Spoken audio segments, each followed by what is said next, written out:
Hello and welcome to the stream, live on YouTube, Twitch and TikTok. Hope everyone is doing all right. And hopefully we're going to have none of the problems that we had yesterday, because everything seemed to be a perfect storm of things just not working yesterday. But so far, YouTube is telling me the stream is healthy, so that's good. And hopefully TikTok won't decide to restrict the region who can watch my stream without it being all funny. But yeah, here we are, and we'll see how it goes. We'll play it by ear, and obviously if things do go wrong for any reason, then we can try and fix them. But I think the main reason is because I recorded something a little while ago, and then basically I'd recorded it in 60 FPS and forgot to change it back, and the bitrate for 60 FPS is much higher if you send in 1440p to YouTube than it is for 30 FPS. So yeah, so it just basically went, no. But hopefully we're all good now. So, hey there, Half-Cut Master, and welcome in on YouTube, and welcome Chris and Lou on TikTok. The plan is today, we're going to play No Return for a bit. I still need to get good on Survivor. I need to do today's daily run as well. And then at 5 PM UK time, so in 3 hours time, the next update for the game drops, which will give us new skins. But while it drops, the premiere of Grounded 2, the making of The Last of Us 2, also drops. So we're going to watch that on stream and react to it and discuss it. Hopefully that'll be interesting for people. Hey there, Tiana Young. Welcome in on Twitch. How we doing? Okay. The stream so far appears healthy. If there are any issues, just if I can ask the chat to just let me know if anything does go wonky, but so far we seem to be doing good, so that's a good thing. Hey there, Amelia and Brooke as well. Welcome in on TikTok. Hope we're all good. Oh, I didn't turn the chat on either, so we won't be able to see what comment. People won't be able to see comments from other streams. Let me just sort that. Always forget something. So yeah, we're going to go into No Return now. I think we'll start with the daily run and then kind of practice from there, which is probably an ass backwards way of doing it, but TikTok whole week's been a little glitchy. Yeah, I believe so. It seemed to fix itself towards the end yesterday, so there was that, but we'll see. Right, so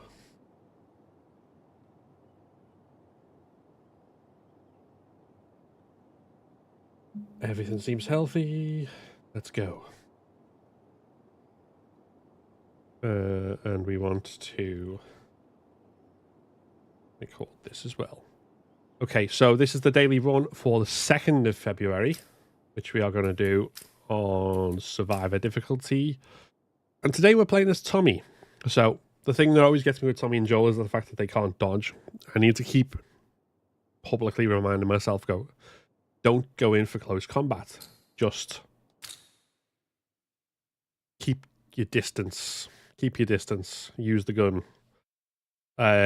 No, we're not speedrunning. Today we're mostly going to be trying out this, trying to get better on this mode if we can. Okay, assault with infected in search and decrease them. Oh my god, the game is being kind to us.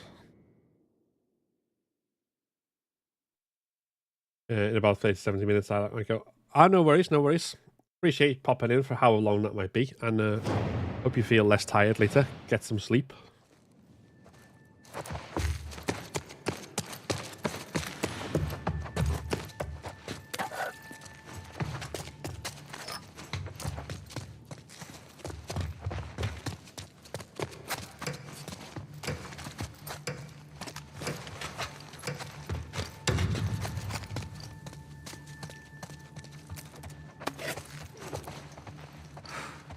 Jesus.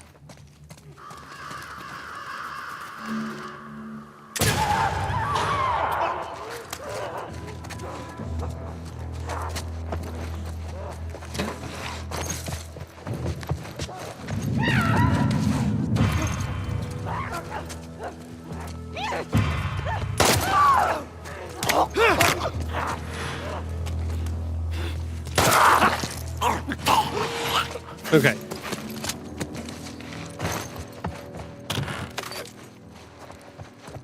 Good start, I think.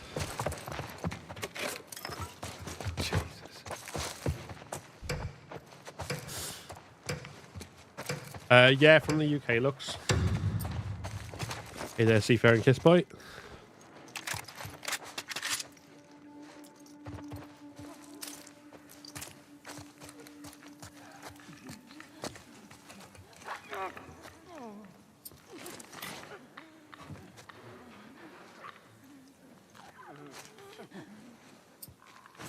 Wait, where's the flicker?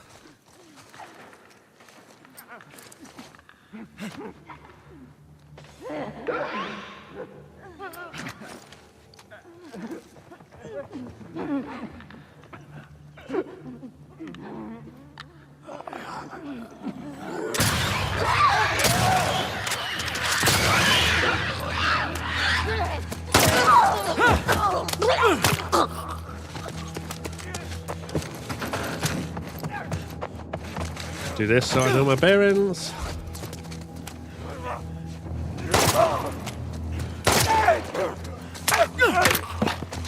Nice.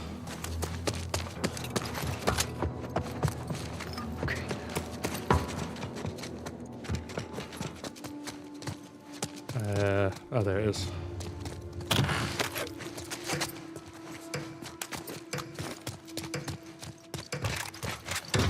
There are 3 waves.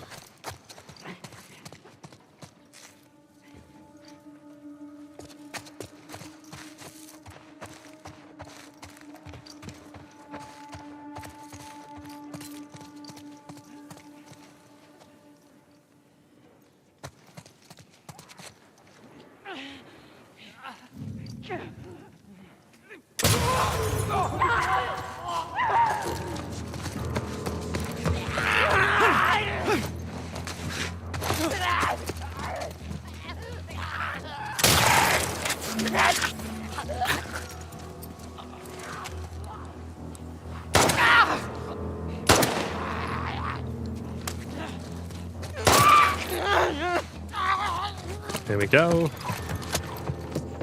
I think I'm missing some shots. Probably undo my...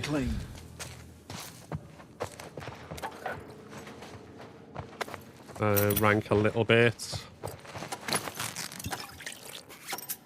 Yeah, I'm not going to do that in time for the gambit. Okay, never mind. There we go. Punch in the wind. Well, quite. You shoot and run all of the infected scream as if they're in a state of shock. Yeah, it's like they've just suddenly noticed that you're there, so they're... Oh, we still got an S. Okay. Good stuff. Good stuff.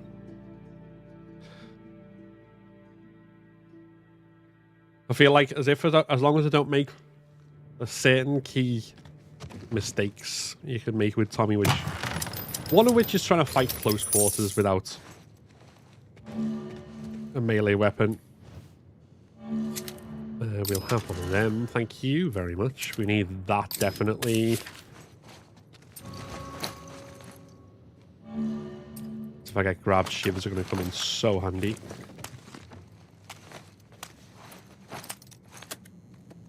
We'll do damage on this, I think, first and foremost.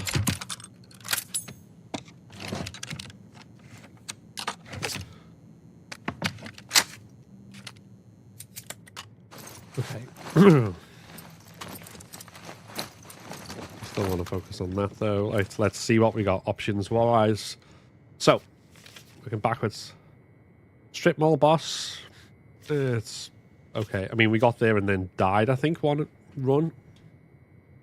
Died after defeating the 2 bosses. Died to like a randomite. But we'll see. Okay, so assault with WLF in search. Might not be too bad. Overpass, holdout, and mirror mode. Oh god, I hate the overpass as a location. And why is holdouts in mirror mode? Hunted by rattlers with increased health and speed. Capture with seraphites. That's a generally bad run. Assault with WLF in combat. Hunted with... Okay, so all of that seems bad. Whereas if we go capture with Dina... Assault with seraphites in combat. Meh. Hunted with rattlers, no. Assault with WLF in combat. Capture.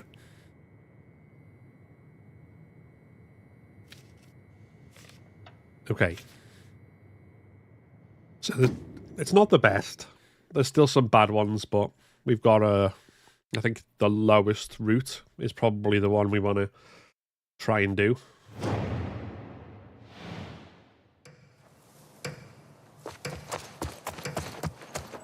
Oh, and thank you very much, Chris, for the gift.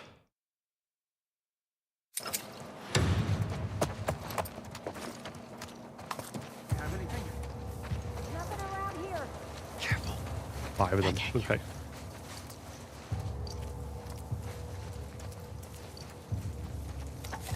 So the trick to capture is going fast, taking them all out before the time, but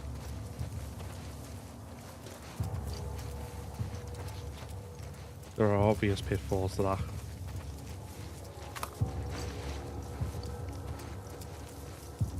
So I think I'm not going to be too worried about the safe if I don't get it. You see them? There's nothing over here. Thought I Where saw are them. I'll go see what's up. Go. I'll watch your back.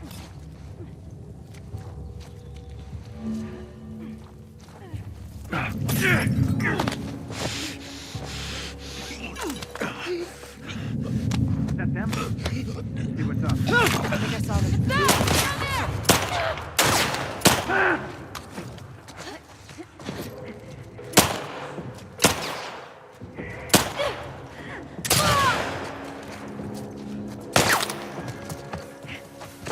Get around them!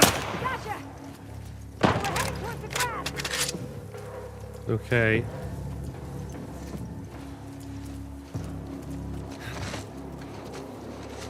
They ducked over there! They're not here!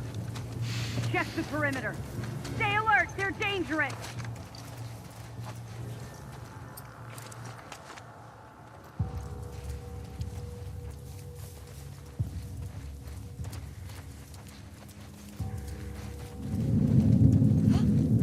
Got them! Here! Here! I killed you!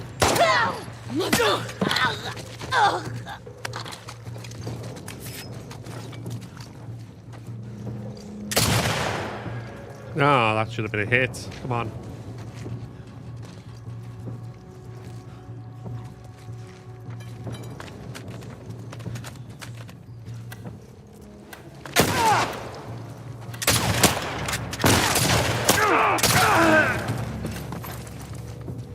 Oh, with a second to go.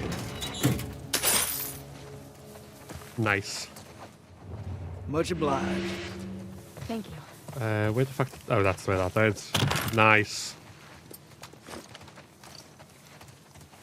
Those last shots were terrible. That's probably going to be a poor rank, even with the time.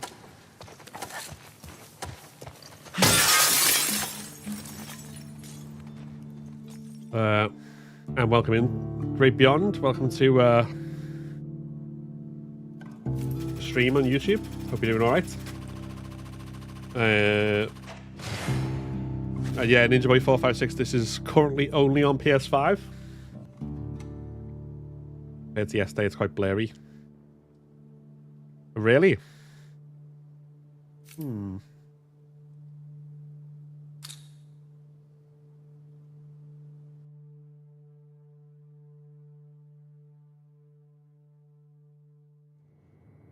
All right. How is the stream performing on Twitch and YouTube, guys? Worst ranking is like a D, I think.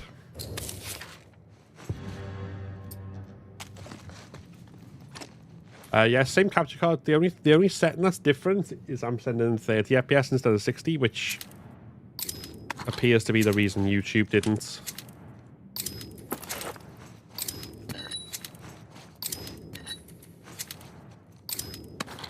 Like it yesterday, when's premiere starts. 5 PM UK time, so 3 hours time. Theme looks good. Okay.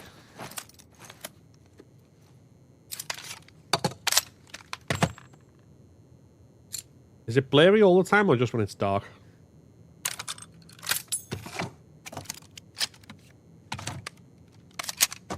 It looks great on YouTube. Okay, that's good.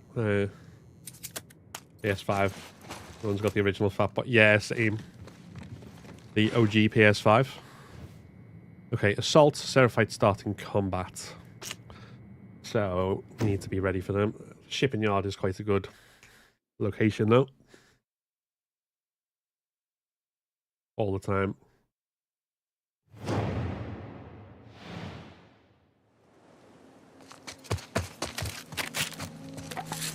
Okay, I'll have a look in a minute, see if we can improve that.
Sure where the fuck I was going then. Hey there, Night G. The stream will be in what do we call it? 30. Although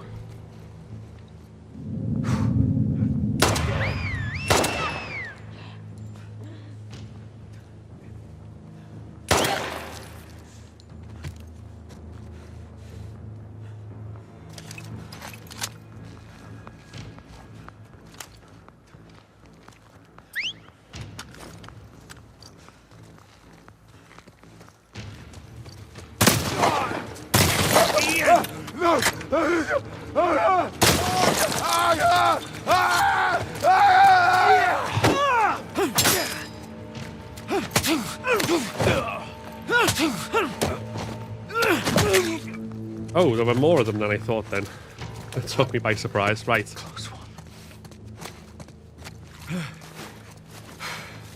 Yeah, this is Assault, so we've got 3 waves to deal with.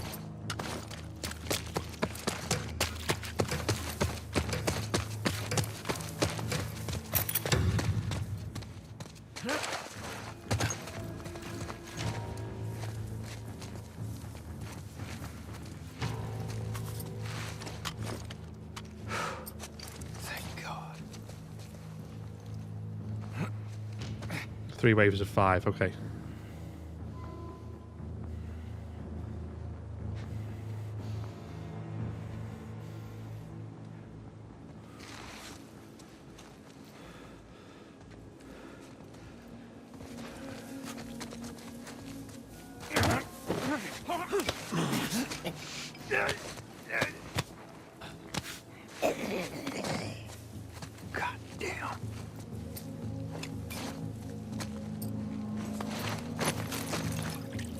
Thank you, Darian, for the follow.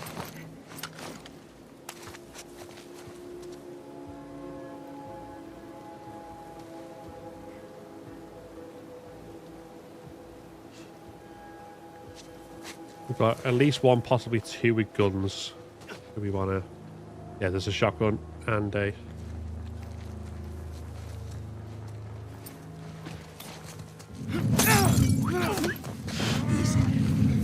Truck! Rock them! Joshua!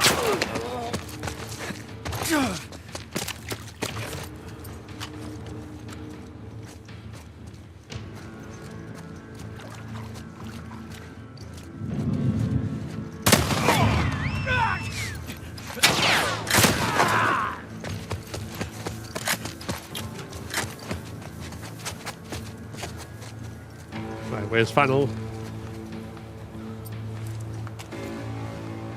Or you this wave? Come on.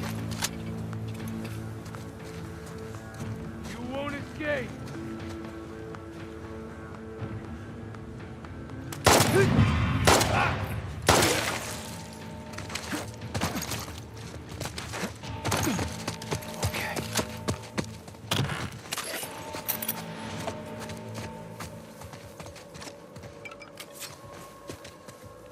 I don't know which. Okay.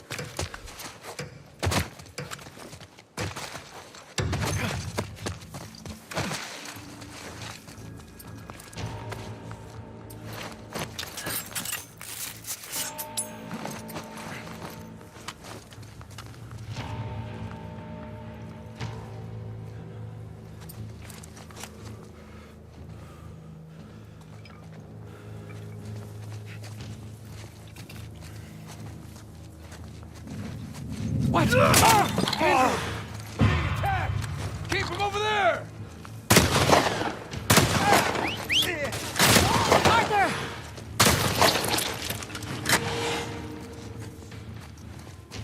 Okay.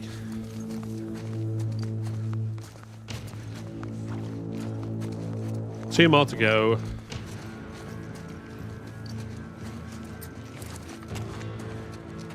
But where are they? Why were they not close?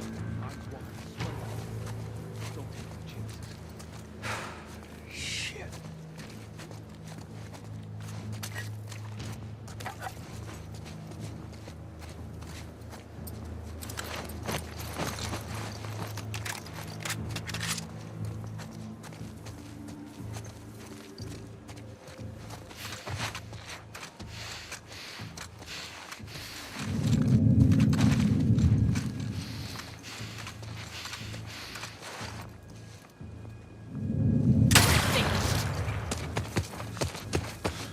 You better run!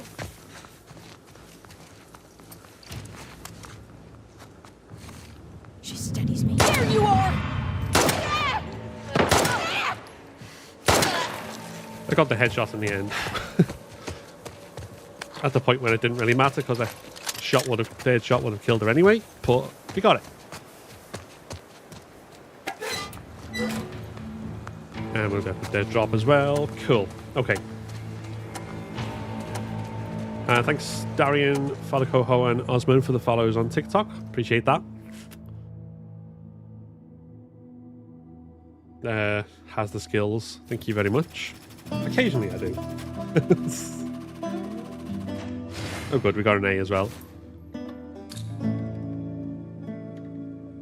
Assuming we don't die, which is a big if. Be a good score, I think, overall.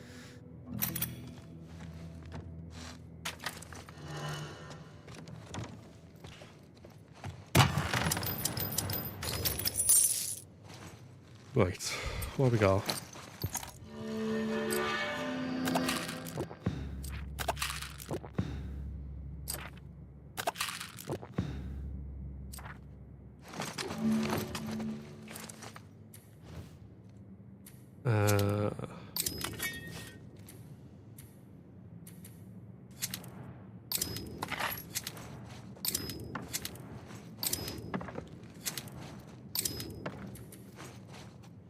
Yeah, might as well. Okay, cool. Do some upgrades. Hey there, JR. Welcome in on TikTok. I don't know if I answered your question earlier, Boiler Chat. I think the worst ranking you can get is a D. I've not seen anyone get lower than that, but a D is generally if you've died. I mean, you can still get a higher ranking than that if you die, if you've got loads of points for other things, but yeah. And then the best is an S rank.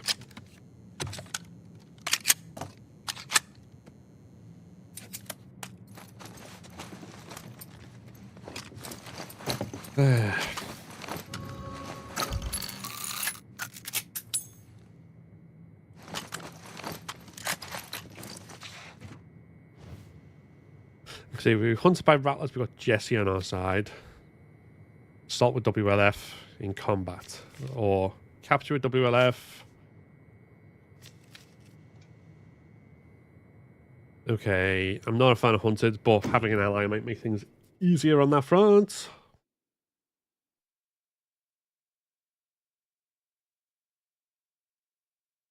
Melee weapons set enemies on fire. Yes. Good mod.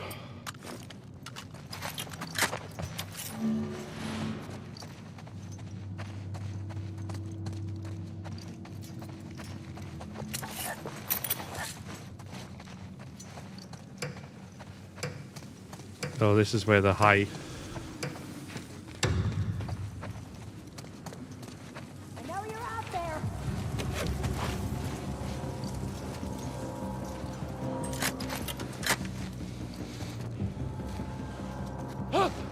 Trespass!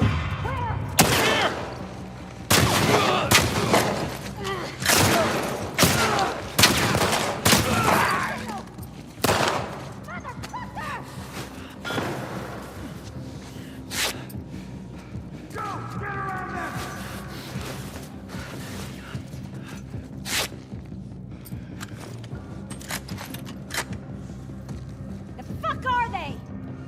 Spread out. Look around. Find where they're hiding.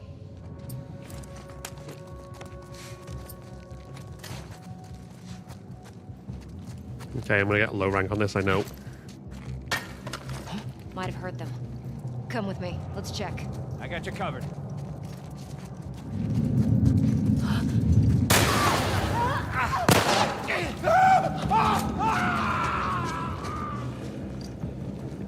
Push forward! Jesse?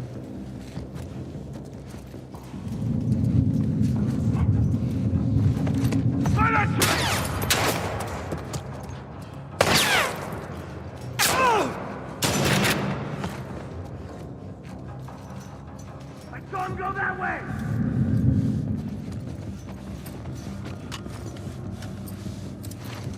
I don't see him! Track them down! Hey, Right. over there.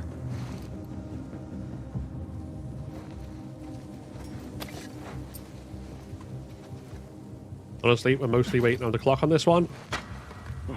We might have them. I'm on it. As I can't see a blasted thing. God. Well, nothing here. Could have sworn. Ah.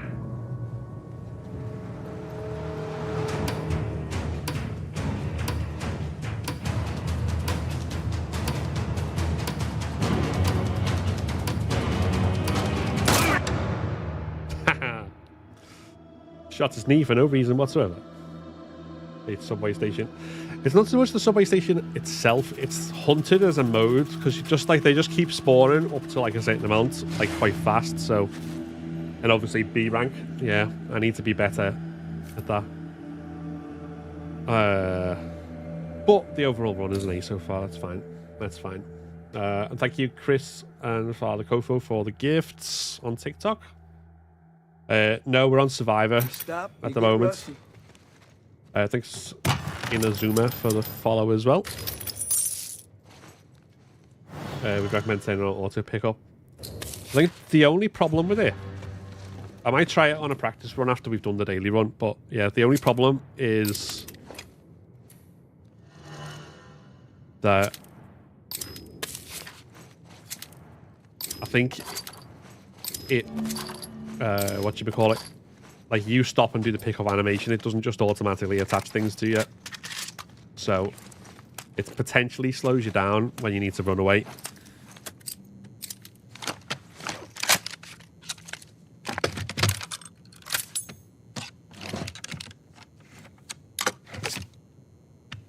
Probably double fist and med kits, yeah. The fact that that guy got stunned and recovered before I could aim again. It's just like, what?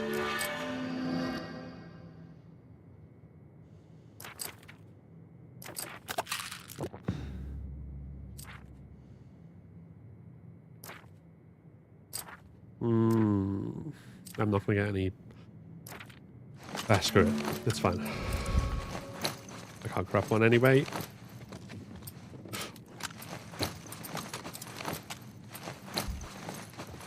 Okay, so where are we? Hardware store, assault, WLF starting combat. And there's going to be like 6 of them, I think, as well. So that's going to potentially screw things up. We'll see. I don't even know if I've got any mods. I didn't double check.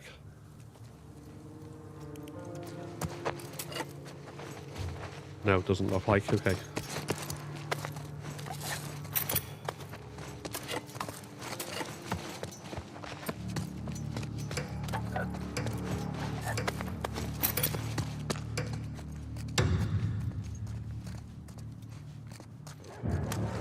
I got dogs as well.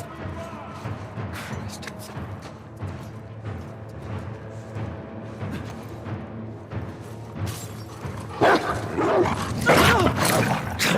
Fuck's sake.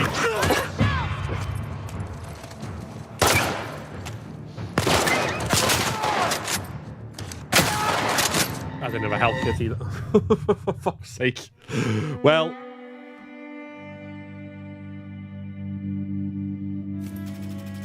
that went about as well as expected.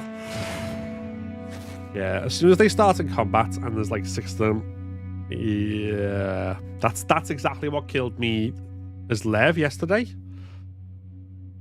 I need to get better at those fucking hunted in combat encounters. Not hunted, assault in combat encounters. Jesus. Well, there we go.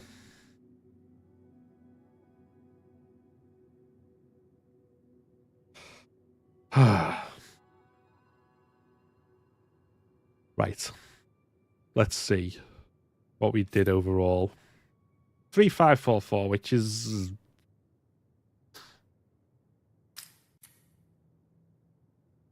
puts me in the top 30% still somehow. So it was obviously a tough run today. Although I'm regretting my decision to go up rather than down. I need to avoid... either avoid assault in combat or... get better at it. We'll see. But there we go. That's Tommy's run for today. We got to the last encounter before the boss. That's something. But yeah. Better luck next time, I guess.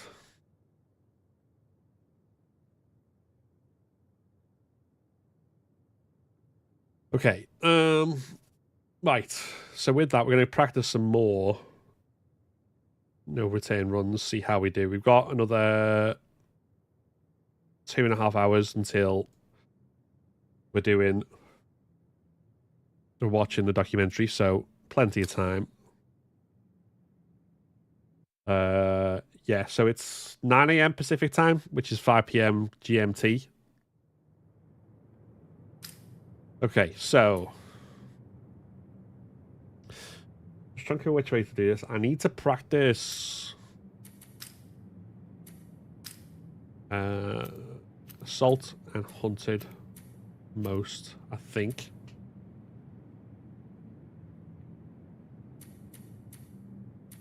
Leave everything else on as normal.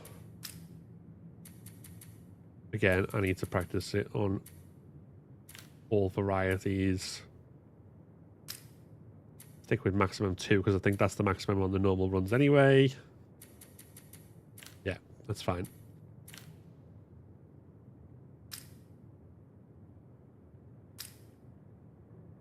Okay, so if I'm right, tomorrow's run... Hold on, let me just double check this because they seem to be going in the same order, like through the 10 characters. So that would mean that if I go and look at the previous runs,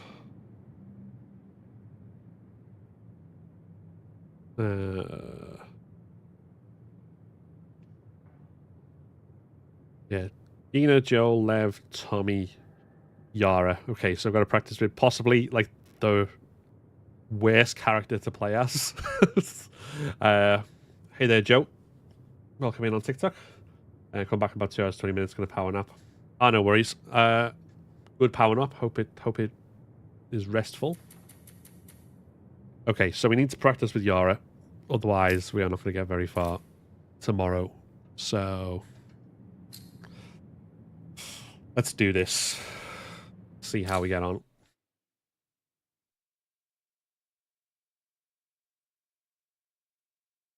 If it becomes a no-hoper, we might practice with others as well, but yeah. All right. So, assault with Seraphites in combat. Let's go. Let's do this.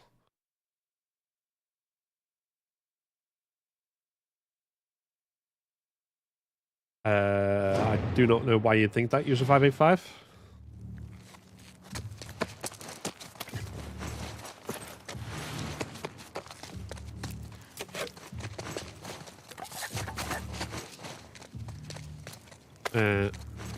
Live with it. Yeah, that's here, like, I don't know what you call it. Like a boost to make up for the fact that she's otherwise Over here. Okay. not very good.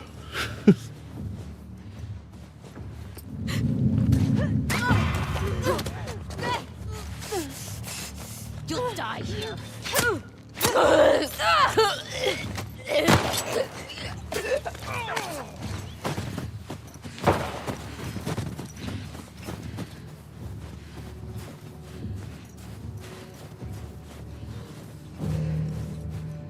Go this way.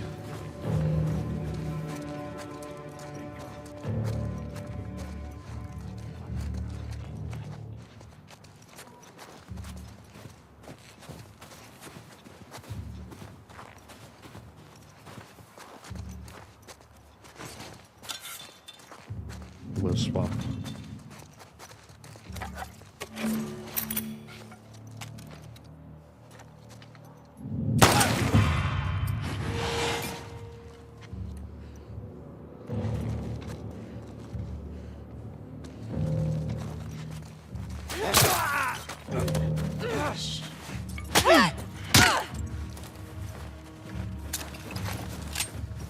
Doing all right? This pain's temporary. It's mostly fine when it's 3. As soon as it goes to 5, that's when I start popping up, I find.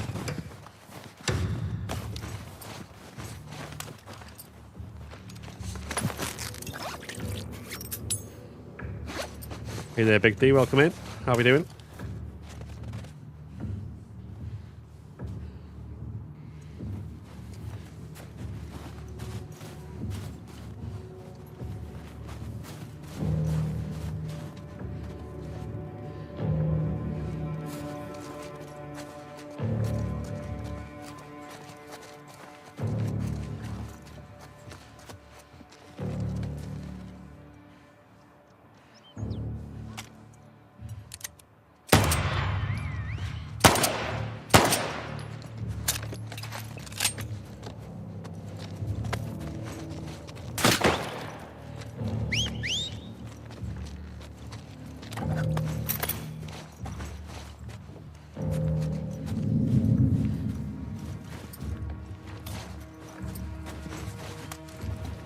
Where'd they go? There seems to be a delay on the sound.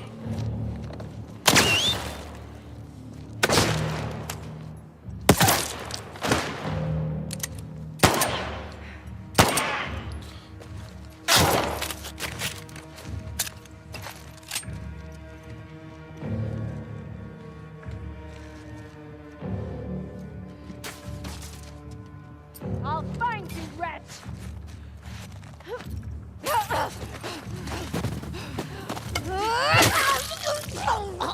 Yeah, the sound is slightly out of sync. Oh god, that's a capture card issue. That's annoying.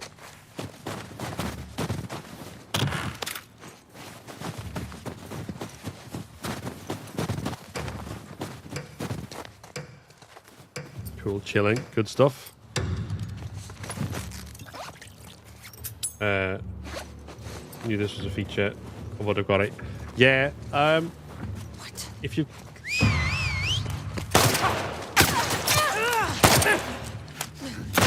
Ethan! Got How her. did I run straight into them? Right. Okay.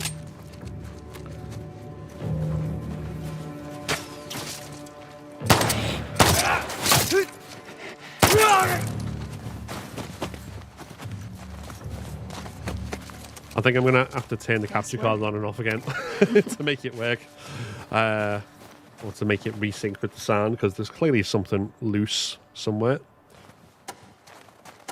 Doesn't make it unplayable. It just, I don't know if anyone like that sort of split second of like the sound happening after the thing is like making me go,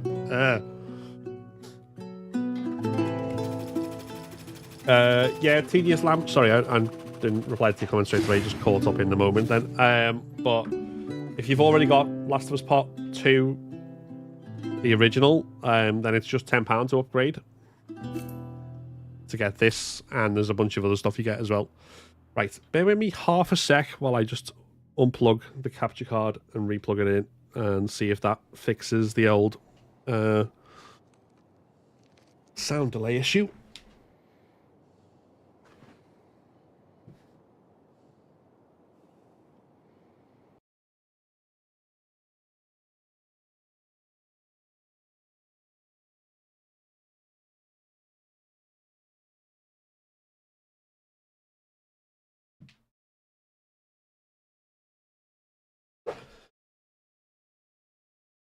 Right.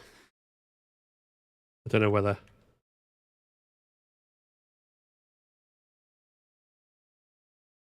Oh, it's frozen the screen. Okay, hold on. Where are we? Do-do-do-do-do.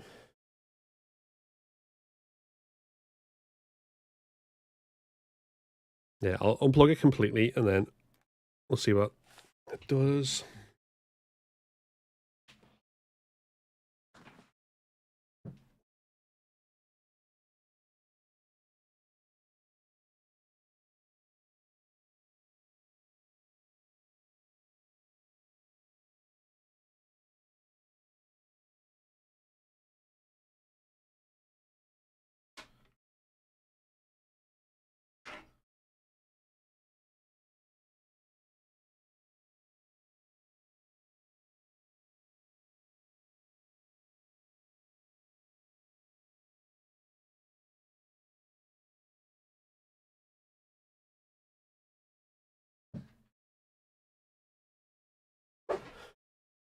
Right, if this doesn't work it now when I reset it, then I'll just switch over to my old one, to be honest. Let's see.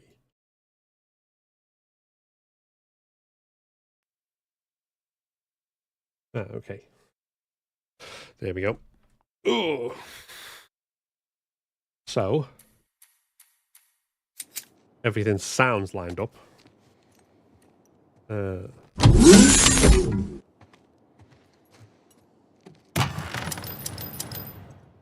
Finished both games on Survivor and Permadeath. Can't guess past moderate run and no return. Yeah, the no return difficulties are definitely harder. I think Indigo. Like, Survivor on no return compared to Survivor on Permadeath was like, there's no comparison. It feels like.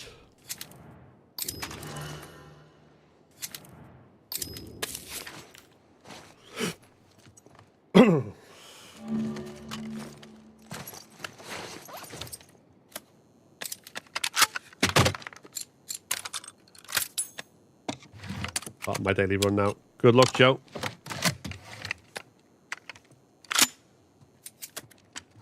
Let us know how you get on. Hopefully, you have better luck than me.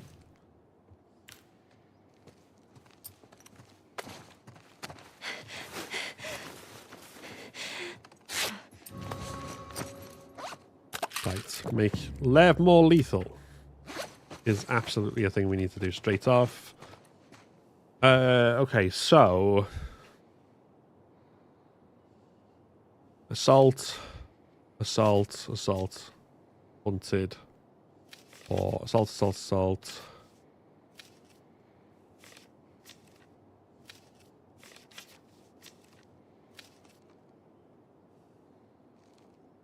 Assault with the infected combat with invisible enemies. That might be funny. Let's let's see what happens. Also, because you can't learn their patterns, it's different every time. Yeah, that's true. You just have to be like reactive.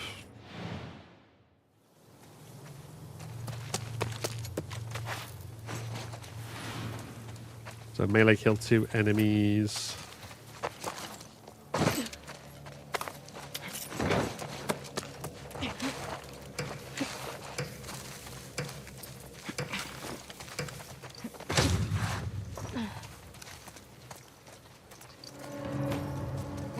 Fuck you up! Come on.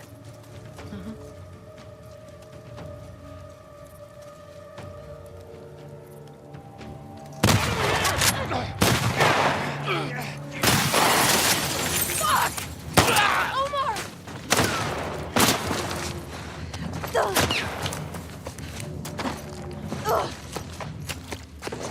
Well, I got one of them. Fuck it.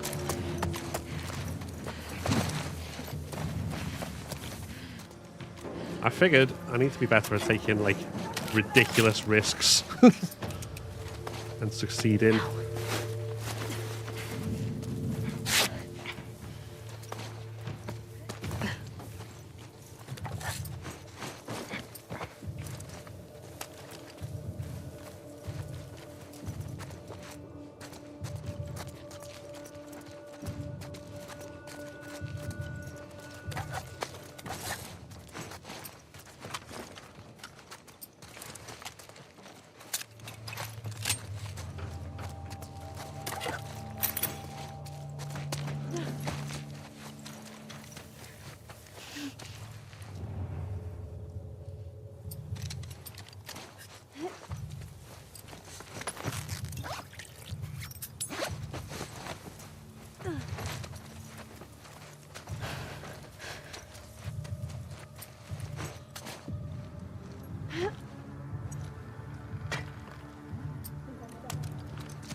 Okay.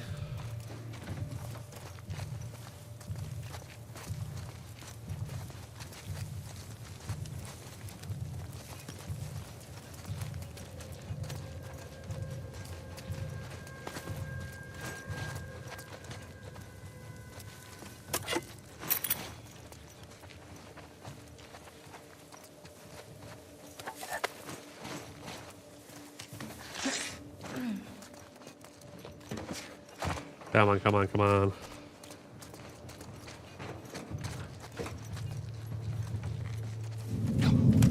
Over here!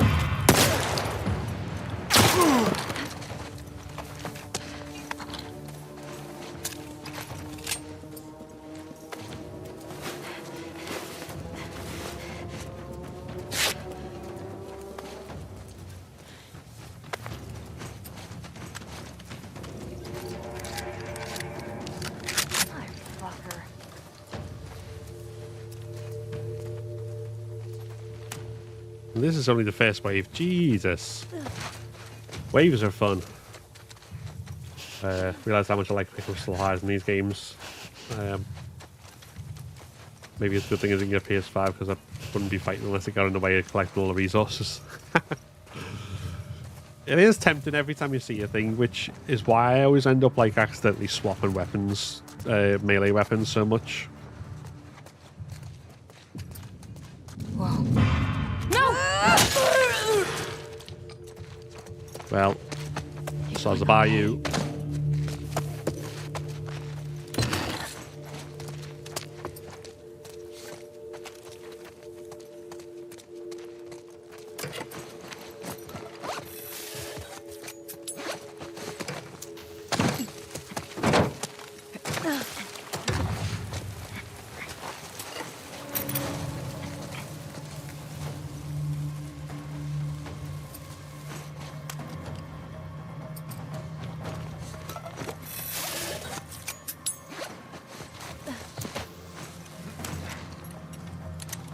Step! There! There!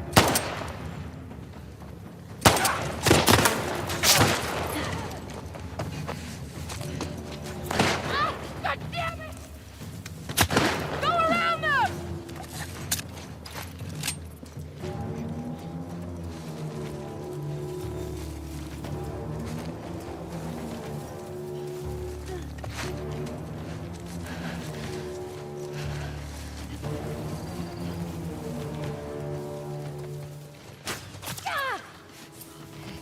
Push, fuck!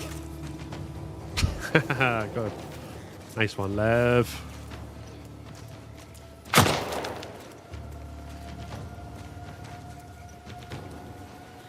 She's trapped! Right there!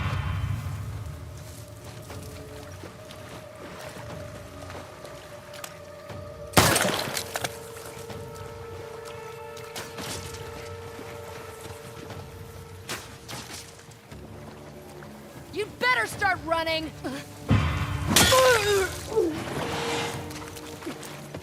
Nice. Okay. Yeah, sure.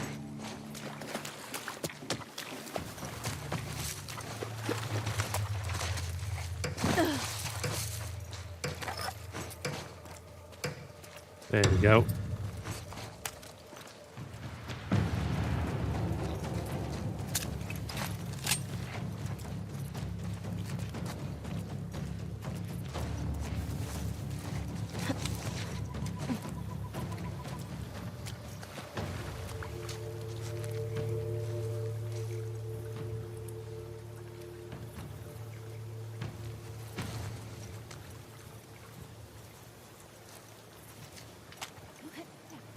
Visuals on them! Right over there! Stop them! Don't let her escape!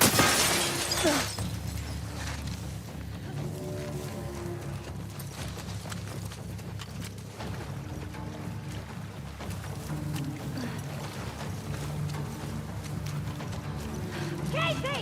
Move up! Copy that! They ran in the grass!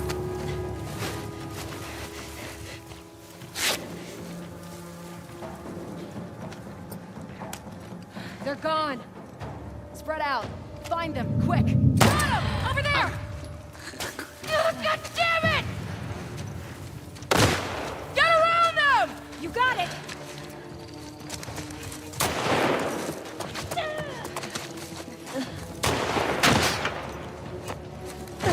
Don't let up! Yeah, on it! They ran over there! Over where?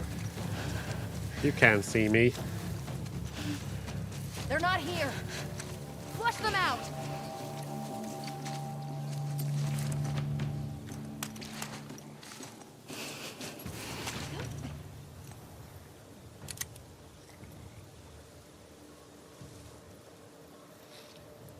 There!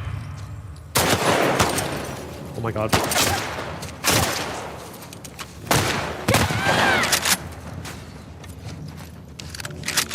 That reticle was dead on her several times.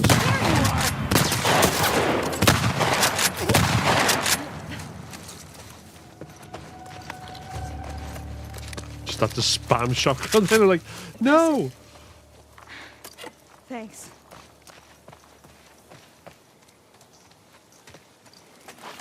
Yeah, I will turn the brightness up, actually, I think. Where are we? Actually, I think... Hold on. If I turn the contrast down, does that make it automatically look any brighter? I had 5 hours in compare with Earth and it's already ruined my entire day. Oh, damn. Thanks, Jax2Patron, for the follow. Hallucinated and couldn't sleep. I'm sorry to hear that. Oh my god, that was terrible. I mean, I survived, but a C, Jesus. And thanks, Bria, for the follow.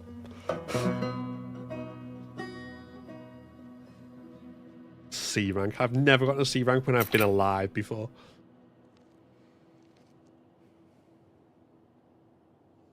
I think that's because the amount of damage I took was the most thing that knocked off my points. Possibly accuracy as well.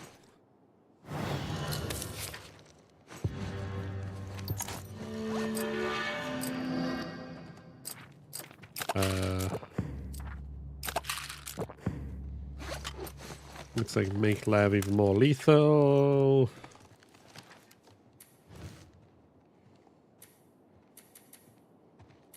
Oh, I need a health kit.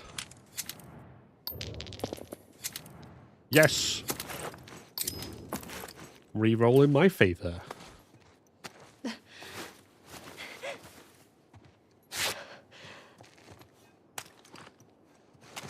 Yeah, I think so. Okay.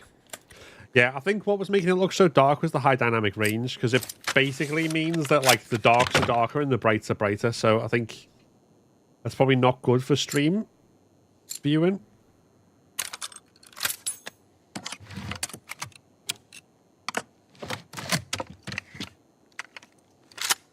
Unless we turn down the contrast and up the brightness, which we have done, so. Especially hate clickers more than anything else in that game. Well, let's see what invisible enemies this one throws at us. I'm not expecting to survive this.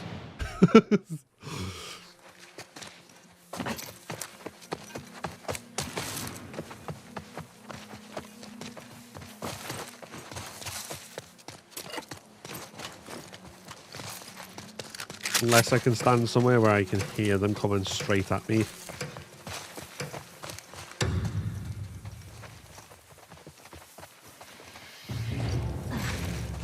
This way.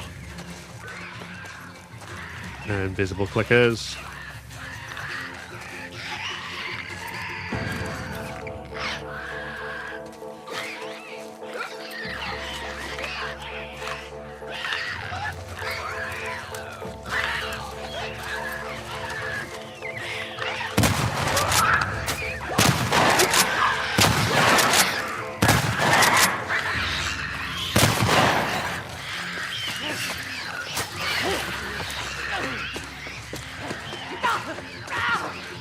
Can't see a fucking thing.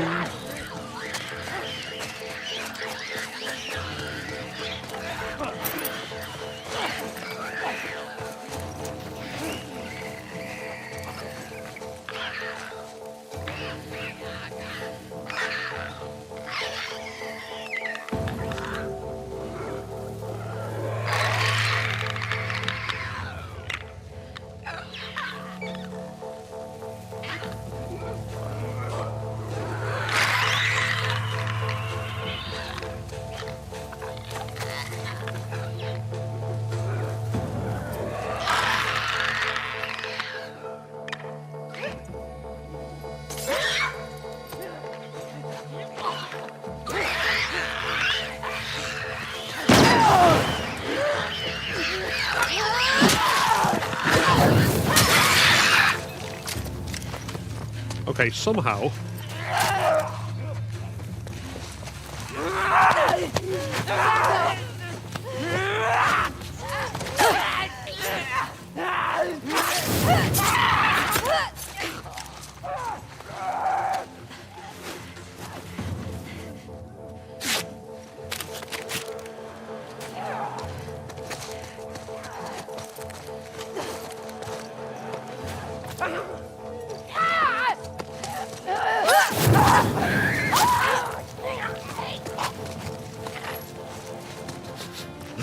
Oh. Like and follow goes the bottom. Oh, that's my fault. That I forgot to connect Xfinity. That should update in a sec.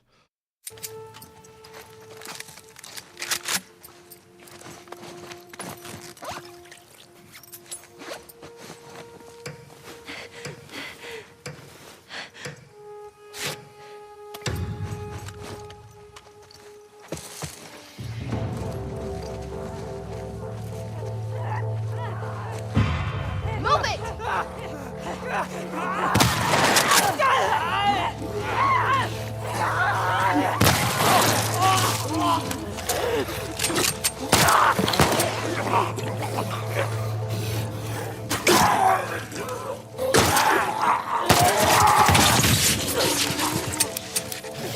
Ooh, I got no bullets.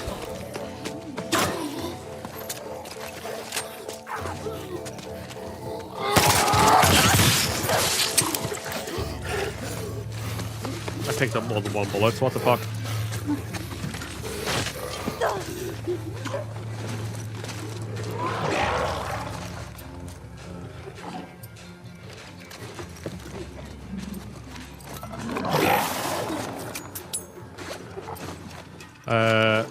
Okay, let me just check on the settings for the stream itself.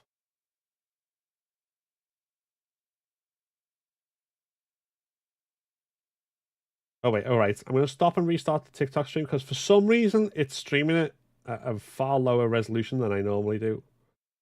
So bear with me just a sec, guys. The live will be back on in half a mo.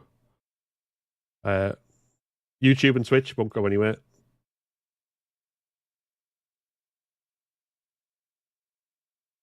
I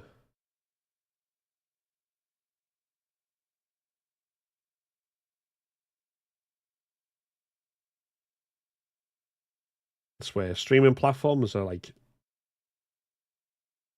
forever inspiring against me.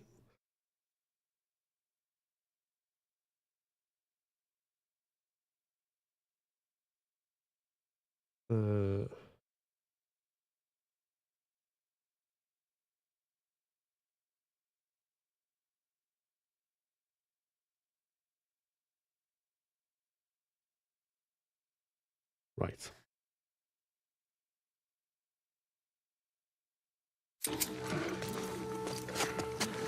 Now,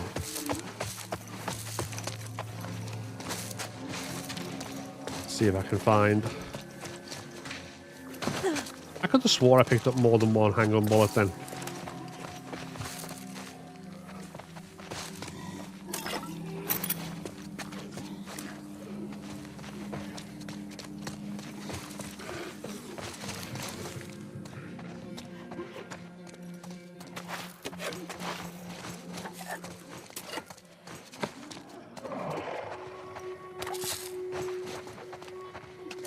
Much better. Yeah. You figured it out. Yeah, it was streaming at like 480p or something ridiculous like that. That's why it was looking blurry. So, hopefully people will be able to find their way back in a mo.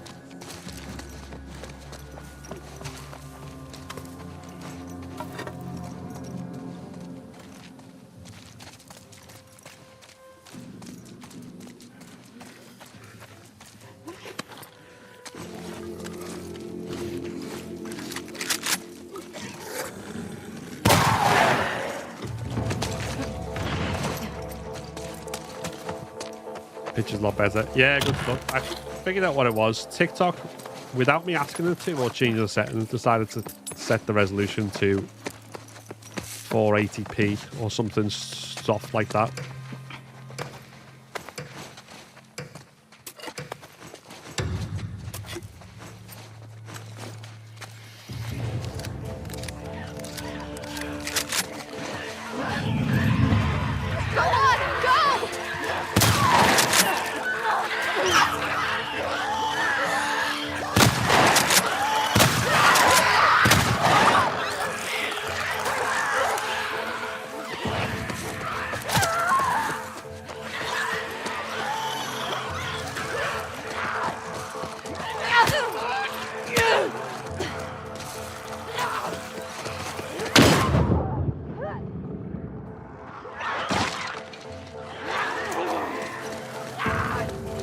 myself the space to escape, because if I tried to...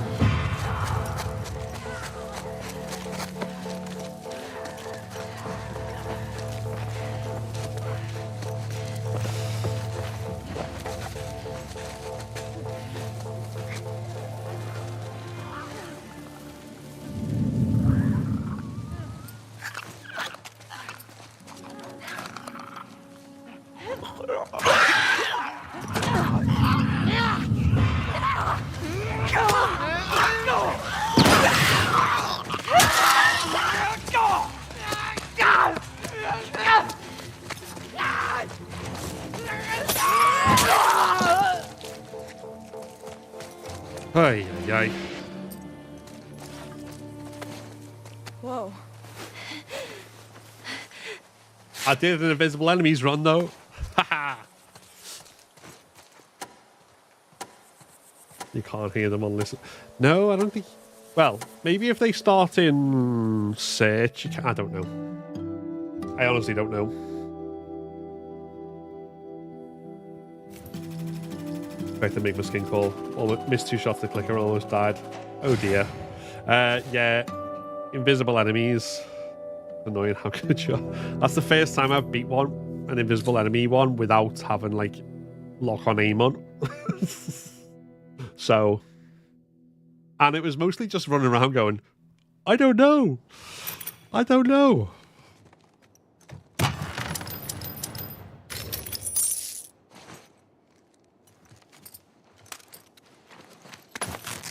No, we definitely want more than one of them.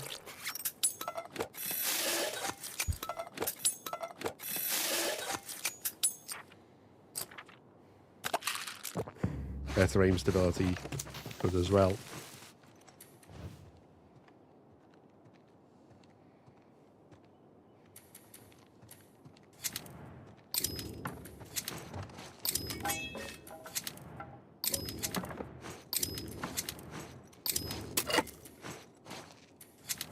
No, there's no point in doing that, is that? Hold on. Yeah, I might as well get parts. Do more upgrades for what I do have.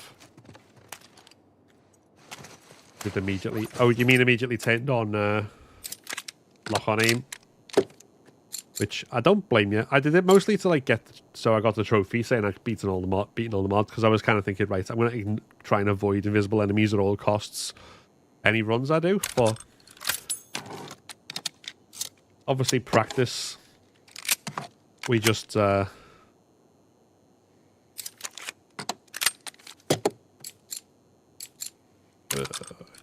let's do that. Oh, die immediately. Oh, I get you. And yes, I haven't even been invisible affected, but I hate it. Yeah, it's not the most... Well, it was kind of fun then because there was no stakes, if that makes sense. But yeah. Right.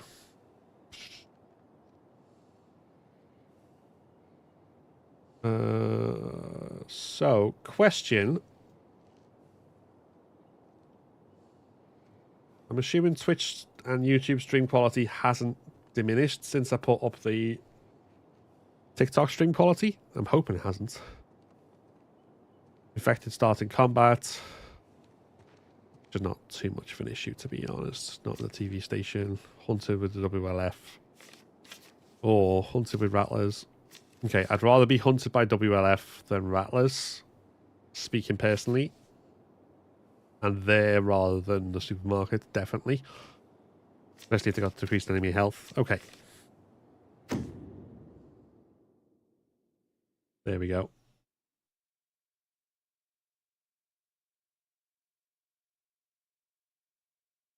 Everything's spot on. Yeah, I know it fixed the TikTok. I just wanted to be doubly sure that it hasn't like affected the other. Oh, Jesus. What a filter to pick. Come on now.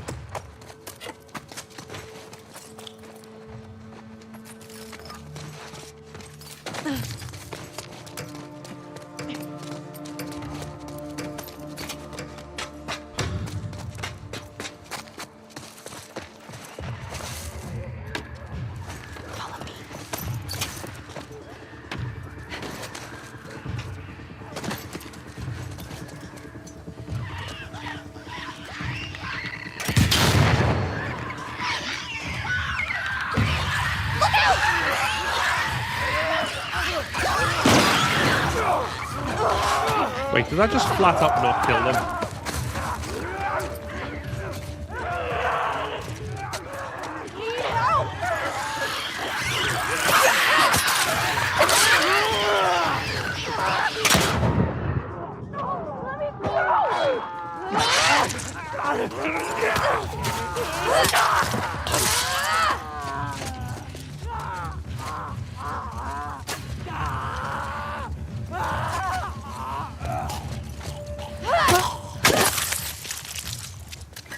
Wait, that first explosion just flat out didn't kill anyone.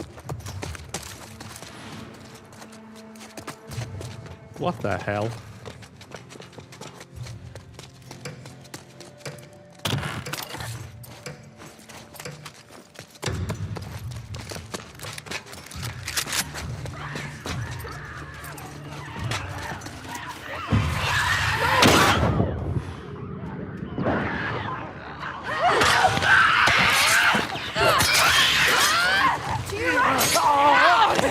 Fuck off.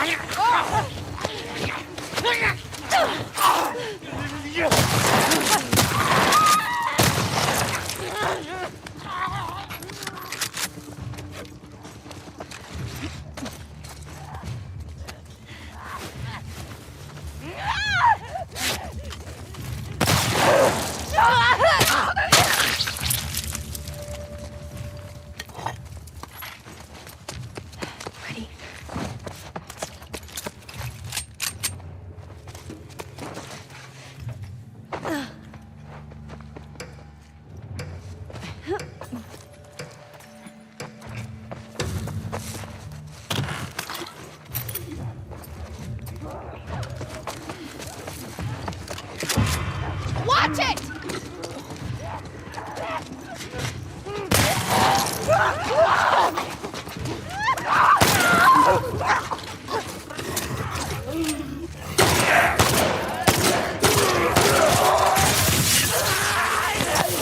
Ah, fuck, I'm dead. It was just like... Oh...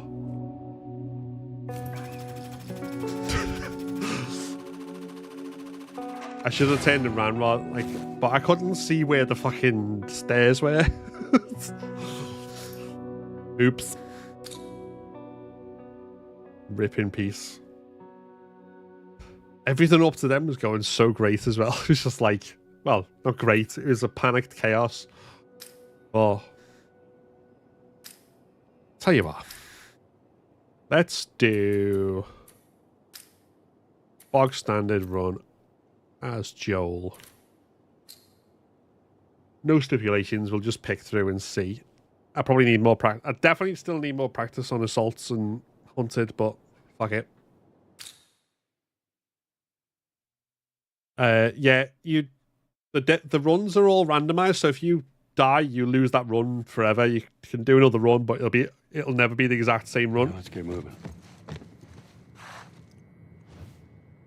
Assault with Seraphites in search. Cool.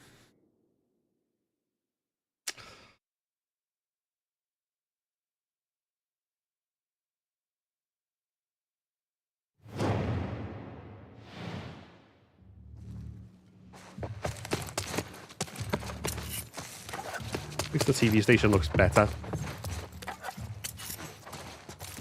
And there'll be 3 of them.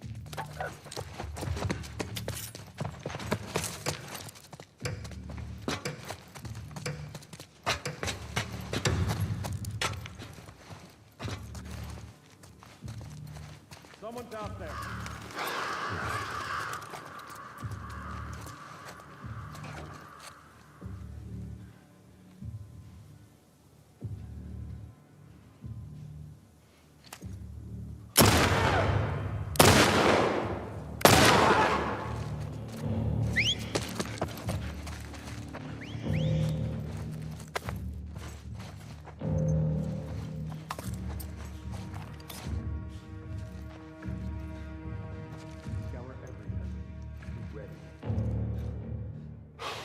Okay.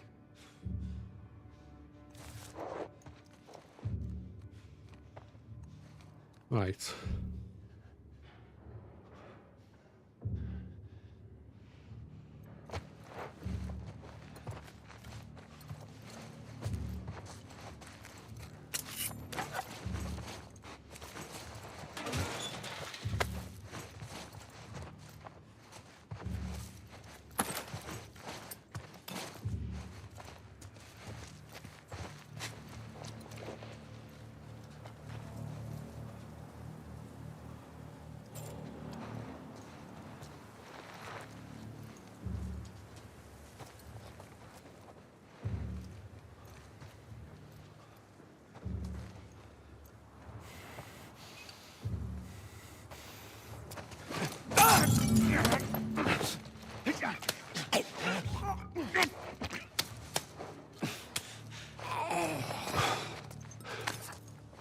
Here we go.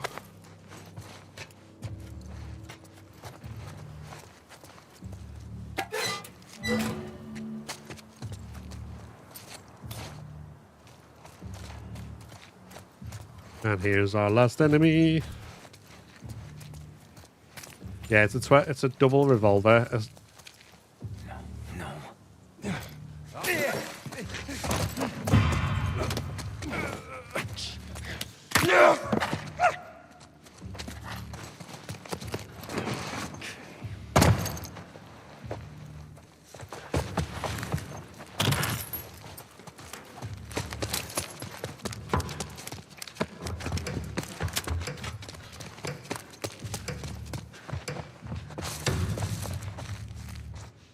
Yeah, it's not quite part one, Joel, because it is still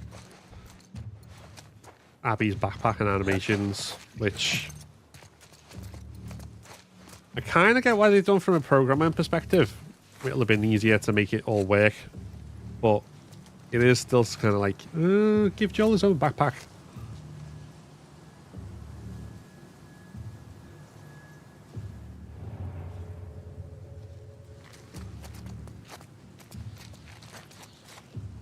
Right.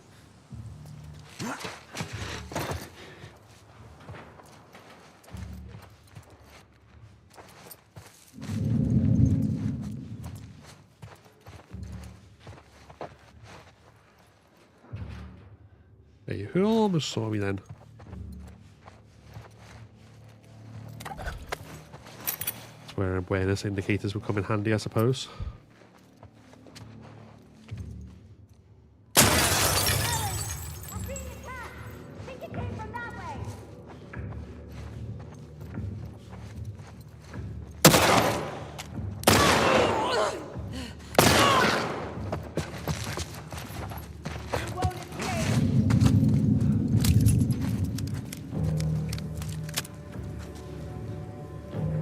That's what you think.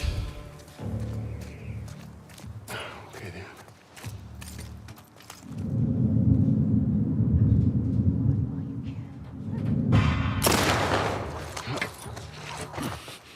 All right. There we go.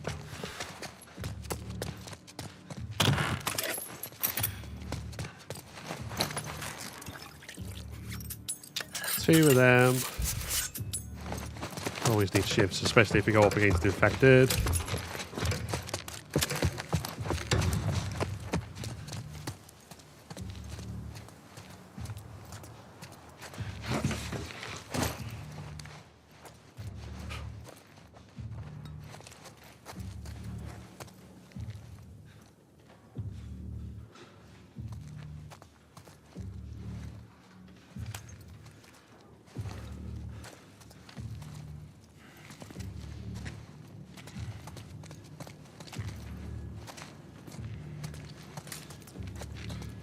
Give me a good angle, come on.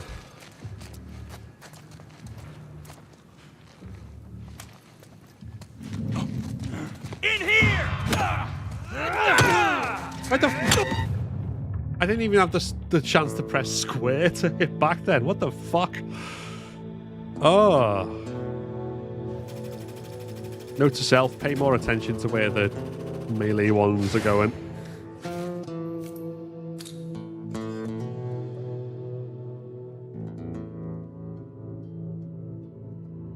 Thought it was the first game for a sec. Now, if it was the first game, not being able to dodge wouldn't be as much of a problem. You know what? Let's do a few runs as Joel. I think this is when I do practice. I'll just try and do a few with the same person and just get more used to them. Good try though.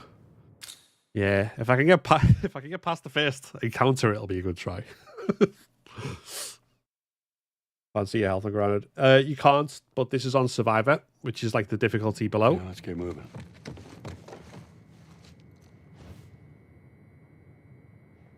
Oh, we got the same.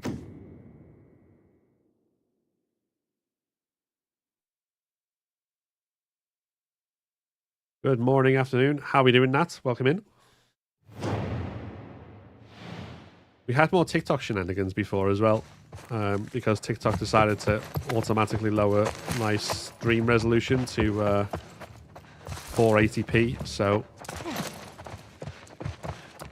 we've now fixed that, and hopefully that's the last time it'll try and sabotage me this week.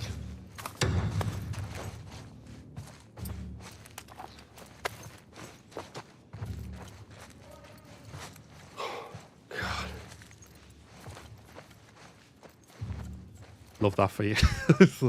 I love that for me too. It's great.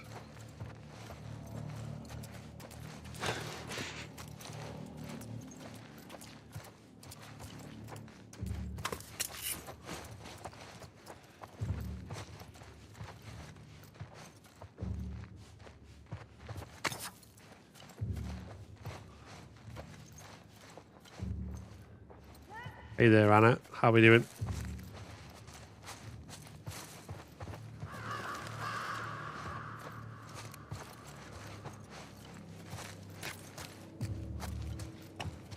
We're just jolling around. I'm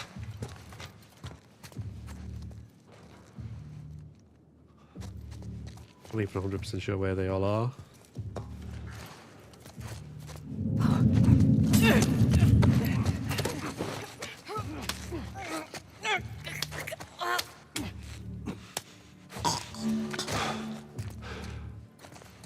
No, I'm not using my shivs for stealth kills. I'm using my shivs when I need to escape infected. Try and tell me what to do, game.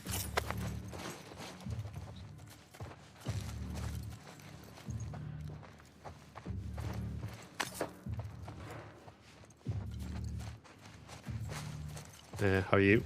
I'm good, thanks. Nice. Thanks, smiling.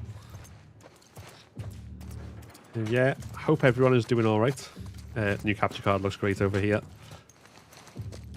Well, I'm glad. I figured out what the reason was why YouTube wouldn't work yesterday as well. It's because I was trying to... What in...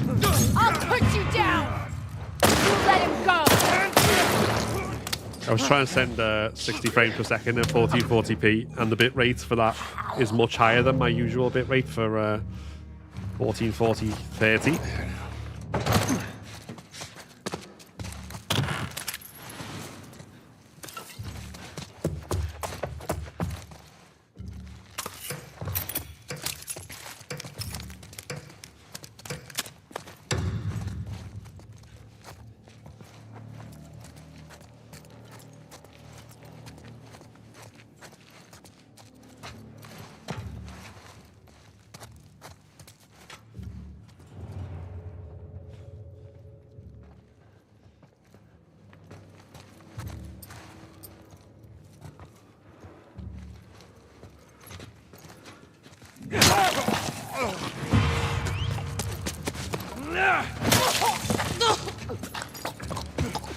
You've been jolted.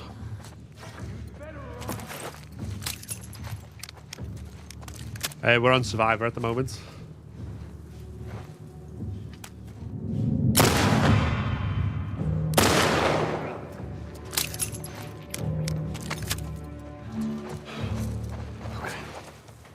We didn't get too far in the daily one. I think we got to like... Oh no, actually saying that, we got to the last encounter before the boss. But we definitely need more practice. Nice heady. That shot was heady.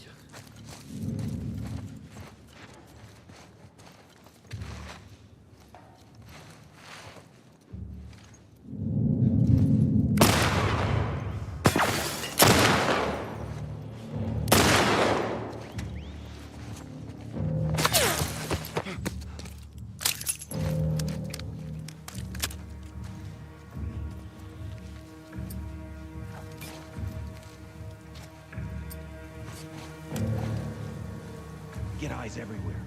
It can't be far. Okay, then.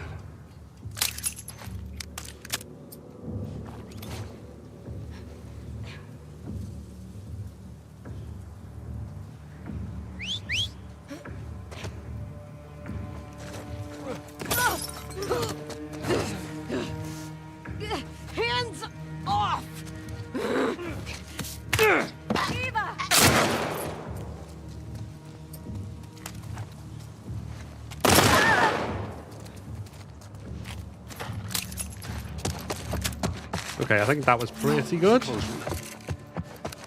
Hopefully. No, don't open. There we go. Yeah, the Tommy run. So we got to the last encounter before the boss, and then I got caught in a moment, and I realized I didn't have any health kits. Also, it was the fucking WLF on in combat in Assault as well. They just immediately flanked me from both sides, and it was just like, ah.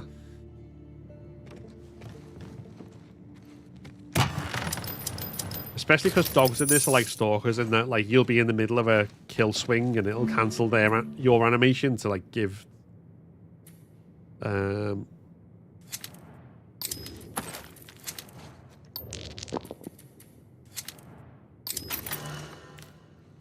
I'll cancel your animation to like have theirs run, which is a pain.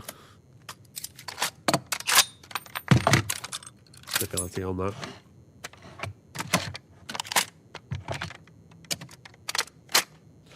Actually, now that I think about it, like I get why there's like a heavy loadout and a light loadout. Basically Ellie or Abby, because that's the two playstyles in the game. But there is also part of me that wishes, like for Joel specifically, they could have done his loadout from part 1. Like adding in nail bombs into things and stuff like that would have been cool. Like, sure, programming nightmare probably, but assault, infected in search, hold out, infected, hunted, infected, capture, rattlers.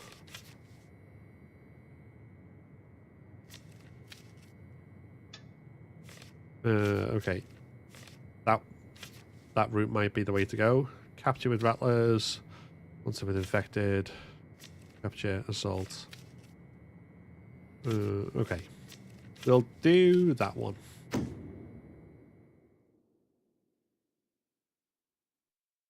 Lotus act weird around other infected. Weird how? Oh, this isn't the daily run, McLovin. This is just a random one, so this won't bear any resemblance to.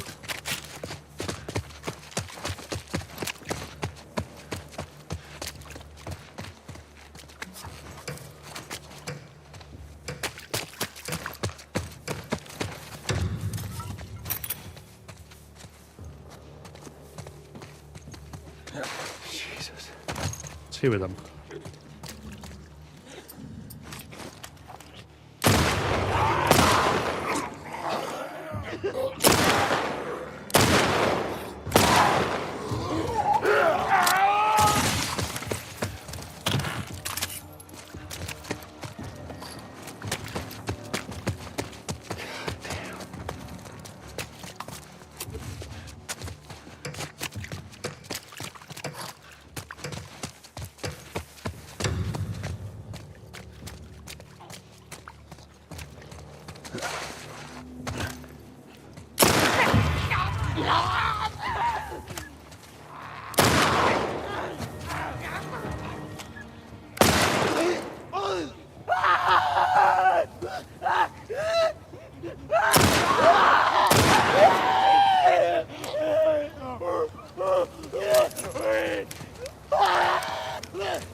Okay, so note to self.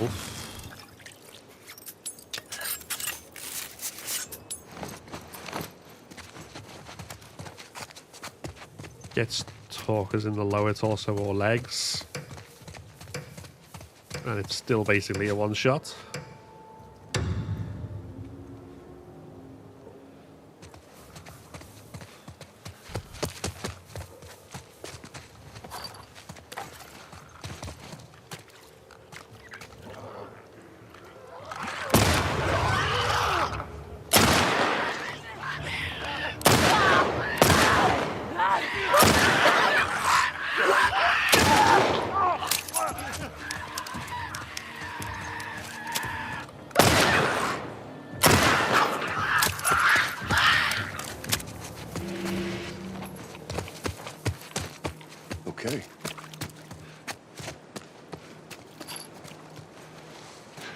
Anything off them? Cool.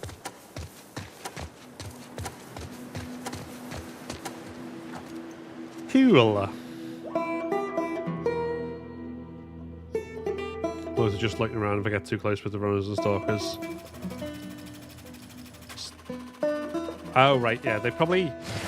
No, there's probably some balance thing in there to make sure it's not just an insta-kill.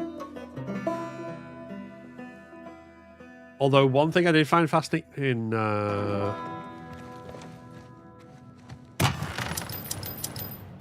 I forget whether it was one of the boss encounters. No, it would have been one of the boss encounters. It'll have been like another bit where a bloater appeared and it didn't know where I was straight away, and it was like roaring like a clicker. Obviously with a bloater roar rather than a clicker roar, but still. Hold on. Do I still have a melee? No, I used it. Okay.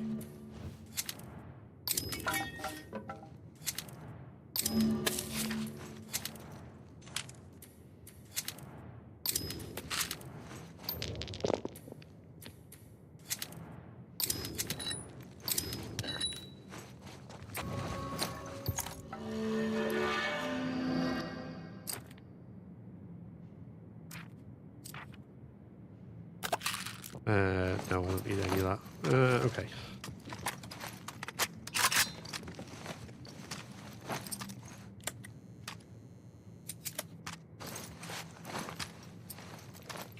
Makes it super awkward and less cohesive combat.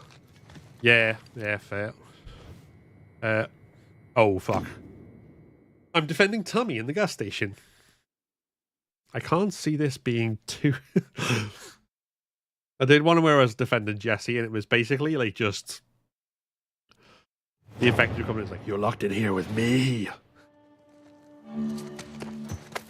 We just absolutely bodied them at every possible turn.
Quick and clean. That was just, yeah. Tommy and Joel together is just OP.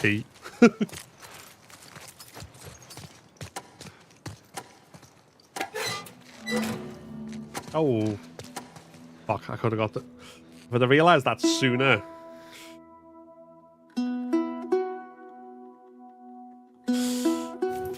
Well, thank you, Gus, for the follow.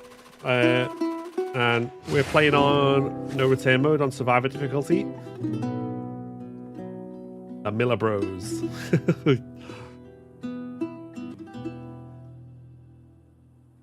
Thank you, Io Mikunleri, for the follow on TikTok.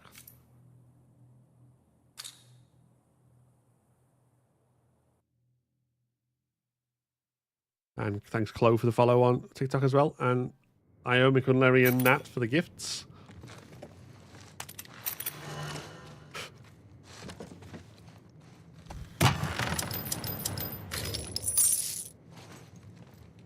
And Nori for the follow.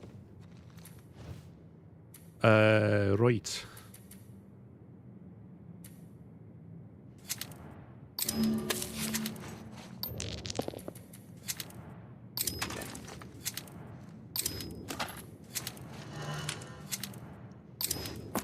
Have some of that. And thanks, Brooke, for the gift, and Cameron for the follow on TikTok as well.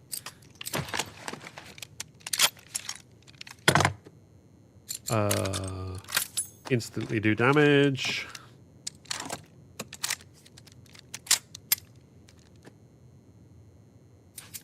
So for anyone just joining us as well, we'll be playing for the next hour and 20 minutes, and then after that we'll be watching the new documentary that's releasing. Check it all out. I suppose I might as well. Fine. What we got next? Assault with WLF in combat. But we got Jesse as an ally. Mystery encounter. Hunted with infected. Okay. Do that. Grounded 2, making of The Last of Us Part 2. They've releasing it today along with an update for the game. So we're going to watch kind of all the making of documentary stuff. And see. There's a lot of stuff in there to talk about, I imagine. From, like, as they said, they're covering the leaks, they're covering crunch, they're covering all sorts of stuff.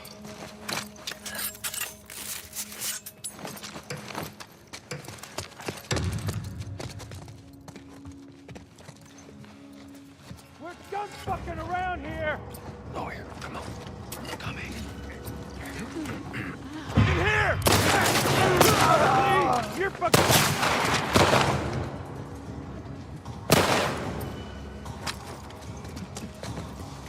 Miles! Go around! Get their side! The desk!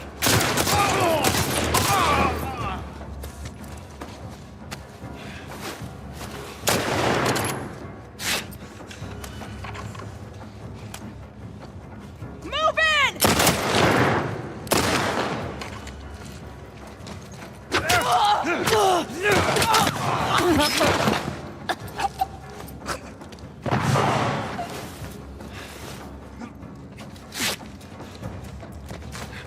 Push it!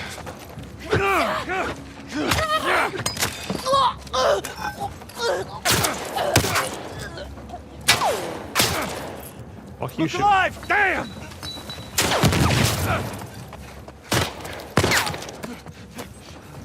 Oh, damn. 3 heals in one fucking... Omar! Push forward! Think they went that way!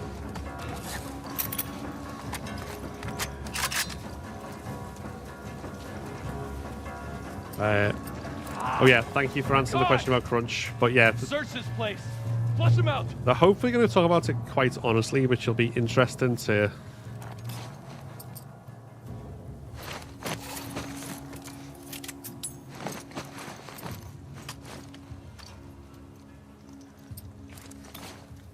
here once it comes to it.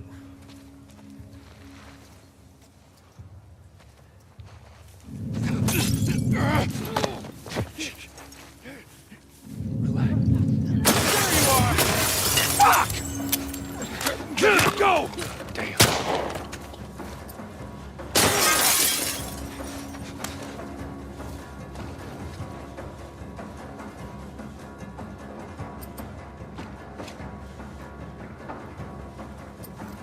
No, we don't want to waste pipe I know one. you're out there.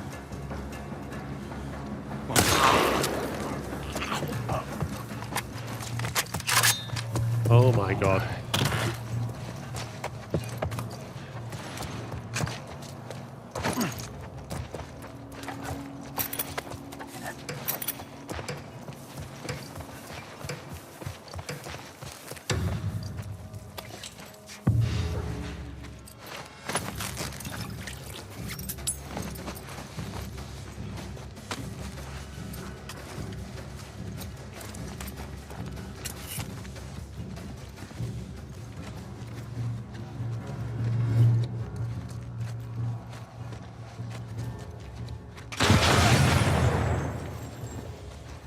Well, that's one of them down.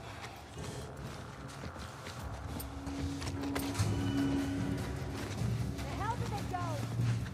Fan out. Search the area. They're around here somewhere.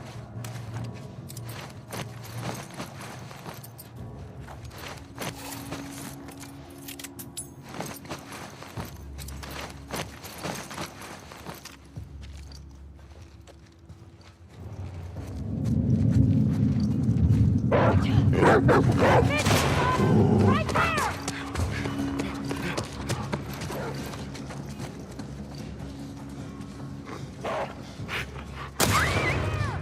Sorry, doggo. Get behind them! Copy that!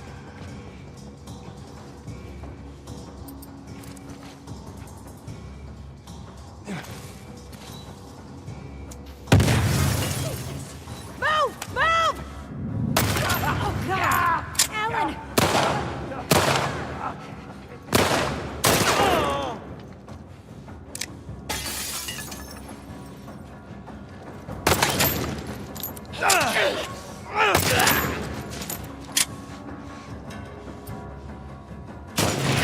Where are you?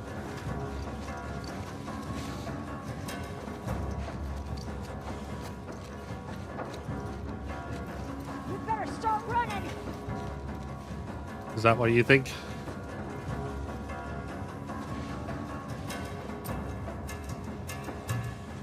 Okay, where'd you go? You okay? Yeah. That'd been better, Jesse, honestly.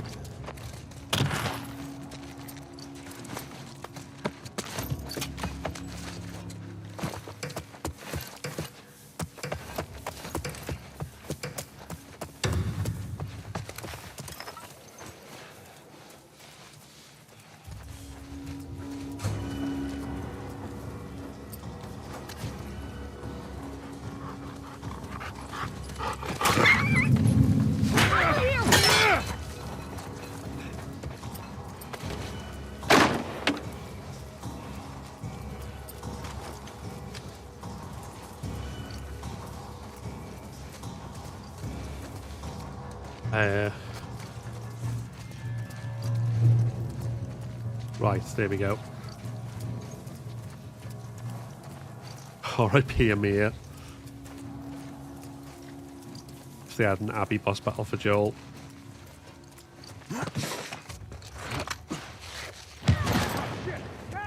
It'd be kind of cool to see like more non-game. If they're doing it non-canon, like they could easily like put like, I don't know, a Team Jackson faction or something like that Abby has to face. As you say, Abby being a boss for Joel in some way or other, like, although how they'd exactly do that, I don't know. Maybe you've got to take on the entire like Salt Lake crew or something.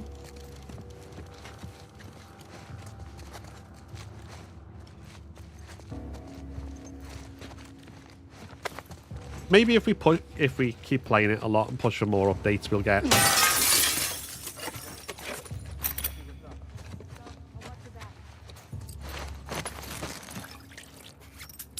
more of this sort of thing.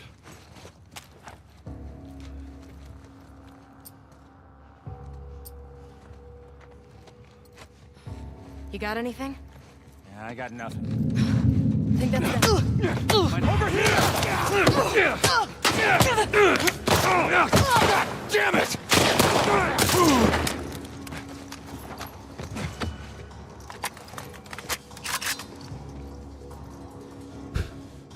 I really forgot that I didn't have a melee weapon then.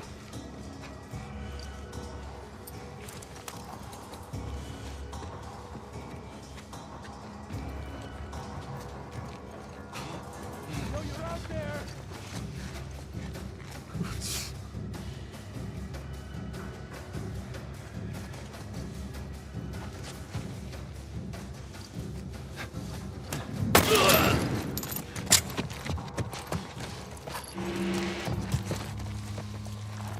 Oh, you won.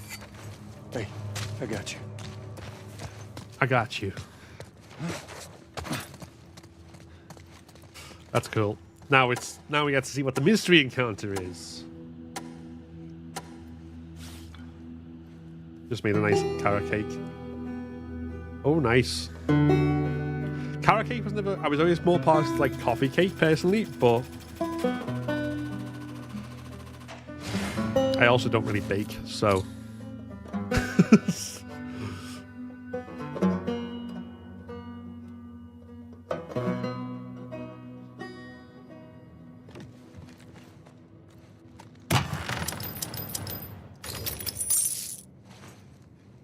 No cheese, icing though, because I'm vegan. See, I've been through like where I've like vegan, not been vegan, but a lot of vegan stuff, like meat substitutes and stuff. But one thing I was quite happy to discover was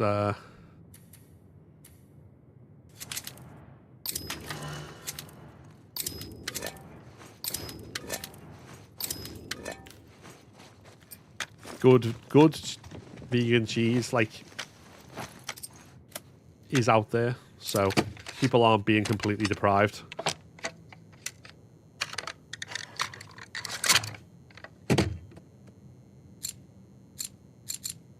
Reload speed on that. Love it when it tells me Gambit failed. Bro, you're lucky I even lived. I mean, same.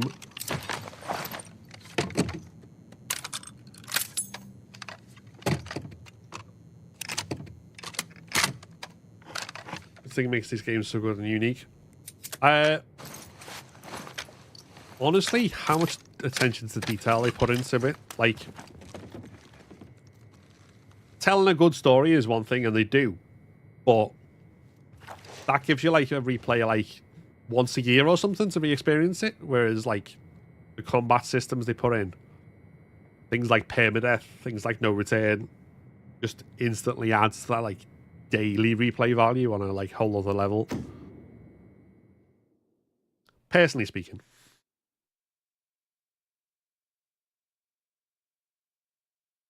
Right, mystery, mystery, mystery. What do we got? Ah, for fuck. Please be infected, please be infected, please be infected.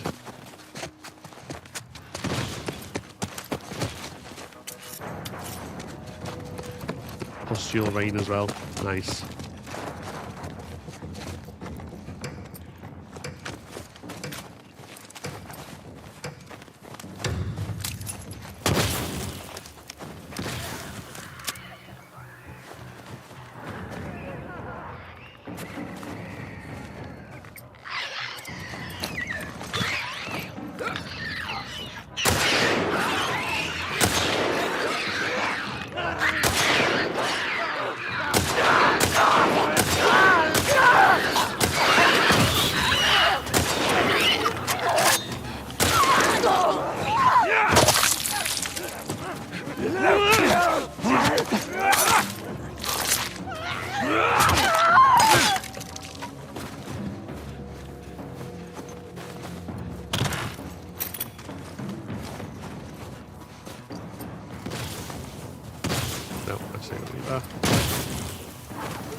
Sprint, Joel! And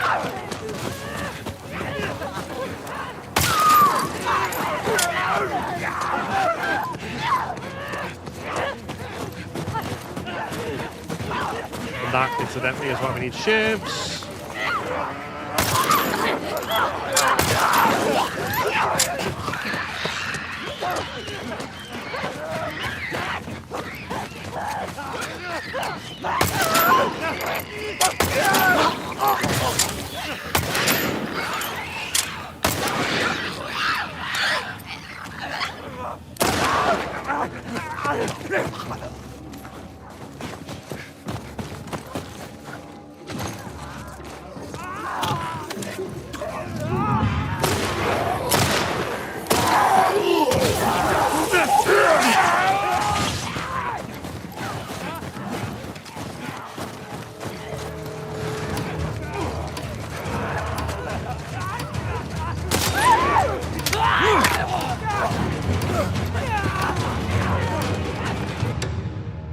Haha.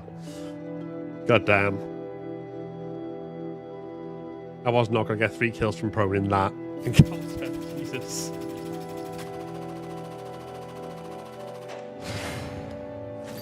Damn though, that's a good score. If you can get a, if you can get into a good rhythm, I feel like Hunted with Infected gives you a good score.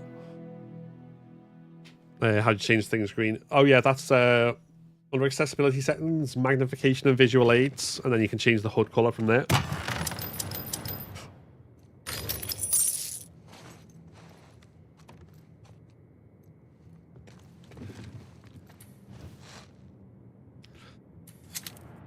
Hold on. We're up to the boss, aren't we now? Okay, bloater. Okay, cool.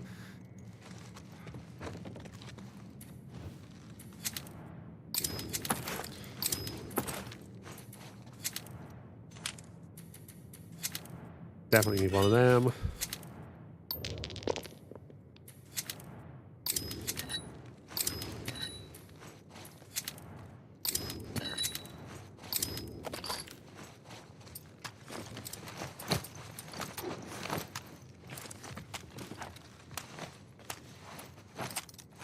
Okay.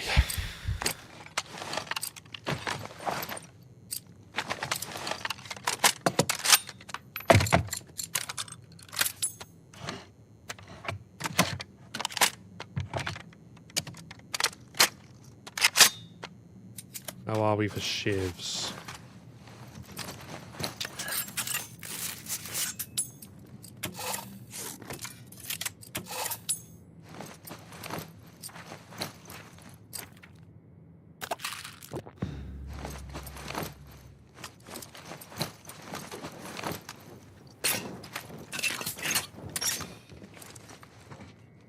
All right, let's go.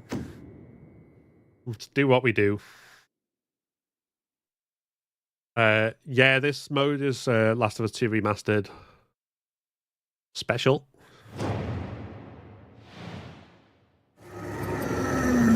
Christ.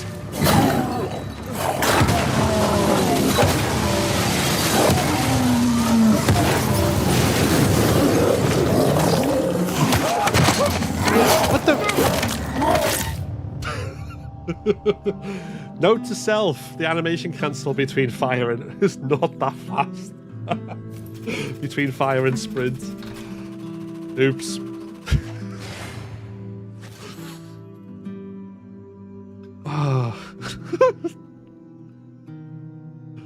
Excuse me.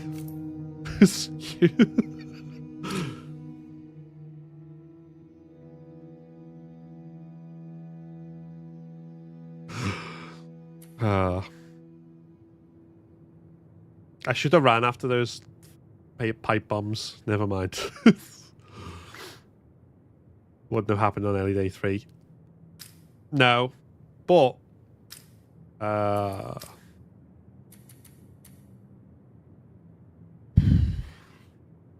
that was embarrassing. Yeah.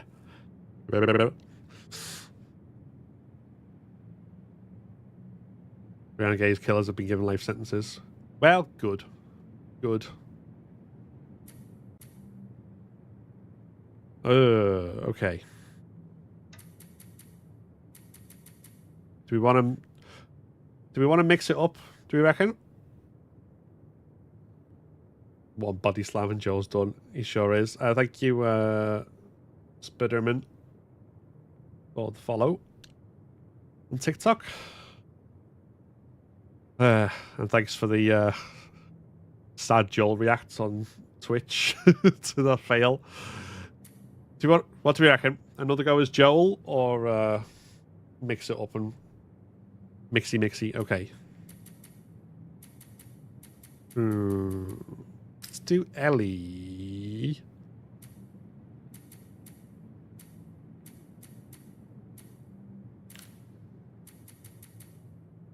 Actually, no, Abby. Let's do Abby. We haven't played as Abby or Ellie yet, so.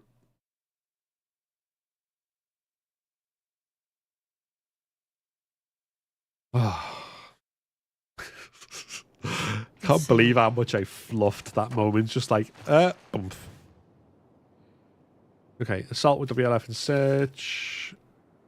Theater is our final boss. Let's see if we can get there. I still not want to run on Survivor. I mean, I've only just started Survivor, like, from hard, but yeah. I feel like the curve from Survivor to Grounded, from hard to Survivor and Survivor to Grounded is going to be like a much steeper learning curve than the previous difficulties. What have we got? Health pack, okay.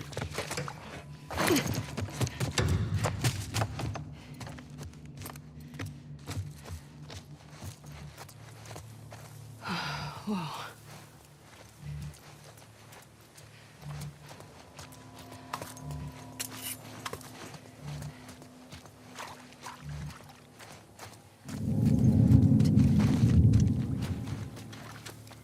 Wait.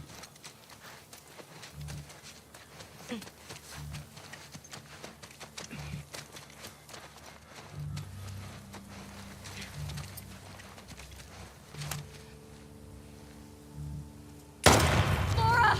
We're under attack! It came from that way! She went back there!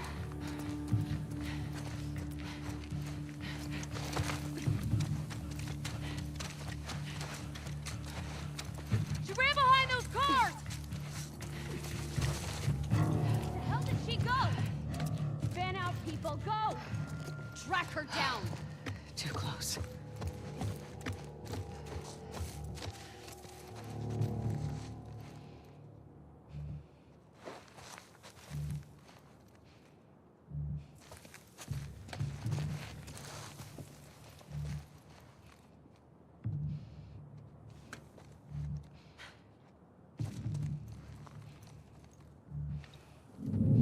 Whoa.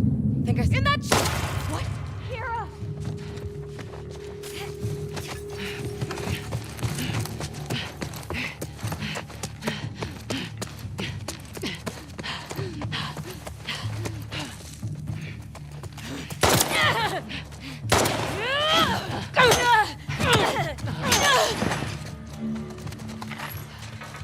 No. Make a difference. Okay. Relaxing, Jackson.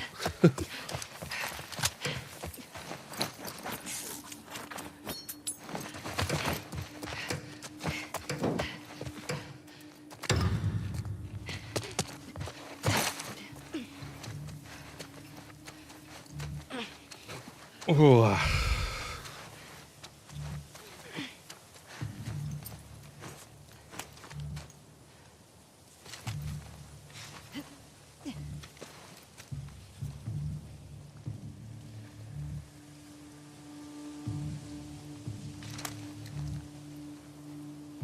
There! Right here!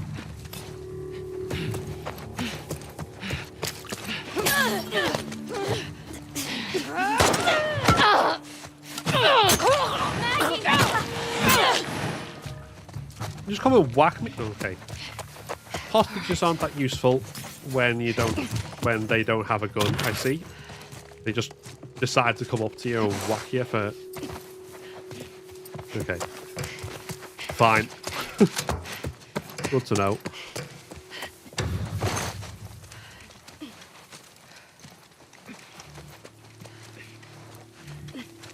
Thank you, KitKat1603 for the follow on Twitch.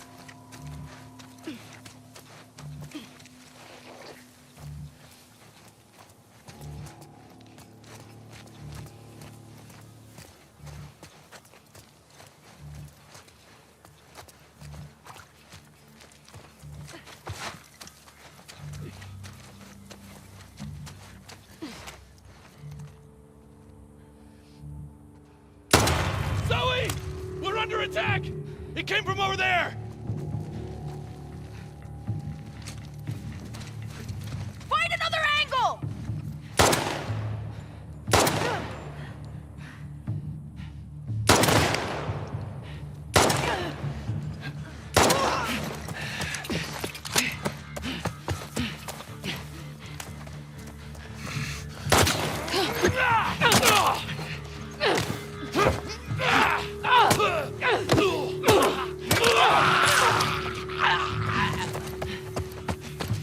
There we go.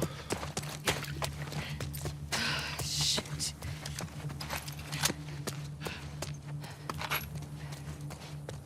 Thanks, Carolina, for the follow.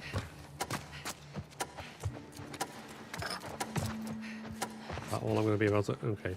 Fine. Ah.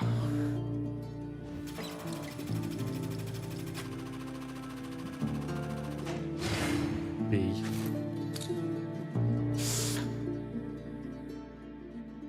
Bunch of missed shots and not that many melee kills. Headshots and melee are the main ones you want for like higher scores.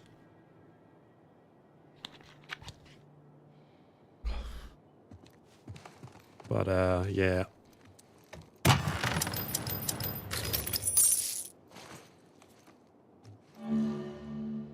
You have 50 supplements. Let's heal on melee hit.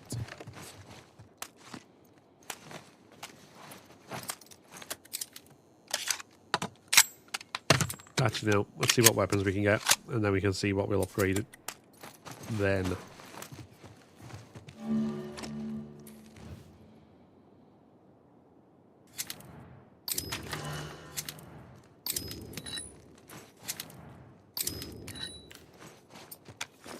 Okay, cool.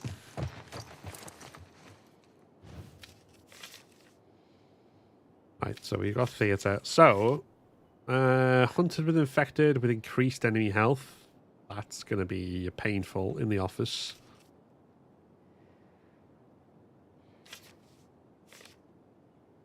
Capture with rattlers is probably going to be also going to be painful in a different way, but assault with infected and search. Capture with rattlers, hunted with infected. Hunted with infected.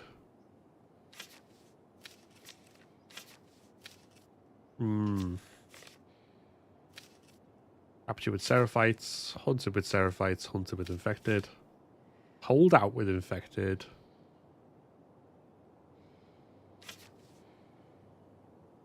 Oh, Jesus. There's like no good options there. Right, let's go this way. Okay, hold on. Don't want to do assault with a time limit because I'll just be bad at that. But I don't want to do two hunted either. So that rules out this side of things. Yeah, okay.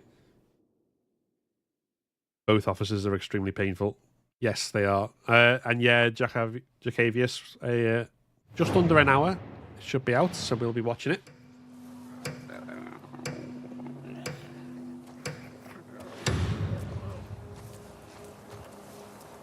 You see anything? Nothing here. Easy now.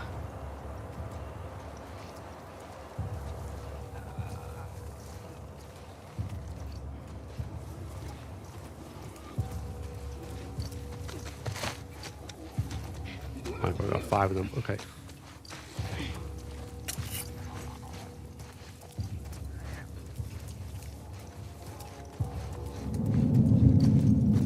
Think that was her? I'm on it. I got your back.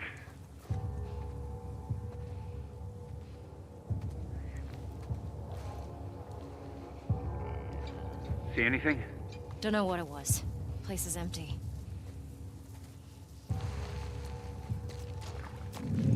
Huh? Right over here! That was stupid. All over. Don't let her escape!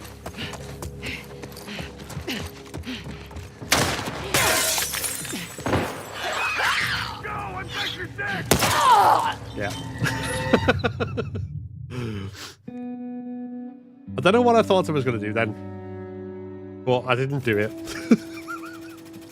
She's like, hey, let's do something stupid. Eh.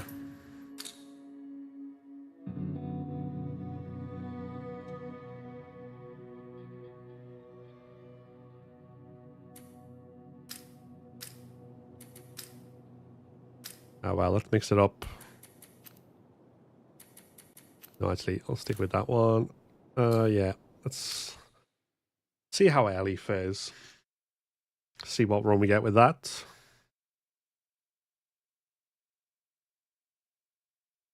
No way. Yeah. Right on. Never underestimate how I can just like...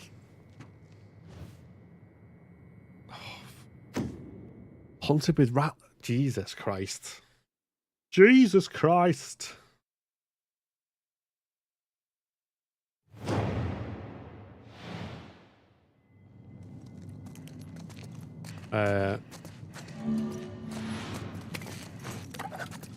Yeah, the problem with Lost Levels being Tommy's missing days is that they would have had to build that. Like, these were levels that they'd built and then scrapped. Decided not to include. We're gonna find you! No.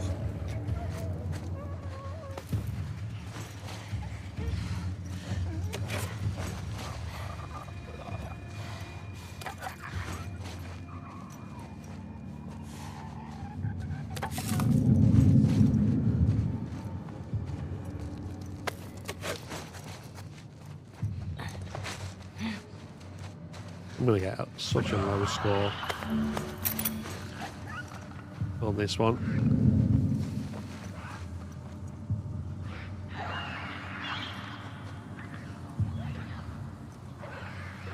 But I can hardly see, and I don't care. So.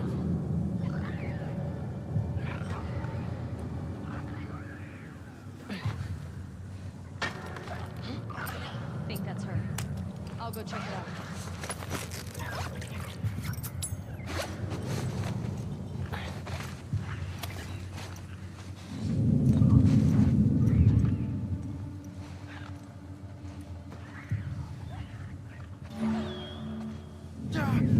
Right over here!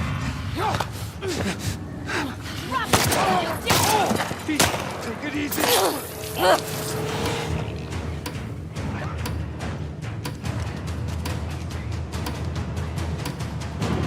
Find another angle!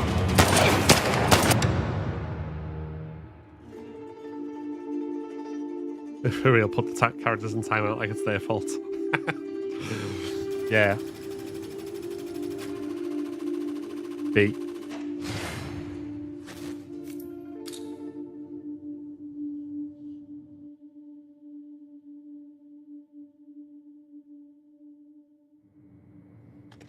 Oh well.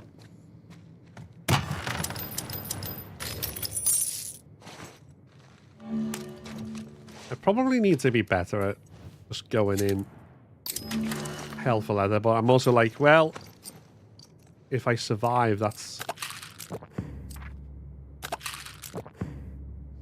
a much better position to be in than, well, dying, obviously. Okay, capture with Joel. We're gonna do this. Assault with Seraphites in combat. Yeah.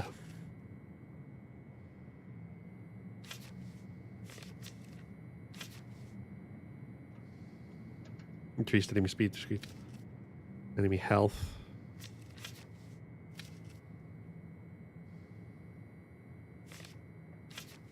Okay, so that's fine. Tripwire traps, hunted with infected. Oh no. Hunted with infected. Hold out with infected. Hunted with infected. Long guns locked. Jesus Christ, that's like... No, we are practicing, so let's take the bad run and let's see what happens. Hey Will, how we doing? Yeah, let's take all the like worst possible options and see how we do.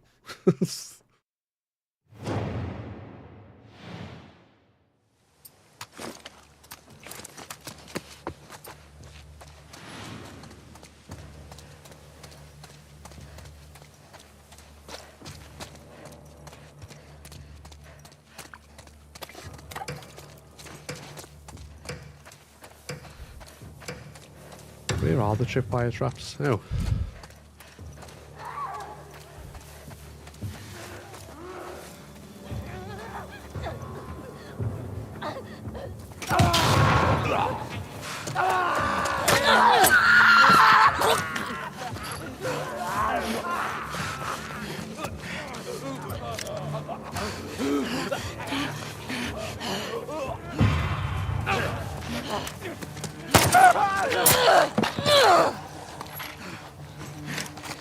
Heading home, got this on the car like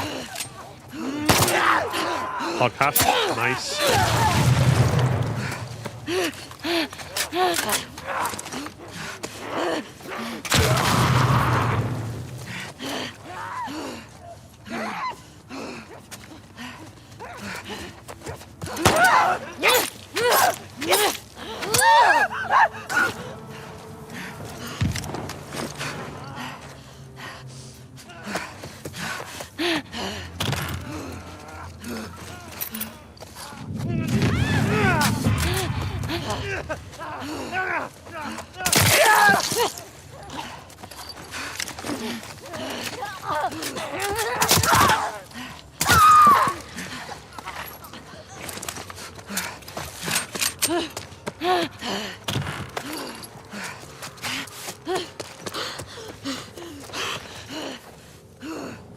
Where are you?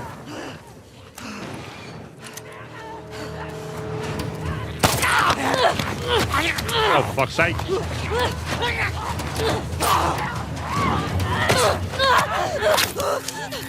What the? Fuck you, stalkers. Fuck you, I hate you so much. Oh! Why?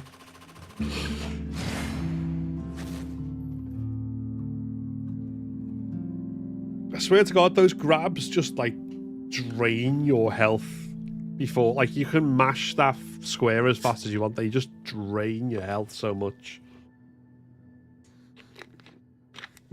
Just about to put the phone in the glove box before I set off. No worries. As long as we're all driving safe, setting a good example, that's good. Encounter failed. Tears. Yes. Oh boy, the cello. I agree. I agree. Is this just practice? Yeah, we did the daily run earlier. We got up to the last encounter before the boss, before everything went. And then... yeah, so we're just... running through and seeing what... where were we on the timer? Was it like 1 second or something stupid like that? Because I have done it. I think I was practicing offline where an enemy got grabbed and they were like this far away from death as the timer hit 0 and then they didn't die, so...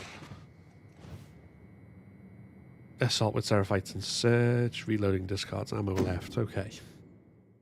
Okay. Literally like 1.4 seconds. That's...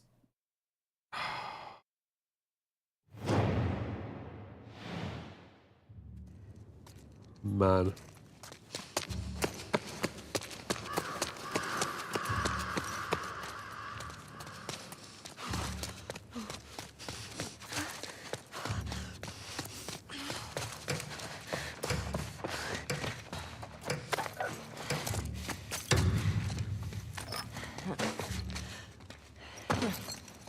Anything turn up?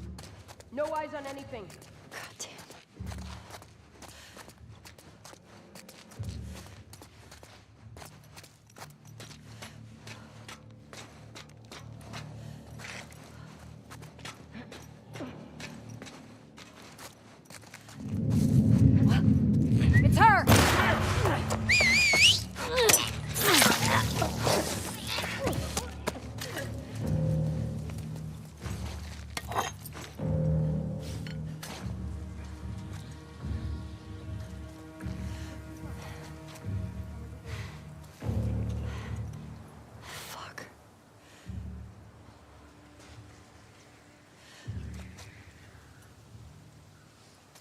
Right, who's the other one? Sound like she was downstairs.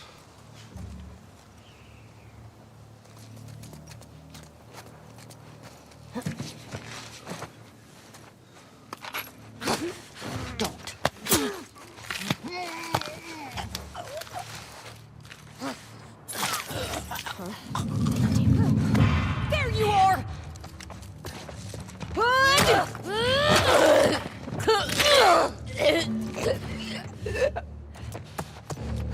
man.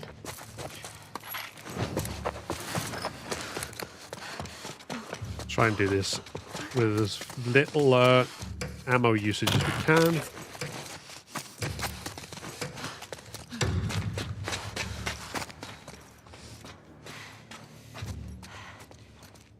He says.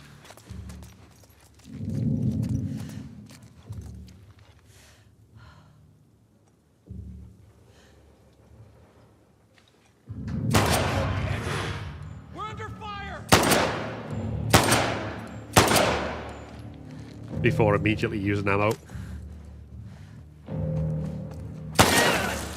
Oh, that was a good headshot. Nope.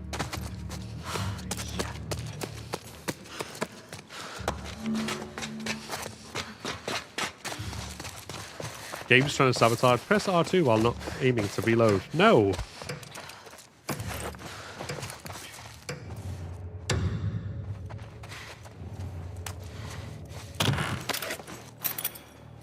Got the platinum for this like 30 minutes ago. Oh, nice. Hey, Lucas, welcome in.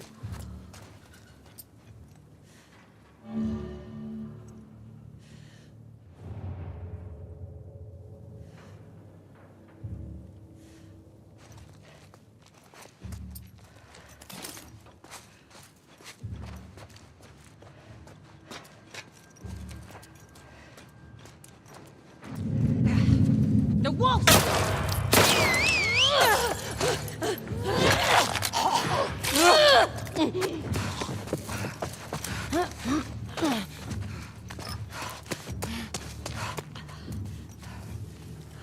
Well, so much for not taking damage.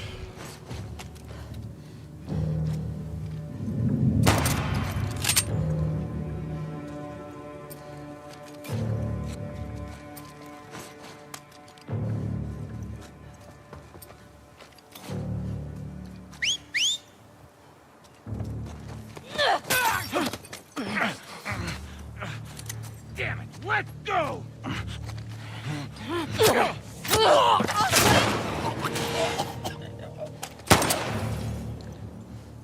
Swear they know. Oh, fuck off.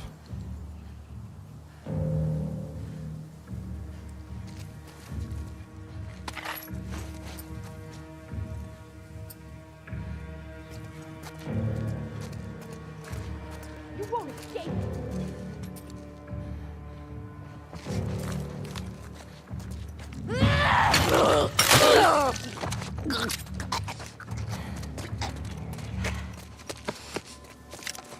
Holy shit.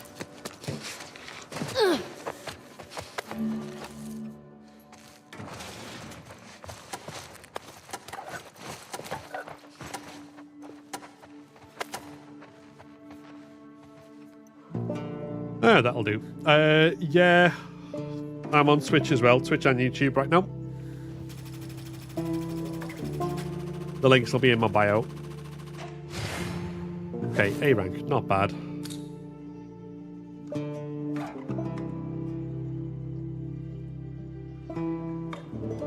Thanks, Jamp, for the follow on TikTok.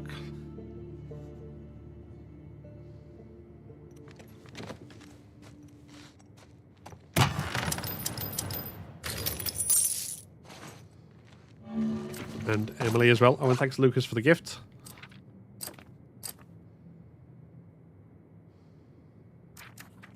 Wait, did I?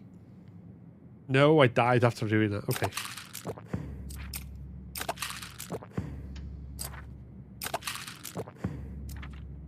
I was really confused that I'd done that before, and I hadn't because, of course, I died spectacularly in the last attempt.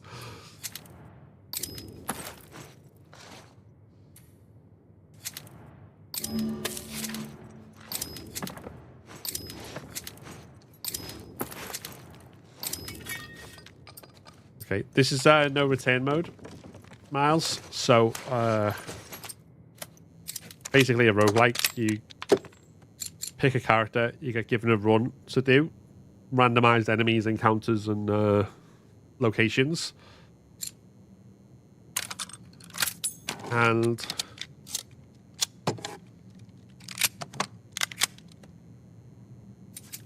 try and get through 5 levels and then a boss.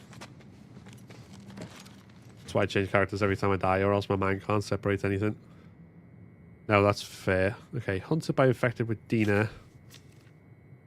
She could be more of a liability than a help, given past experience. For those who weren't here on the stream yesterday, we were playing through Survivor difficulty on permadeath on the main campaign. And I did what I normally do, sneaking through Capitol Hill. Got basically to the end when I just had to go up some stairs and drop out a window. Dina, for some reason, went back the way she came, jumped over, and then fucking got spotted. Like, the guys who spotted her had their back to me. I tried to sneak up and leave them to it, and then they saw me, and then it was like, okay, fine, we have to run now. Yeah, no, you can play No Return on PS5 as long as you've got Last of Us Part 2 Remastered version. Finished up all the challenges yesterday. Oh, nice, to unlock everything. Yeah, I've done them all now. I just kind of grinded them out, even when it was like, it'd kill a run. Okay, hunted by infected. Assault with the WLF in combat, which is ended badly for me. So hunted by infected, capture with rattlers with... That's a bad route. Capture with rattlers with increased enemy speed. No, that's just a bad route. That's... Okay. Assault with WLF in combat. Hold out with infected. And the overpass. Hunter with infected. Assault with infected. Assault with rattlers. Hunt. Not exactly spoiled for choice here. Yeah, I did the daily run at the start of the stream, Brayden. We got to the 5th encounter, the one just before the boss, and then...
At least they're all coming from my old location.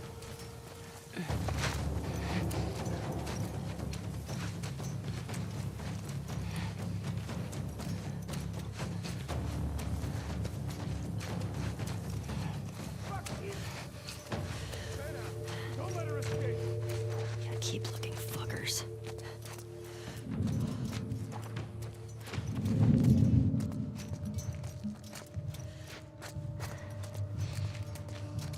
Wait, who the fuck?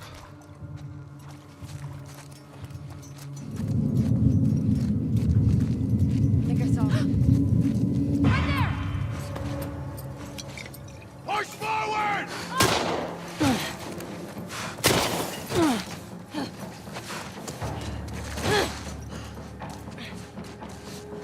Push in! She went over there!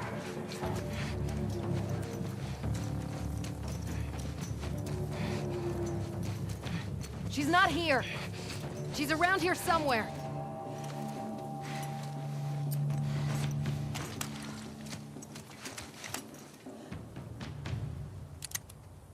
Found her!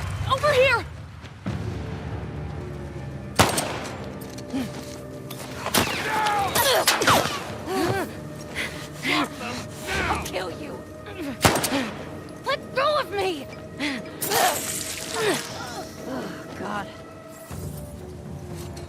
Move up! Roger that!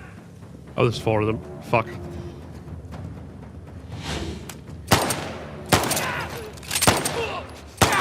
Shit!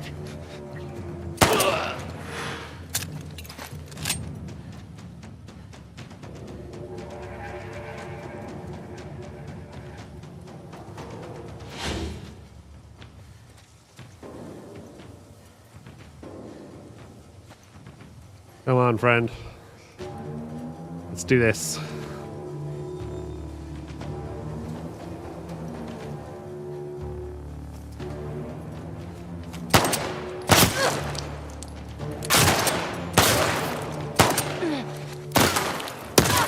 Oh, for fuck's sake.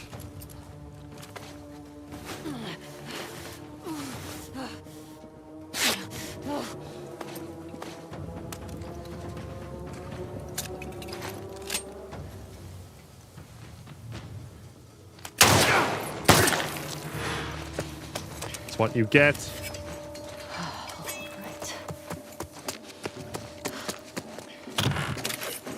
We're playing on survivor difficulty at the moment. Nothing to do with the gameplay, but I love a red flannel. Fair. I do like wearing flannel, it's very comfortable.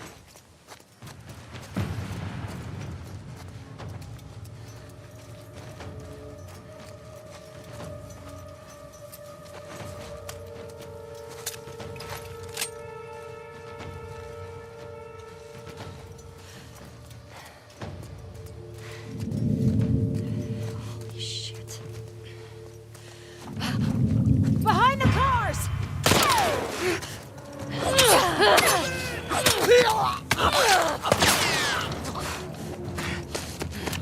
It took me like an age to try and just press down. Throw on the bottle and it just didn't. How'd she get away? Move, start a search. Hunt her down.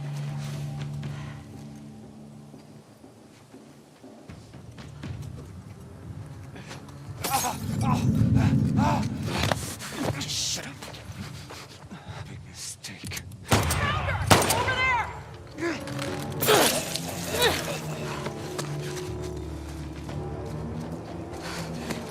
forward! Copy, you went behind those cars! Hear that? She's running! There!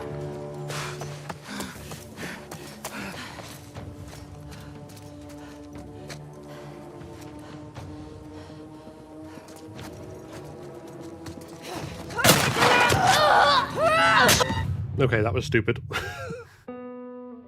Ah.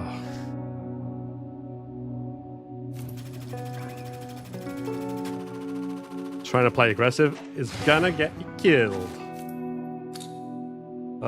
Thanks McBrain, Maxie and Sonny for the follows on TikTok. Okay. And Oscar as well. NIW Mario. Tips for grounded mode.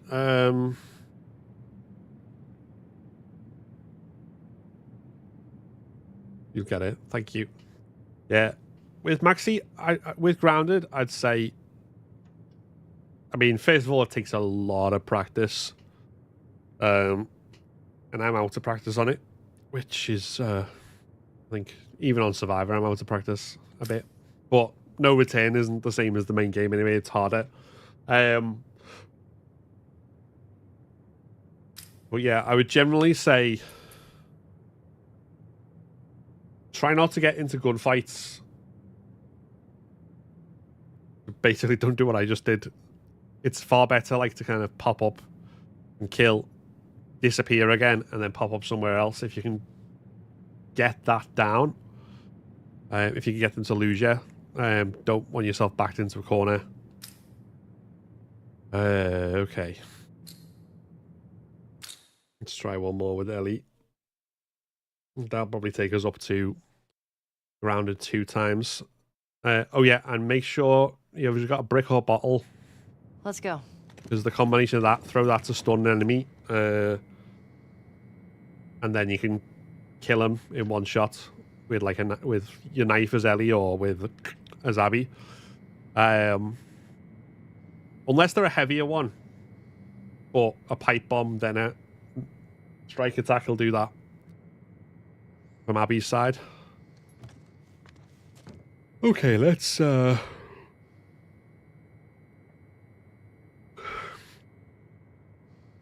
a custom run. Yeah. I was doing that before where it was just assaults and hunteds with Mel, and then not Mel, Yara, and then I moved on and just went, oh, let's do something different. Because apparently just like, nope, that failed, let's go and do something different now. Assault with infected in combat with photo mode filters, yay. Thank you, Amber Lambert, for the follow on TikTok. Yes. Like and gift gold counters are broken, by the way. Tickfinity, the place they use for the overlays. Sometimes it all works fantastically. Other times it's just like chaotic mess.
So you can't climb up there then. Okay. Good to know.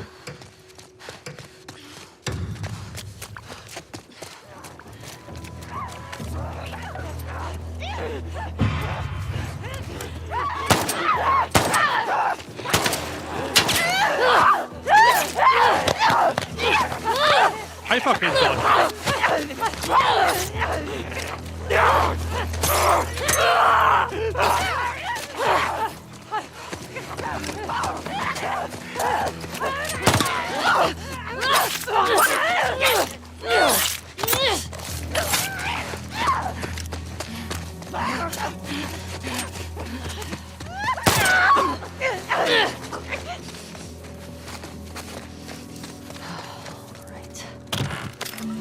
I dodged that, I swear to God.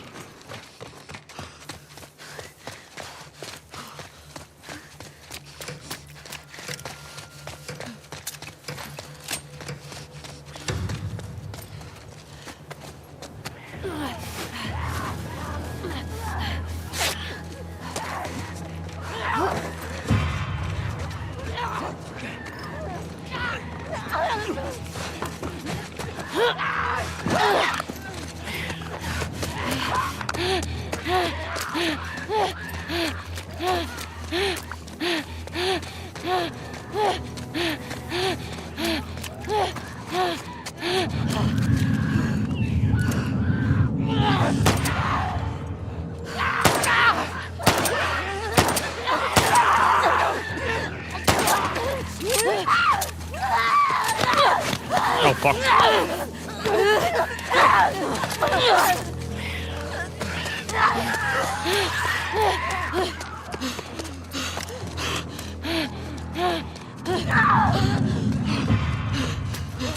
This game hates me so bad.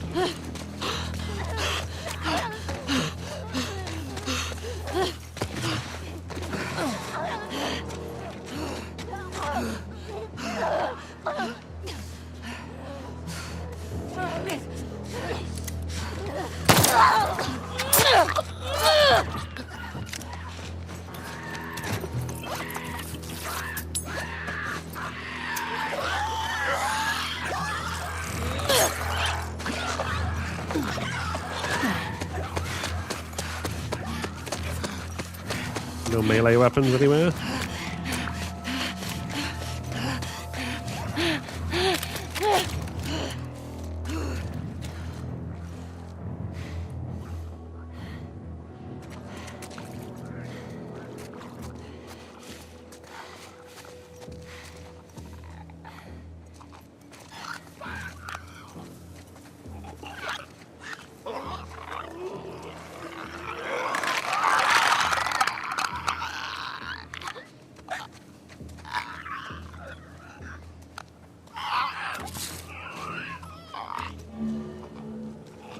How am I supposed to grab and kill you from stealth if you're walking like that?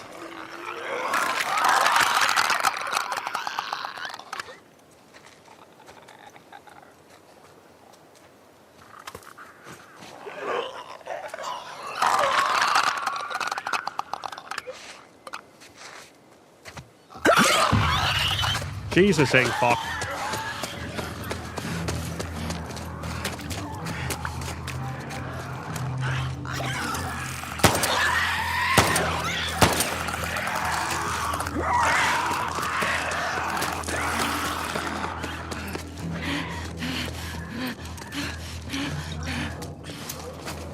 Oh, come on.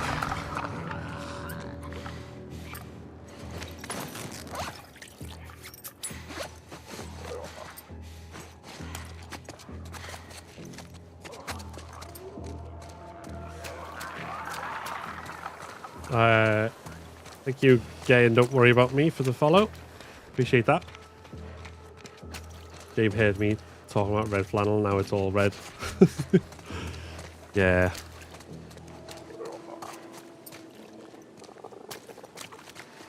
Like, I get the photo mode filter being, you know,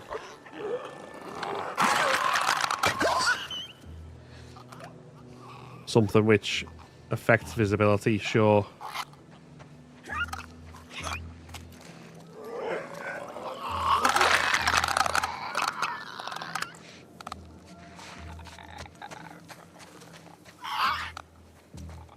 But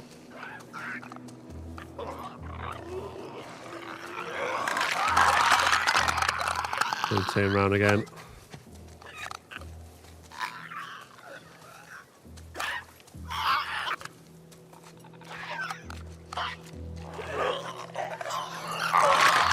All I want to do is complete the gambit.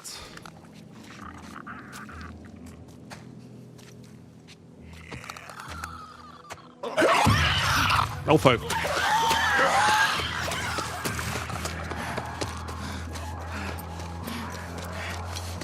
Fine, you know what? Whatever.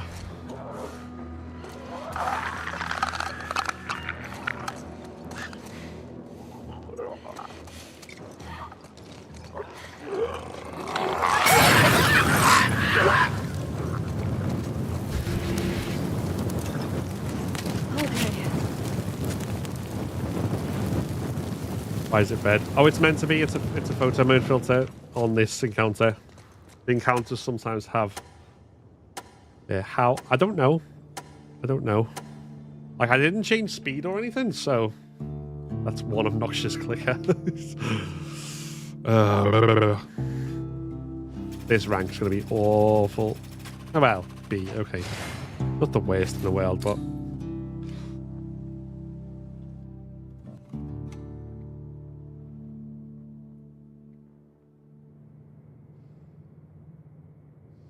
Right.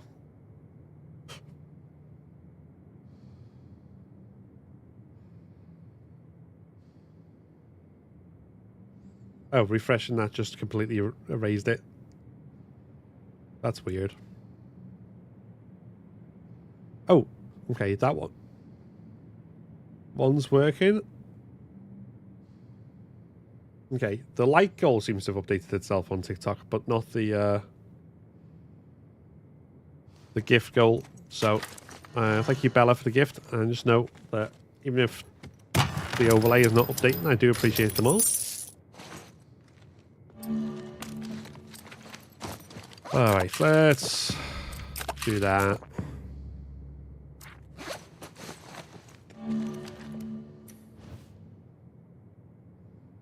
And And thank you, Rafe and Neon Scribbles, for the follows.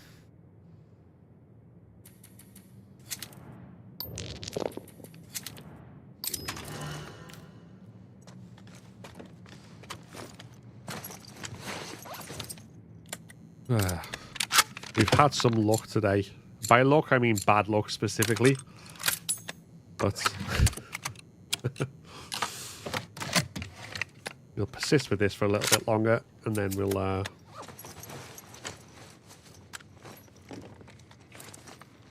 get everything up and ready for... Alright, I'm probably not going to finish this whole run now anyway, so let's just pick at random. Let's do a holdout with Jesse. Thanks for streaming. Oh, my pleasure. My pleasure. Despite how much the game decides to, like, fuck with me sometimes, I do like the streaming, the actual streaming.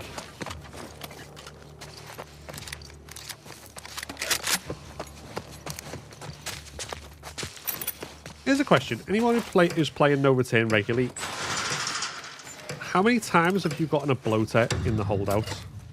I've had it once and never again since. Over here. Tommy.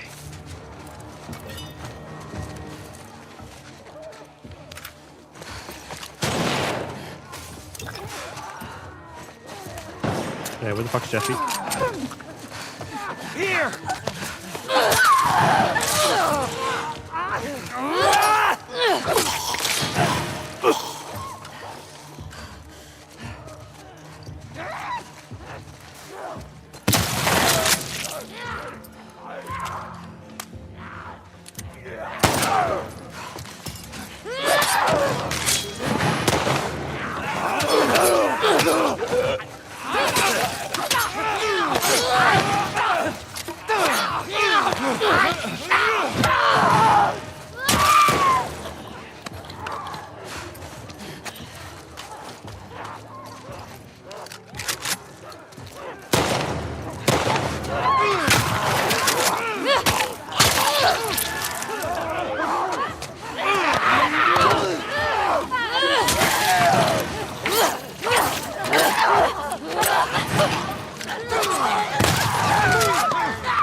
I've got the bloater. Yeah, I did once.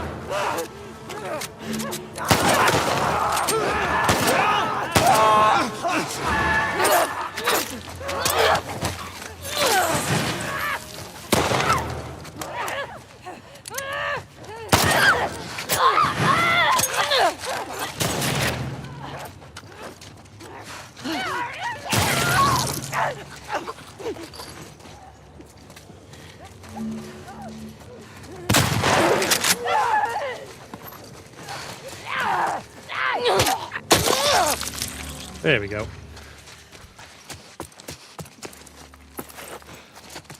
All right.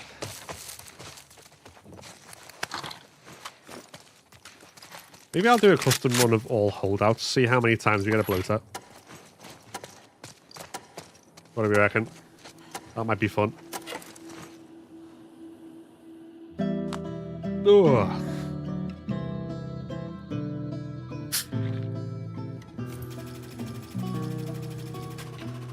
That a clicker with sunglasses on. Nice.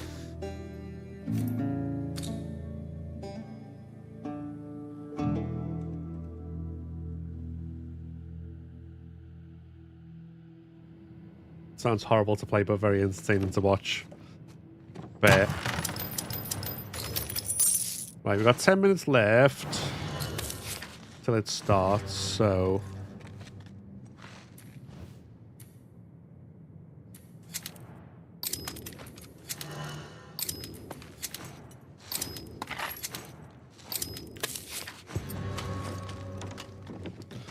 One more encounter, I reckon. Let's see what this Until with WLF. Which if I got that revolver, long gun's locked. This is probably not going to last long. But I need to try and be more aggressive in these, so we'll see what isn't good practice.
Look out!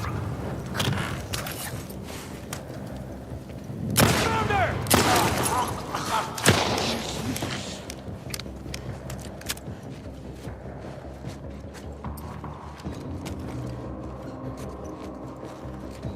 Push forward! Roger that! Oh, got her! Over here!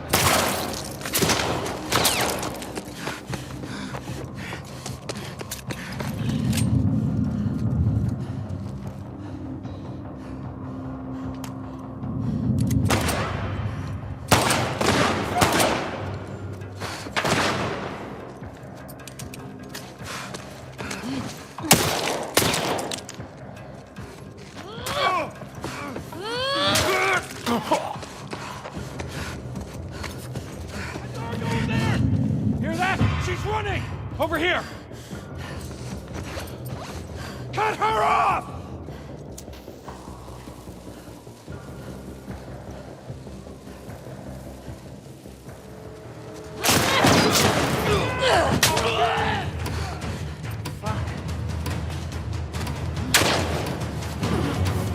Run over here! Oh. I didn't that time.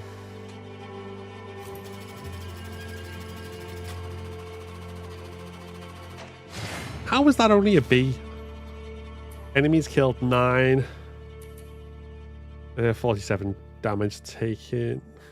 No, 106 damage taken. No ally. Gamba complete.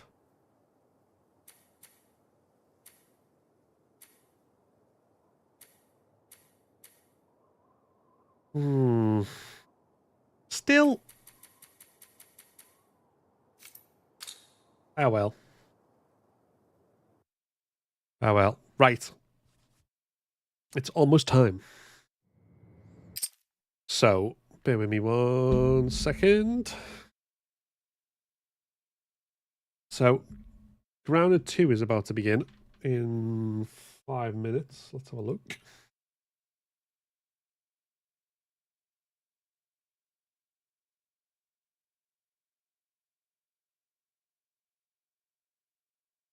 Okay.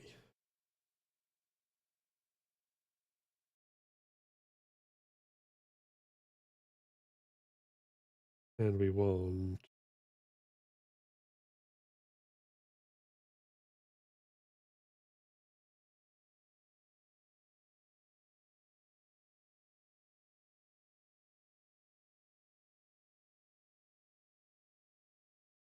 There we go. Oh. So, Grounded 2 is... hold on. The TikTok? No. No.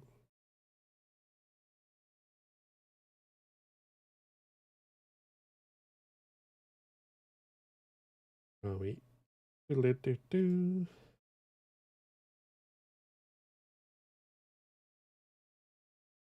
Try and fit it in the center of the screen so it's full screen so nothing's cut off. But yeah, I'll obviously maximize that in a minute. Can't wait for Twitter and Reddit's very normal reaction to this. Yeah, same. Right, I'm just going to close the curtains 1 second and I will be back and then we will start on this.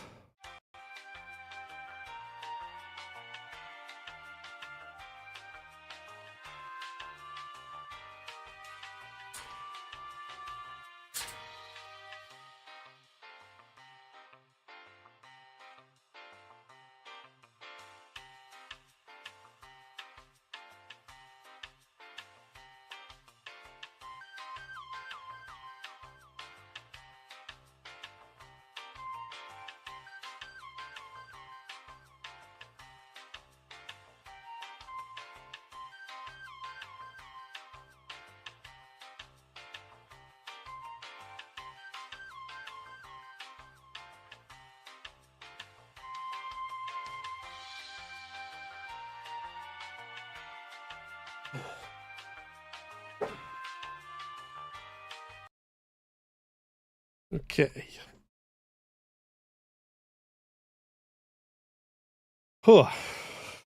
So, what we'll do for this is I'll mute the alert audios and everything. Where are we?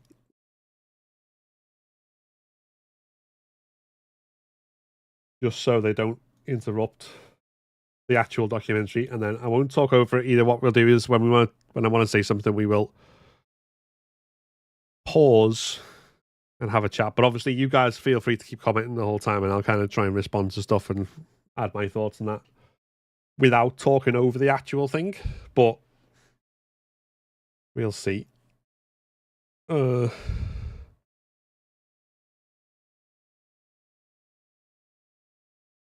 me get on. Hey there, Ken. I'm good, thanks. Oscar, Grounded 2 is a documentary on the making of The Last of Us Part 2.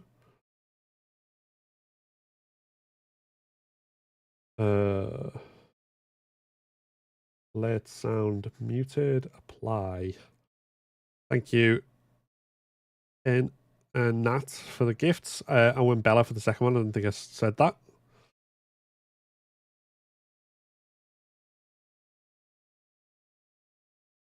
Oh.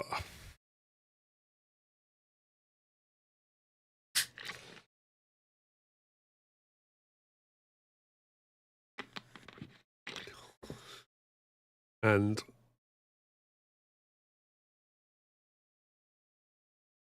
we'll hey there, Kiza. Hype.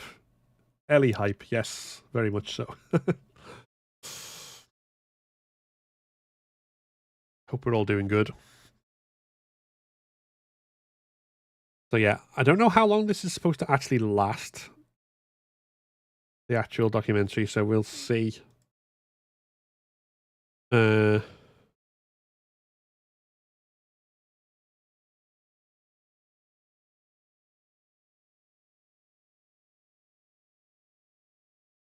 hour plus, I guess. Yeah, which obviously probably a bit longer once we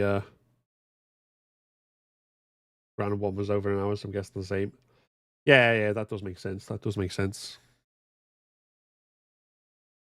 One thing I'm gonna do.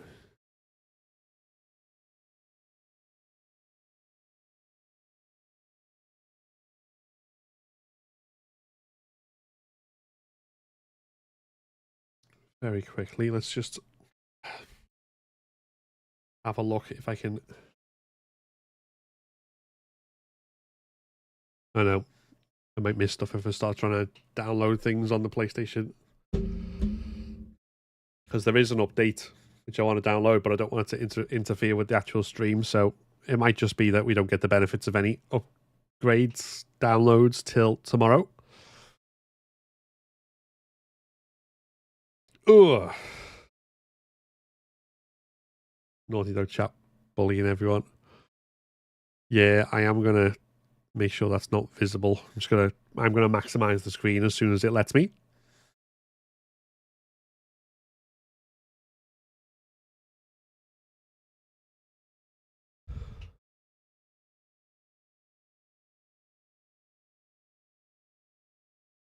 And if people can comment as well and let me know how the volume on the thing sounds. Mainly if it's too quiet, I'll have to try and adjust for that. But hopefully it should be a good level. And obviously if there's any issues with the stream quality as well, if I can ask you guys to let me know. Hopefully, given what we've put everything else, it shouldn't be an issue. Premiere will begin shortly. Come on.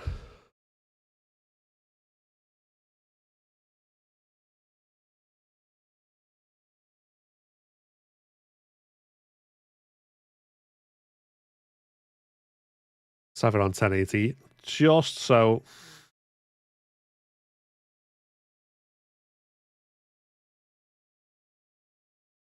Loud.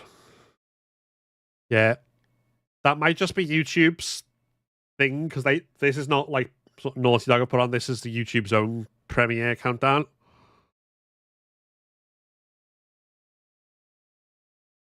If it's still too loud, once the actual documentary starts, I'll turn it down there.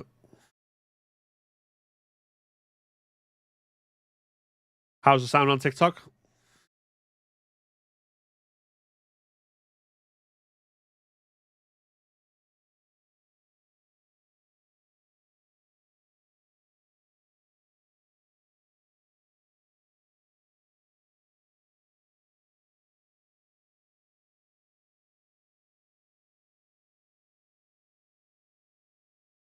Loud, but can hear you. Okay.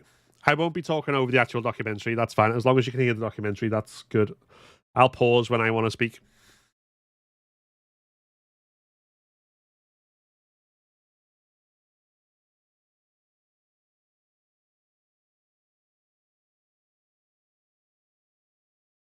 Right. That's still audible for everyone?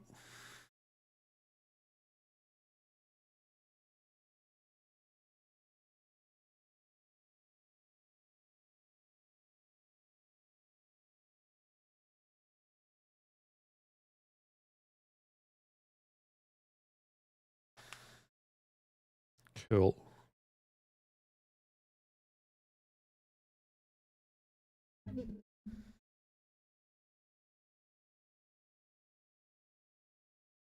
Here we go.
Say this has everything figured out, even though it might change.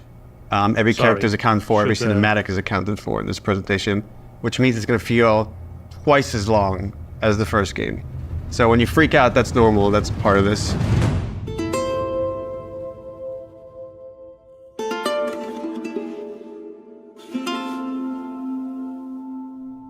Oh, this is about an hour and a half to 2 hours, so hopefully you got your pee break.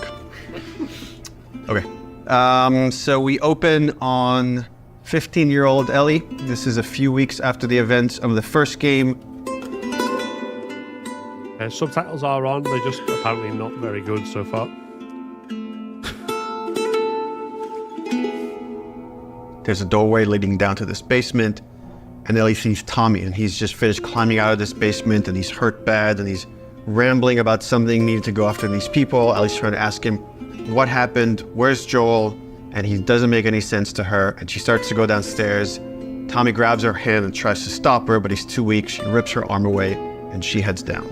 And with each step, her heart races faster and faster as she sees this trail of blood. She opens the door, revealing Joel's mutilated body. And then shock just sets in, and she screams and tries to grab his body, and Dina comes and rips her away, and on that cacophony of sounds, silence.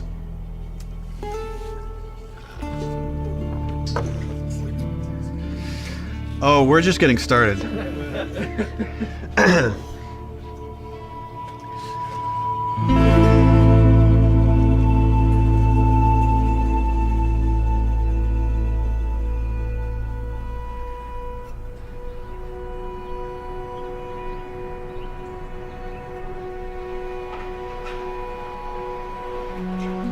So, sorry, just to point out, that version of the opening, Ellie would have still been 16 as well.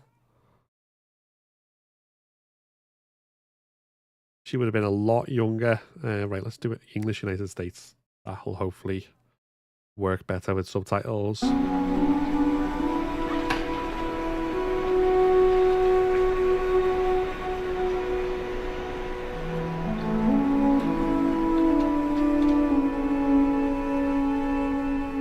I've been working on this game since we finished... Well, really, been thinking about it since we finished The Last of Us. So many people were like, Last of Us 1 is so perfect. It should never have a sequel. They shouldn't make a sequel. They're like, oh, it wrapped up super great. But I think actually, if you look at the ending... Swear to me that everything that you've said about the Fireflies is true. Ellie is accepting a lie. I swear. Okay. She has a very good bullshit detector. She knows something doesn't feel right, but I think is too scared at that point to ask. How long can you really live with accepting a lie like that? The Last of Us feels like an origin story for this survivor in this post-apocalyptic world. Seeing like how Ellie has become such a strong, unique character, it really felt like, you know, if we were to do a sequel, it'd be a shame for it not to focus on her. Move the fuck out of the way. Yeah, once we're done with this whole thing, I'm gonna teach you how to play guitar. I reckon you'd really like that. What do you say, huh? Joel, he's gonna teach Ellie to play guitar. That always felt like that's just this like unanswered promise that like was kind of lingering at the end of the first game. We did this thing called One Night Live, where we had the actors come on stage and reenact certain scenes. So you say we get you to the Fireflies. What happens next? Marlene, she said that they have their own little quarantine zone and that doctors are still trying to find a cure. I wrote this new scene that takes place after the ending of The Last of Us, but it was only shown to people in the audience. Like, we cut off the stream right before we showed them the scene. If I ever were to lose you, I'd surely lose myself. Try and sometimes you'll succeed to make this man of me. Our future days of you and me.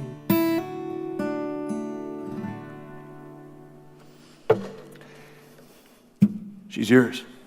No, I don't know the first thing about this. Hey, I promised you I'd teach you how to play. That scene ends with Ellie holding the guitar and playing one note. And that image was so strong in my mind that I'm sure that kind of trickled into this idea of this trailer. So I started working on some concept art, kept fleshing out the story. And as it felt like it was kind of gaining momentum, Uncharted 4 needed all hands on deck. Naughty Dog had always made one game, and as soon as it finishes one game, it works on another. When I started on Uncharted 3, We were starting to experiment then with trying to do 2 teams. After we finished Uncharted 3, I jumped onto Uncharted 4. At some point in time, Uncharted 4 was coming down to the wire, and it's just, we had to shift resources, and pretty much everyone just ended up on Uncharted, trying to finish it up. So I said, okay, before I come on like in full force on Uncharted 4, I just want to capture this trailer. I walk through the valley of the shadow of death, and I fear no evil, because I'm blind to it all. Said I walk beside the still waters, and they restore my soul, but I can't walk on the path of the right, because I'm wrong. During the entire production of Uncharted 4, that's all I could think about. I had a lot of investment in Uncharted 4, but the day we were done with Uncharted 4, went right back to that trailer to wrap it up. Anything for... That's like the best trailer they've done. Like, leading into Last of Us Part 2, I love that trailer so much. This shot that's still happening? Not in animation.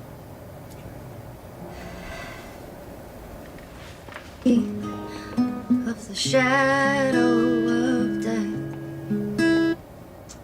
This one feels kind of strong to me. Drawing a lot of attention. Can we tone that down? Yep.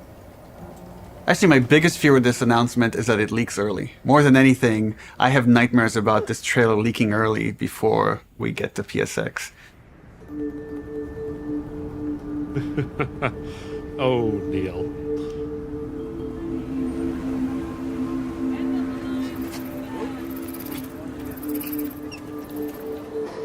If we're going to surprise people, PSX, the PlayStation Experience, hasn't set itself up yet as a place where big titles get revealed. That's E3.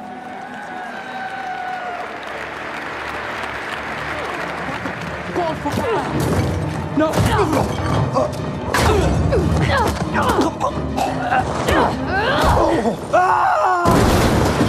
We're revealing the Uncharted single-player content at the opening of the show. You're late. I thought you were professional. Oh, you should relax. You'll live longer. I still need to play this. No one's going to expect a second Naughty Dog title to be revealed in the same press conference. Please welcome to the stage, Sean Layden. There's one more special unveil we have for you tonight. Please enjoy it.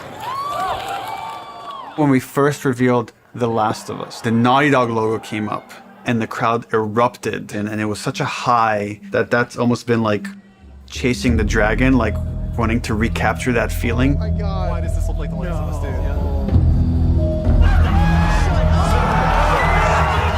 Playing it at this surprising moment, I'm hopeful it will have a similar feel.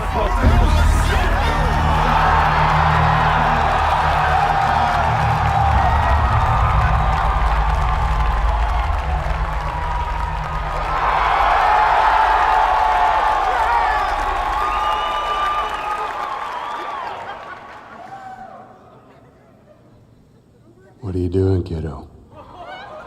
People outside the studio have such an attachment to the first game, and I've definitely seen fears about not wanting to make a sequel because somehow if it's bad, it will tarnish your feeling about the first game. I'm gonna find, and I'm gonna kill every last one of them. We're doubling down on those fears and not calling it The Last of Us some subtitle. It's The Last of Us Part 2 to say it's all one story. Fucking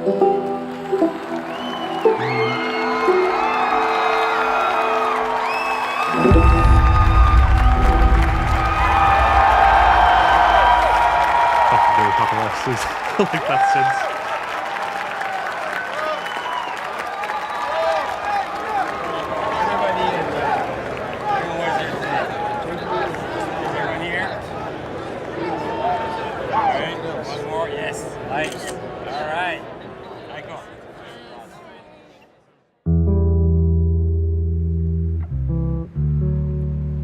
the concept for the sequel had to feel compelling enough, have enough weight that felt like, okay, this is an experience worth creating, worth spending the next 3 years on. I became really intrigued with the idea of the cycle of violence and how like certain events would trigger acts of violence that then would beget more acts of violence. It's almost never satisfying. It never brings the person you love back. And despite you thinking it's going to bring some closure, it doesn't.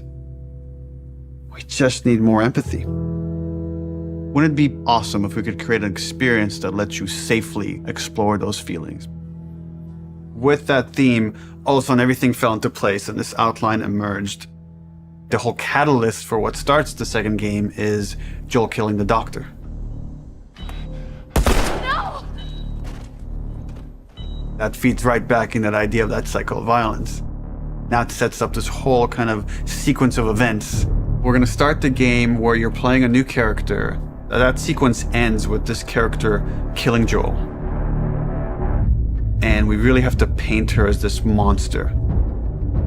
Then when you play the next chunk of the game and you're Ellie and you're gonna pursue justice, quote unquote, and you're gonna go kill this entire crew, we're gonna go back in time and show you that same sequence of events, this character that you saw as a monster, to now get you to see things from her perspective. And how this crew is a bunch of people trying to survive in this world. And they have their reasons for pursuing and finding Joel and killing him. And the story was... It was a ballsy move to do it in that order as well, I have to say. Whether it landed for you or not, it was definitely like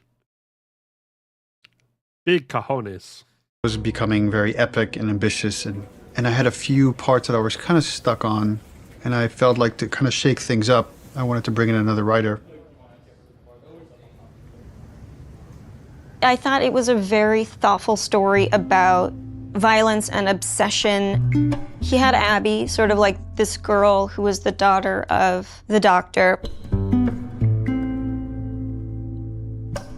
And that Ellie would go on this vengeance quest. And when he was like, and then Ellie actually kills Abby, I was like, what? You're gonna... Yeah, let's fucking do it. Not only is she contributing in a lot of ways, I feel like she's challenging what this story can be. She's wanted to add more romantic intimacy between the characters. Those are areas that I've been, I don't know, more uncomfortable writing that stuff.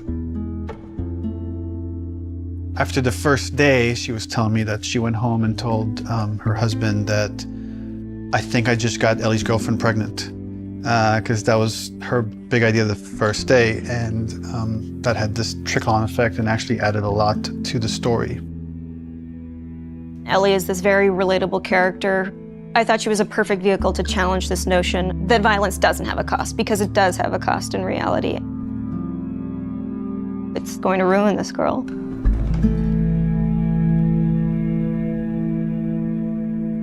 Just one of the things we're going to see here, and we're going to see it a lot quite through, is a lot of people, things that, like, in my view, make the story much richer and deeper, but a lot of people blame Neil Druckmann for ruining the story are things that he didn't come up with. Like, he wrote the outline and stuff, but a lot more involved with it was Hallie Gross. Thank goodness he brought someone in. I mean, yeah, I agree. I mean, she was writing on Westworld, I think.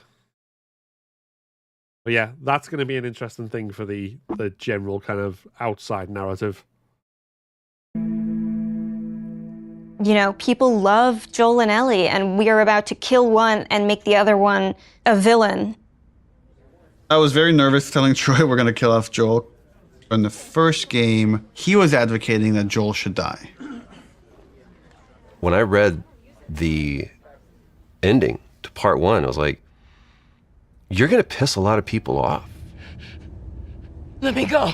Marlene is the closest thing to a parent that Ellie has had outside of Joel. You just come after her. a lot of people got hurt, and Marlene would be one of those people.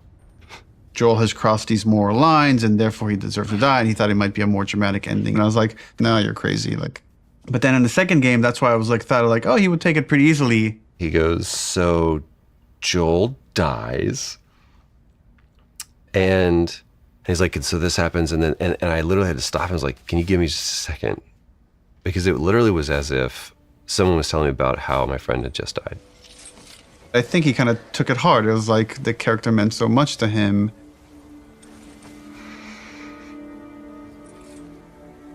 We're gonna kill off this character. His role is gonna be much smaller on this one. All of a sudden it was, please don't take this from me yet. Ellie is scared to be alone. Everybody that she's loved up until that point, she's lost them. It's hard to imagine the story without Joel dying. Like, you feel that hate, Ellie feels that hate. You're one-to-one, you're on the stick, and that informs the rest of the story. This way, come on!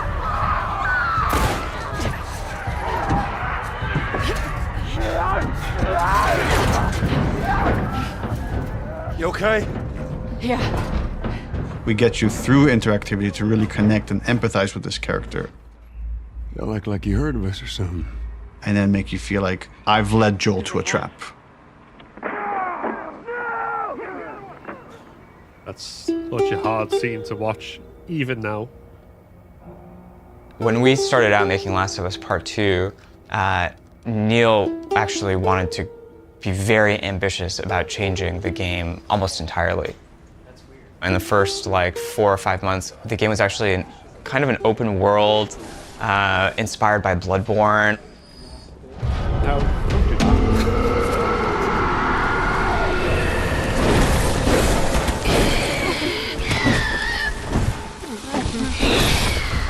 And it was purely melee focused, it was all hand-to-hand combat.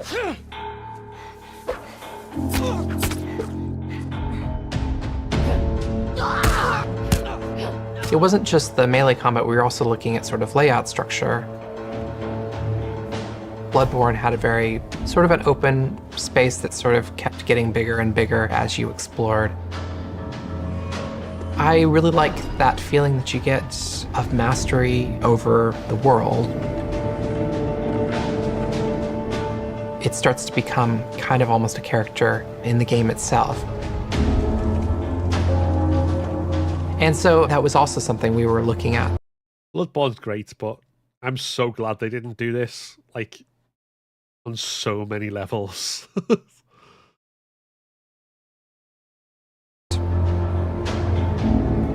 We started out making it as different as humanly possible from the first game as we could, and then kind of dialing it back.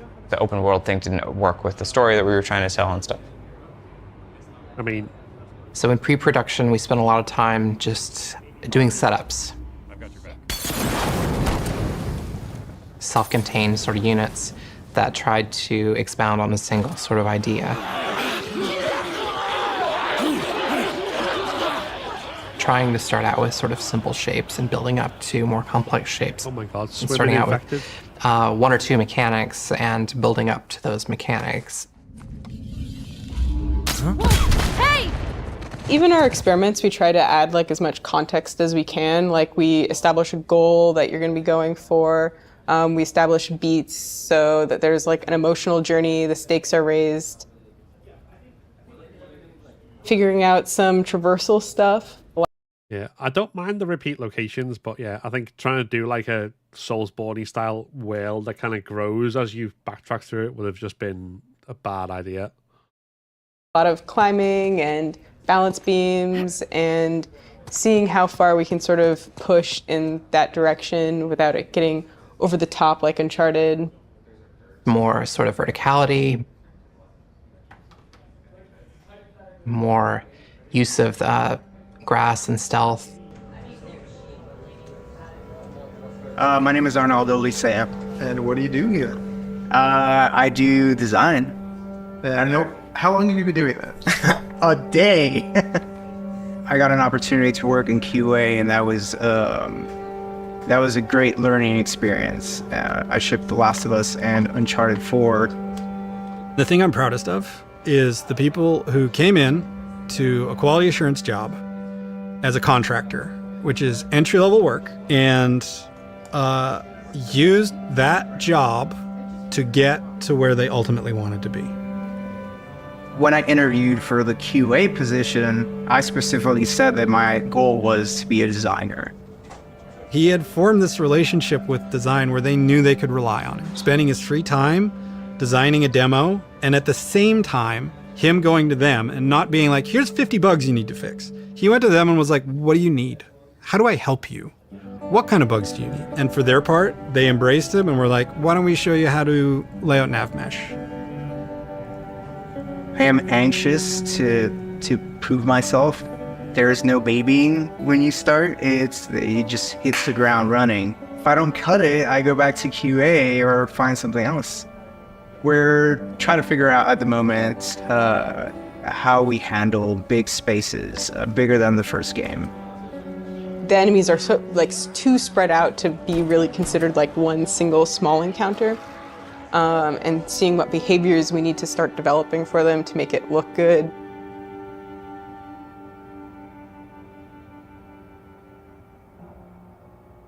The opening of Seattle, that whole section was pretty slow and quite linear in the level design. Let's assume that there's guys in this building, someone's starting to shoot at me from the second floor. So, okay, if I'm on the horse and I'm getting shot at, I can't take cover with the horse, so probably first thing I'm going to do is jump off. And that's slow and clumsy, and maybe we can make that faster. It's like, but once I jump off, I'm going to want to take cover behind something. It's like, okay, I'm taking cover. Now what the fuck do I do with this horse? I assume the enemies are going to shoot at it. If they don't, that's kind of weird. Does Dina ride off with the horse to help it stay safe? Well, that sucks because I'm trying to build a relationship with Dina, and if my partner leaves me, that makes me like her less. I'm like, okay, so Dina has to get off the horse and take cover with me and help me engage with the enemies. Okay, but the horse is still there, so what happens with this horse? Does it ride off on its own in order to like protect itself and then come back after? Oh, that feels too intelligent for a horse. That seems a little funny. As soon as there's range combat, the horse kind of makes it fall apart. What if we did this whole sequence on foot? How do I approach this building? Imagine this is more dense with cars and ferns and interesting ways for me to close this distance. Maybe when I get close enough, 2 militia guys come out. I have this little firefight with this front before I could rush forward and go into this building, climb up, and take out the sharpshooter that was harassing me. Really simple, small fight. Now there's tension. Guys can come from anywhere, like from this rooftop, from these windows. And that really inspired us to take some pretty drastic changes as far as the flow, inserting more combat, opening up the layout to give the player more options as far as they explore the city. You can imagine this as being kind of the hub with it poking into streets, and I could go into the streets and explore and find those. It's always endlessly fascinating to me seeing all these like early builds and how they think through these processes. But yeah, I agree. Like, all dev jobs are valid. There's no. We'll see how they handle crunch once we get to that. Locations, what we're kind of calling dungeons. Might be an interesting so that's the plan. conversation. Some of these changes are big, but it got us excited. This feels like a true evolution of T1 as far as going more systemic and giving you options. If there's concern, it's about scale, it's about scope, it's about can we actually build this thing? The scope is always bigger than the last game. It always has been. It always will be, probably. But this scope on this game is something pretty extraordinary. Everyone seems to agree that the thing we're building is going to be cool. Once it's done, it's just that it's such a big game. Our games have become more and more ambitious, and the studio has gotten a lot bigger. When I started here, we were 40 people.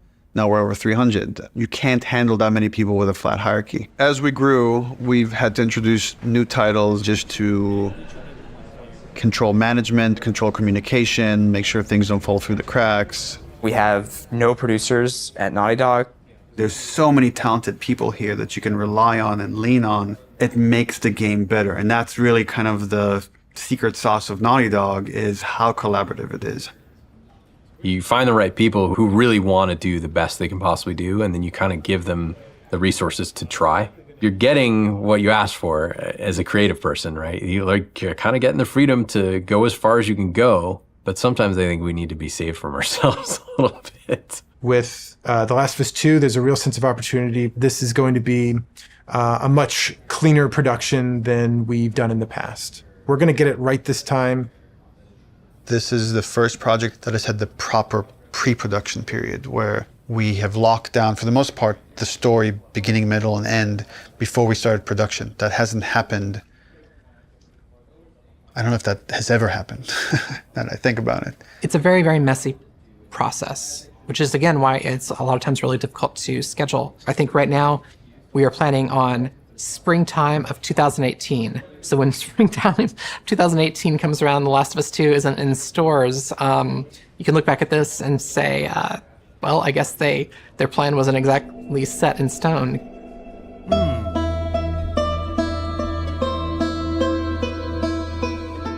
Historically, we've done very poorly at being efficient without the pressure of an external deadline. Every time we have some showing of our games, if it's going to be seen publicly, it's got to be one of the best looking playing things in the industry. For example, the first trailer was coming online, and that forced us to define the look of our game, define the location of where the game takes place, define Ellie's look and her age and her hair and her outfit. We're forced to make those choices. We can't just keep iterating because there's a deadline. We want to try and schedule the game using these milestones as soon as possible. Which means we got to keep the marketing rolling, which means next E3, 6 months away, we need to look at a gameplay demo. E3, it's always been the biggest and most extravagant showing of the game industry. There's something special about the energy of E3. We need to figure out the gameplay. I think it's quite telling. Their philosophy now is basically the opposite of that. It's like, don't announce anything to minimize external pressure, to minimize crunch. I guess we're about to find out why. Is because right now it's just we've got a bunch of like cool prototypes and stuff like that, so it's scary, but we work well under pressure. We were hoping to be really aggressive and show at E3 2017 just to really kick the project into gear as fast as humanly possible. We want to break it up into a roughly 2-minute cinematic, a flashback sequence that will set kind of emotional context for what will then go into a 5-minute gameplay sequence. We want to do this festival within Jackson. Like there'll be like a live band and we're just seeing people lively having fun. And for the crowd, are you thinking 30 plus people? Frank says we could do a 30 variation. I think we can make that work with 30. Yeah. Dina pulls Ellie onto the dance floor. Ellie's dancing with her, is making all these guys jealous, and then Dina says, you want to make them really jealous? And she leans over and kisses her. And on that, we do a hard cut to Ellie in the middle of the woods. So the idea is we shouldn't see any buildings, just woods, water, ankle-deep water rushing underneath her. What about rain? Are we still doing rain? I haven't discussed it with the other guys, but... That demo that we show externally for the very first time is setting the bar for the rest of development. But the problem is we're also working on Uncharted 4 Lost Legacy. So E3 is June 13th, which means probably we want to be done, what, like 2 weeks before that, which is 4.5 months from now. With Lost Legacy shipping at around the same time of E3, there are shared resources between the two projects. Especially sound and particle effects, so they were all on Uncharted. When it comes to the polish phase, both we're polishing this and that same and SPDLC at the same time. I don't think there's any specific item that needs to be worked on, but I think there's going to be programmer time doing both those things. And there are going to be times when it's like this needs polishing in E3 and this needs polishing in SPDLC, and like we're going to have to compromise the times maybe. We kind of just didn't have it at the forefront of our minds that, yeah, they're freaking shipping a video game. It's literally the hardest part of making the game is shipping it. And we were trying to ship a demo, the second hardest thing you can do, at the same time and sharing a lot of their resources. So one thing would be helpful is to find out what are the items that you feel like you're most worried about. Like, let's say rain. We could do this thing without rain. So if that helps you a ton, we can make the decision now to remove rain. It would definitely help. How about wet hair? Well, if she's going to swimming, then like get around that, right? How about no swimming? Puts on a cap. If her hair. I got like a really clear energy of the meeting, which was how do we shrink it? It was such an impossible task. You can't help but start feeling some doubt, some anxiety about the leadership, not understanding the logic of it. I think like anybody else here, I was definitely ready to roll up my sleeves and figure it out. Alright guys, we're going to try to keep this pretty short. I guess. So after yesterday's meeting, there were a lot of side conversations, and there was sort of a sentiment about how much work there was to get not only this demo done to ship the Lost Legacy, and it matched up with feelings that we were having. So we started discussing the responsibility of actually attempting this, and started to feel that it was a little bit irresponsible. That if we were to try to meet both these deadlines, we could probably do it, but we would end up doing a lesser job on both projects, both deadlines, than we would if we were doing them individually. And feels like they're both important enough to give them the due attention. So the conclusion that definitely is there is that the demo that was discussed yesterday will not be presented at E3. Does it mean that our main point should be just focusing on more shipping before? The Lost Legacy? Yeah. Yeah, definitely. But I mean, we should still try to. We don't, like I said, just want to just completely halt work on this, and all hands on deck on Lost Legacy. The idea is still to finish the demo, just to give us a buffer, so that these two deadlines aren't overlapping. Okay. It's just now we have more time to work on this demo properly without the pressure. Once that meeting happened, it was just like, right, of course. I'm not in the Twilight Zone. It makes sense not to do this. It felt really nice seeing the leadership kind of having the teams back and seeing the logic of the situation in front of them. That's it. Yeah. I mean, I'm interested in the conversations as we get closer and closer, but yeah, I think it is going to be a lot of deflecting, kind of making it not seem as bad as it was. But we'll see, I guess. And welcome in, Dragon Ball. And thank you to our new subscriber, Petropulius. All appreciated. We just obviously don't want to be talking over the documentary. That's why I'm kind of being silent while it's playing. Cool. Thanks. Okay, so are you pissed off? Am I pissed off? No. What am I? I guess in one sense it's relieved, because there was concern of whether we could hit the quality that we know we need to hit for both Lost Legacies and for what was going to be our E3 demo. And then on the other hand, it's kind of disappointed, because I was excited to get this demo done and get it out there and get the reaction, but now it's going to have to happen at some other point. What we've decided to do is deliver the demo at around the same time, but that's going to be purely internal, and the demo won't be 100% shippable. Gameplay and design and animation are going to be locked in June. Then we back off, we finish Lost Legacy, and then resources free up to finish the particle effects, the lighting, and the sound. And then we ship just the glossiest, best looking demo you've ever seen. We burn that to a disc at the beginning of January, and then we don't touch it again. And nobody sees it until E3. It's going to be really interesting to see if we can really, really commit to being done, 5 months, 6 months in advance of E3, and not be tempted to say it could be a little better, let's go back. People are just chatting. I'm writing stuff. And we really just need to have the discipline not to do that. But that then left us as okay, what's our next marketing beat? What are we going to show next from this game? So now we have a new plan where we're going to release a cinematic around PSX time. I think we're going to do it at the Paris Game Show. this seemed like a pretty intriguing scene to introduce Abby. That whole scene is going to be our next marketing beat. And then we're not going to say much about it, about how this fits into the game, where it fits into the game.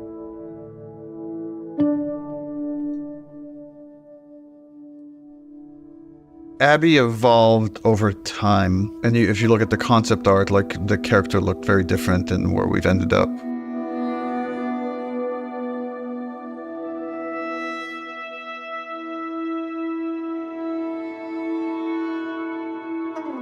I don't remember at what point we decided to go with someone like really kind of muscular and broad. But I remember once the idea came up, it felt very fresh.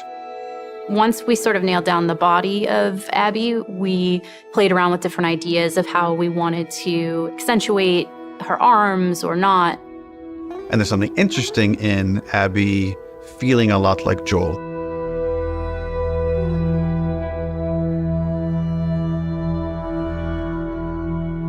So when I got cast, Neil was like joking around and he's like, you should probably beef up in order to play her. And I'm like, ha ha, yeah, it's mocap, whatever. And he goes, no, really, you should probably beef up to play her. And I was like, oh, yeah, you're right. I should totally start deadlifting as much as possible. So I did. And I was training like crazy. And then I got pregnant. What are you going to do? We need to separate her from Ellie. It shouldn't feel like I'm playing a reskinned Ellie, that Abby should, in many ways, look, behave, fight differently.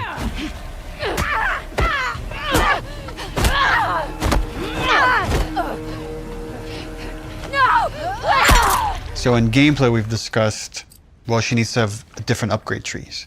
It means we have to make the investment of capturing a whole different moveset for Abby. We can't just remap Ellie's animation onto Abby. Holy fuck. Abby has a fear of height, and there's stuff we're doing with the camera to make you feel vertigo. And that helps build empathy. It makes this character real. We let you both live. And you wasted it. She's aesthetically a very intriguing and iconic and powerful character. Abby, who are these kids? They saved my life. Can you take a look at her? Once she's killed Joel, what is Abby's motivation? What is she trying to achieve? Her redemption is really taking care of Yara and Lev, these two kids that are from a warring faction. You know, she has been taught to hate them. There is an inherent xenophobic reaction to them. It's about saying, can you come to love your enemy? Scars built all this? Seraphites. Yeah, I was gonna say that. These are kids that grew up in a very different context as Ellie, and, you know, how they live their lives and experience the world is totally different. Got you a present. I'm getting really attached to Lev. He's been able to keep his head up despite losing so much himself in a world that is so harsh. We're taking too long. Can't move any faster. It won't do your sister any good if we're both dead. I really like his dynamic with Abby. Her having this, like, fucking brassy little sidekick who calls her on her shit in a way that nobody else can. What's going on between you and your friend Owen? Oh my god, Lev, now? It seemed really awkward. Just go! Who understands the sort of sense of being orphaned in the way that a lot of people can't. How long have you two been on the run for? 2 days. What the hell did you do? I shaved my head. They want to kill a little boy because he shaved his head. I am not trans, so it's a very delicate thing to tell a story of an experience that I've not had. And that's something that we want to take seriously. Did you hear what they called me? Yeah. Do you want to ask me about it? Do you want me to ask you about it? No. Okay. It's really about trying to create a multifaceted character who is trans, and that is absolutely an important part of who he is, but also a part of who he is, not the whole of who he is.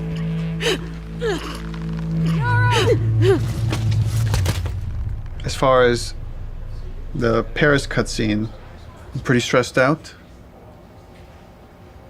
We have 13 days, less than 2 weeks to finish this thing, and there are still some big ticket items.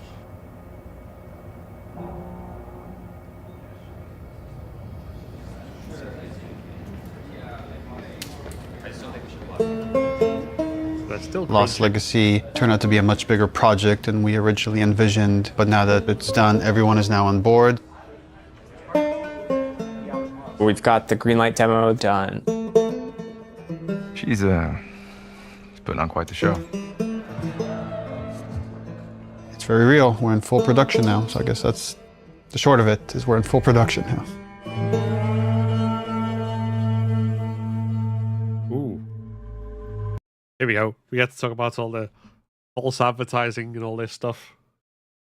Hey everybody, PlayStation's live at Paris Games Week 2017. We've got a huge show for you starting now.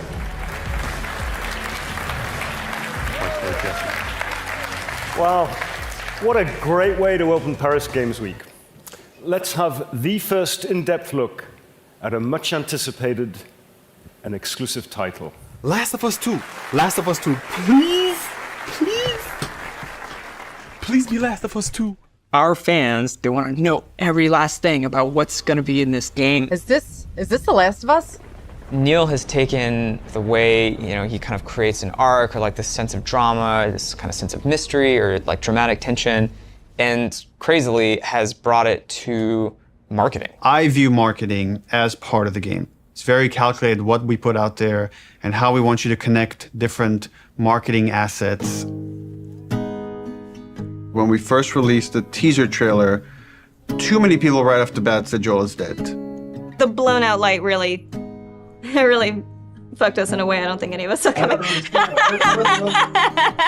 We actually underestimated our audience a little bit. They're so sophisticated now, so you have to get more sophisticated, like how am I still gonna surprise players and viewers? You start on characters you've never seen before in a world that like could be The Last of Us, could be anything. That creates like a really, really cool sense of tension. At no point are we gonna market that you play as this other character. What is this? Yo, that looks good though. I was so excited about working on it and I couldn't say anything. It was so rough. Oh, is she gonna cut a baby out of her belly? And then Uncharted 4, you find a comic book that shows Ellie's mom pregnant. So people already had theories that Last of Us Part 2 was gonna have Ellie's mom. Oh, if we just kind of black out the letters, she has the same number of letters as Anna, Ellie's mom's name, we'll get people to think this is Ellie's mom. Oh my God. Girl's got a good... That hammer's from the Outbreak poster. So we had that poster with the forearm of a character you've never seen before, with this like kind of wolf's head in the background. What does that mean? Kind of like prompting this mystery. You want people to feel like they've figured everything out and then have the story surprise them. Man, if this is The Last of Us 2, bro, I'm gonna go crazy. Oh my God. Last of Us 2? Yes! Yes! Yes, bitch! Yes! I fucking knew it! Everything that we put out there is Oh, shaping that was clickers in that expectation. moment, though. And then the Jesus. final game, hopefully, if we do our job right, should subvert those expectations in an always interesting forgiven. way. We knew we were pushing boundaries with that cinematic. We are making a violent game. We're not going to shy away from how violent it is. It is part of what we're trying to say. And I thought it was a great discussion initially about what is the appropriate level of violence. When is something so violent that it just turns you off where you just don't want to experience it at all? I like that they were wrestling with those things. I didn't like some of the insinuations about the trailer being misogynistic towards the female characters. I don't think this story ever glorifies violence against women. There's no bias towards women or men. It just so happens that the two protagonists of this story are female, and therefore that's what you're going to see the most of. There has to be fail states in video games, which means a character has to be capable of being hurt. So does that mean that there can be no female protagonists in video games? Because that feels super sexist to me. And frankly, like, women are the victims of violence, and don't we want to see women fucking fight back once in a while?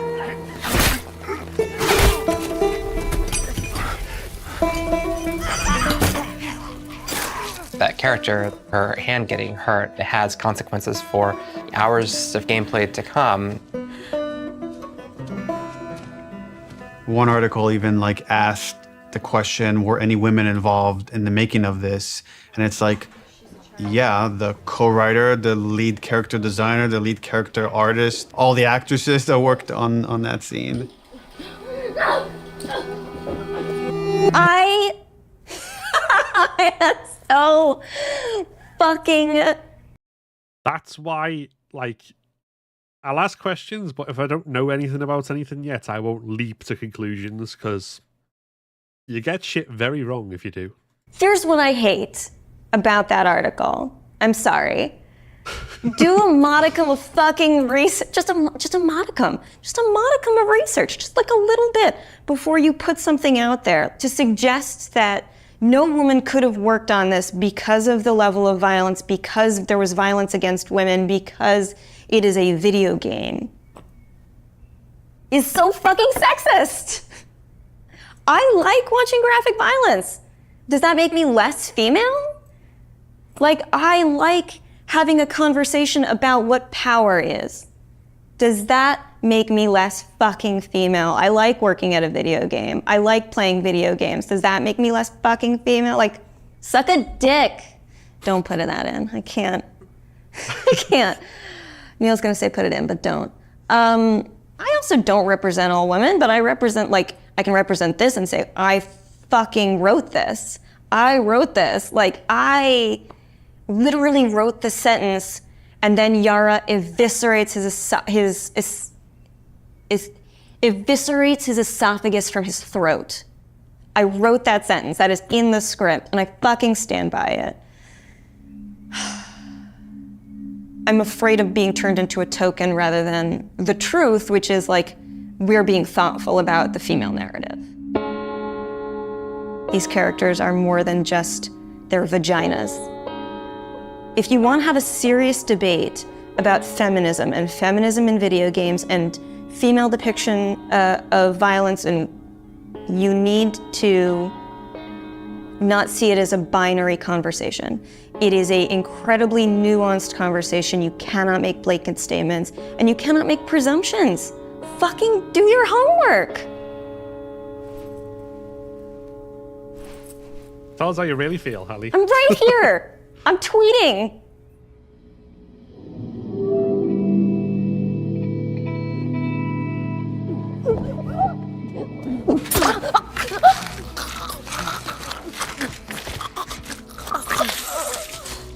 The tone of the violence in the game has always been important to portray as realistically as possible.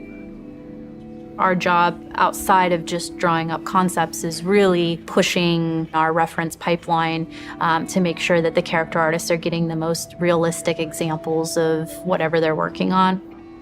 We can't find certain things, so we make the reference ourselves. Simulating brain on wall. 1, 2, 3. How does that drip fall down? What does canvas look like when it's... Sorry, I want that job. That specific job, I want that job. I'll make brain. Soaked in blood. Splashing blood on them, dripping blood on them. Nice. We put down some wet mud, pooled blood onto it to see how blood would react to a wet dirt surface. So there's like little pieces of grass and like twigs and things that carry through, like there's actually movement. Following. And yeah, on the last conversation, I agree with what you just said, Dragon Ball. Like, it's far more important to be honest in what you're writing and what you're doing than to try and please everybody. If it's honest, so much more value in that. The edge.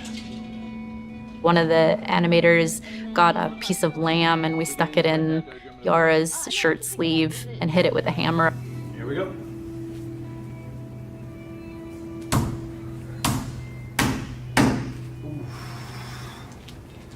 Yeah, we have a break. She's gonna need to hold this as straight, because if she does this, it's gonna, you know, just the weight of it's gonna want to make it fold. So I'm trying to keep it as straight as possible. This past week's shoot was specific for the infected eating people's jugulars. And there was a concept that was done with like blood running down the mouth, but like, would that happen? Like, let's find out. I got on the ground and pretended to eat away at like a bloody soap rag that we made. I love that job so much. It looks like so messy and fun. It produced some pretty surprising results because like most of my face got covered in blood. Look up a little, John, but yeah. Teeth? People here will go to that length of trying to make sure that things feel as real as possible. Yeah, we do a lot of crazy stuff here. Nobody gets hurt, but it's really hard to see these characters that you spend so much time with and, for lack of a better word, kind of like, you know, birthing into existence, tortured and abused.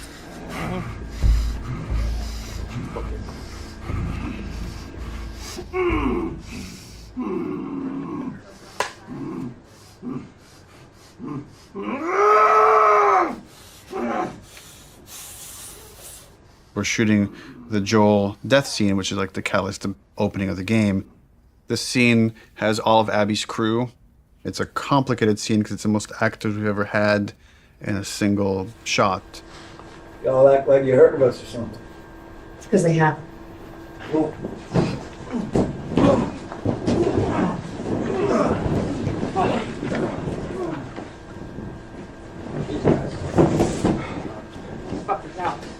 Or Joel doesn't die. Just me out. Ellie, you got that? Well, that's sorry, yeah. The minor line So change. then what happens is Yeah, all yeah. of us become friends. Knowing what was going to happen and knowing how it was going to happen, I got very fearful. There's so much weight to this scene. This scene has to be right. It's really difficult to reshoot it if we need to. Within the first game, having to call Troy and Hannah back to reshoot Sarah's death was very, very, very difficult for me.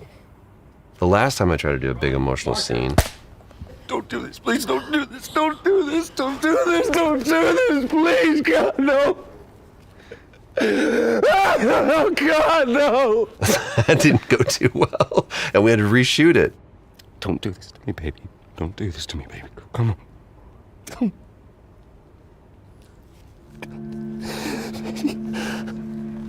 How the hell am I going to play this? Like, how are we going to do this? I don't know if I can do this. I don't know if I have the chops. Am I going to put Laura through this? Because I know how hard it's going to be on her. Audio. Camera. Speak. Rolling. Take one, Mark.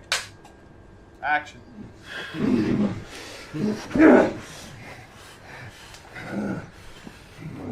Joel Miller.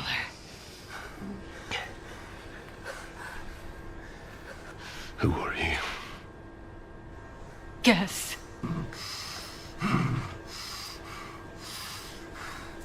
Why don't you just get out whatever speech you rehearsed? Get this over with.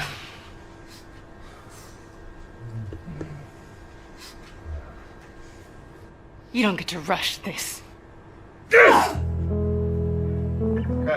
the end, I really loved what he brought to it. I couldn't wait to get back into Ellie's shoes again because it's where, weirdly, I feel most comfortable in a lot of ways because it feels like a character that feels the most like me that I've ever played, which is a little disturbing. I mean, minus like the murder and the killing. So it's almost like a bit of step forward, like you're about to like lunge and shoot. Yeah. Sweet. The biggest change that has happened since the initial pitch is Ellie is there when Joel is killed. It used to be she came across the body, and then she had to rely on Tommy's testimony of what happened. And we shifted it, which made it much more dramatic and intense for her. And I think puts more of it on screen and again, allows you better to understand why she needs to pursue these people.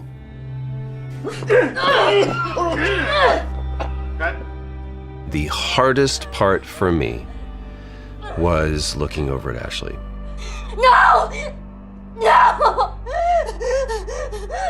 knowing that Troy was gonna not be a part of it as much was really hard.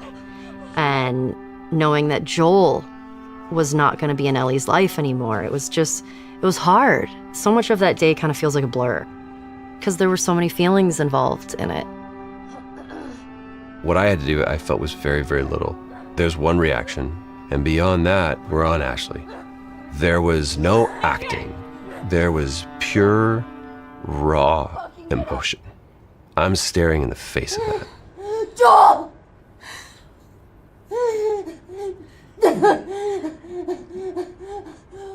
Why are you doing this? Get the fuck off me! I'd lost a little bit of my voice. I couldn't scream like as loud as I wanted to, to get that frustration and that sadness out. Ashley was behind crying and God. And knowing Abby was taking this away from her was very difficult. And so I was crying when we were filming that scene.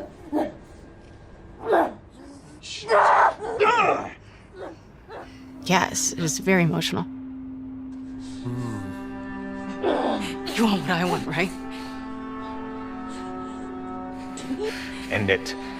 Now. Wait, please stop! No! No! Joel! Joel! No!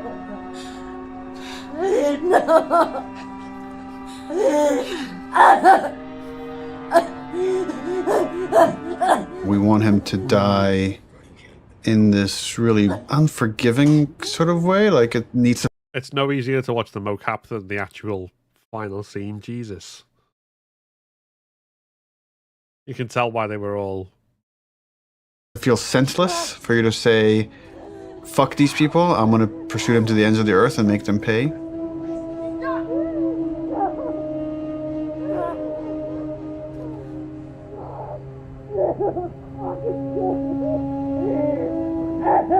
If the scene doesn't work with what we captured on the stage, almost nothing we do in post is gonna make it work. Joe will take a pass at the scene, and I'll give kind of high-level notes. But he's doing it without animated cameras, without character models, without environment. And so it's a bit of a guessing game to see if this will work. So I like the concept.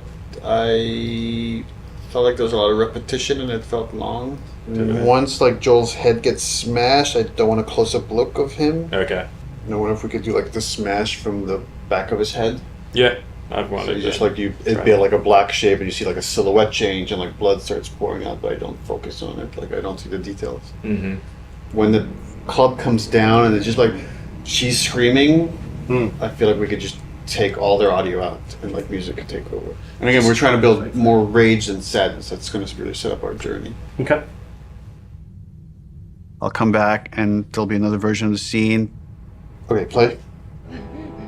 Joel, fucking get up! Please stop! Please don't pursue! Joel, please stop! No!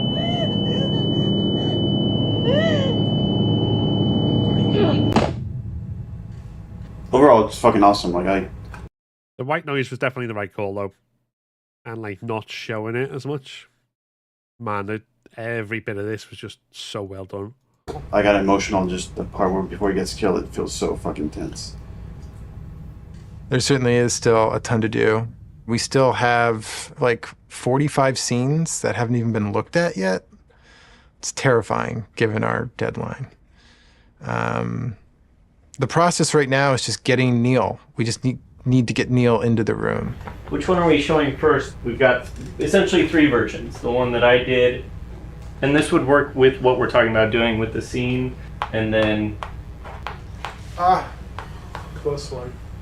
I would probably say There are people standing this here yours sometimes. Mel, or I got bad news Mel for you. yours this. He's canceling? He's canceled. But we had the cameras set. He's supposed to come in. He's the Actually, it's good we're getting this on camera. This is what it's not about. This is what it's about. Yeah, he has some melee stuff to review today. He said let's pick him up tomorrow. So yeah, that's what happens. And so it's like, Okay, all right, that's fine. I don't care. I don't care. Yeah.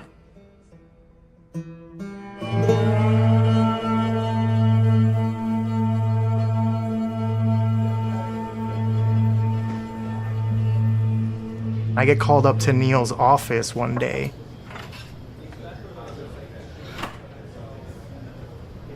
And there's like an empty seat. And Neil just goes like, oh, just sit down. I'm like, oh my God, I did something wrong. And he's like, do you know why you're here? And I'm like, no, are we gonna talk about one of my levels? And he laughs and he goes like, no, you're gonna work on the E3 demo. It's always been a dream of mine, working on an E3 demo, seeing it on stage. Is this a joke? Like, am I getting pranked right now? So speaking of E3 demos, remember way back when, like you guys said you were going to block that content and then not touch it? How's that go? Well, and then we ship just the glossiest, best looking demo you've ever seen. We burn that to a disk at the beginning of January, and then we don't touch it again, and nobody sees it until E3. Well, I think we knew at the time that we weren't going to not touch it. It's going to be really interesting to see if we can really, really commit to being done and not be tempted to say like, it could be a little better, let's go back. Because the game's been making progress for the 10 months or something since we locked that demo down. A lot of advances have been made, a lot of new ideas, new mechanics, and we really just need to have the discipline not to do that. Honestly, it feels like we are addicted to being late. Okay, we're starting. I don't know exactly what we're gonna do today other than come up with a really long list. We're trying to limit it to an hour, so we'll be done at 4 no matter where we're at. Looking at the cinematics first. Because we did it so early and had a rough version of it a year in advance, we got a bit complacent.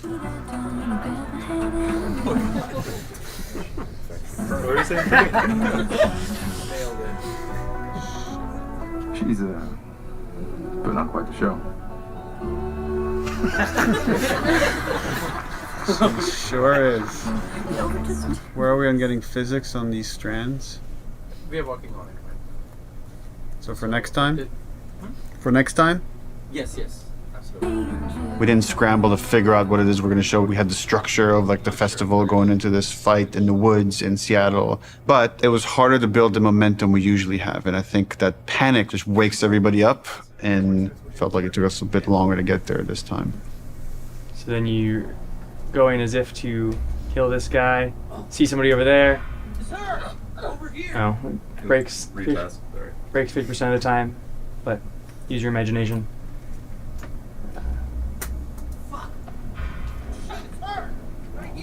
Yeah, going a bit slower, give him some time. Okay. The animation is breaking the melee system. Okay. So, like when he starts, yeah. So I'm confident in the demo if we finish it. I'll be frank, it's not looking great. Alright, this is totally broken. For next week, let's make sure it's all there so we could actually review it. Yep. Okay, thanks everyone. I feel like this demo is cursed.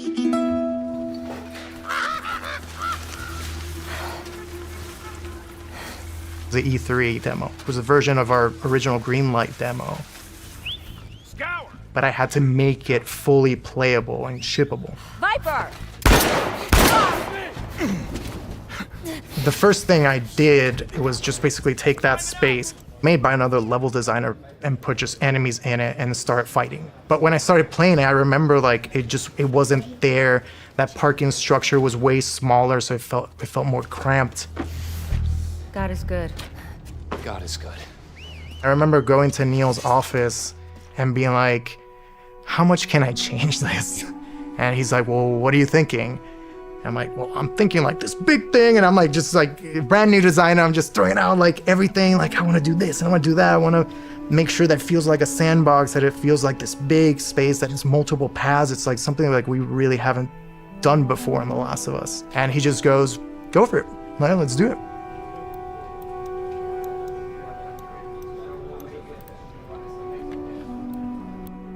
We picked a location in Seattle that essentially is probably the hardest lighting scenario we would have to pull off in the game. I wanted to get the overcast look nailed because so much of the game's dependent on that. How do we pull off this look? Can we pull off this look? Everything felt a little muted, and we were losing kind of that next-gen quality of our engine. Like for a second, we actually turned the sun on in the demo. But we lost the mood of that overcast kind of blue look.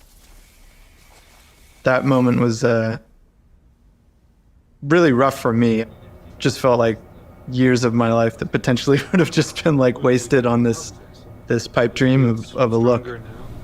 Well, we were struggling, like last summer, it was like a fine balancing act. Is this whole thing just gonna crumble? Like, is the whole direction like now gonna have to change for the game, not just this demo? Have I steered this company wrong? Took some really big iterations and tried some crazy ideas, and we came up with kind of a hack.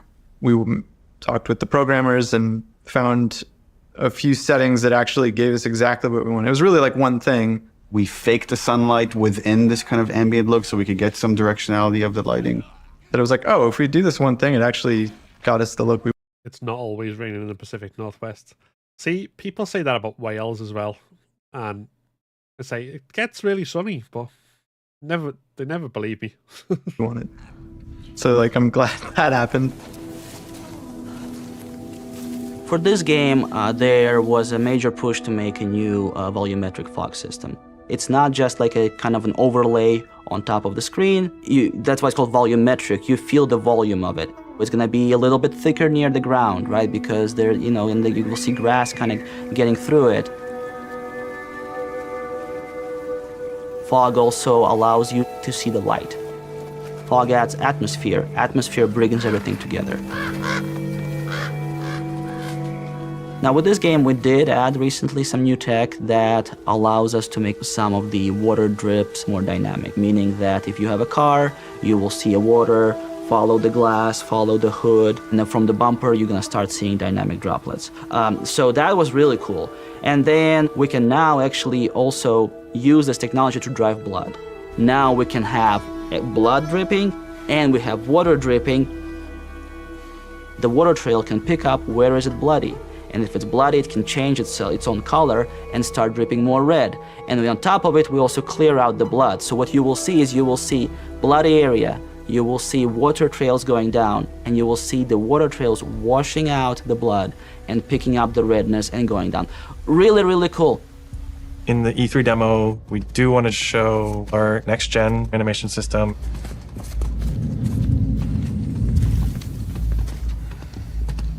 One of the biggest animation upgrades that we wanted to add to this project was motion matching. The way that it works is it takes a pool of animation data and it picks the most appropriate clip to blend together and create just very fluid and organic movement.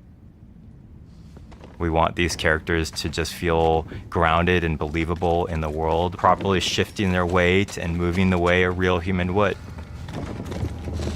Having recently nearly pulled my own hair out, what's left of it, trying to get a character to do an animation and not just T-pose, I can't even imagine how much effort this would have taken.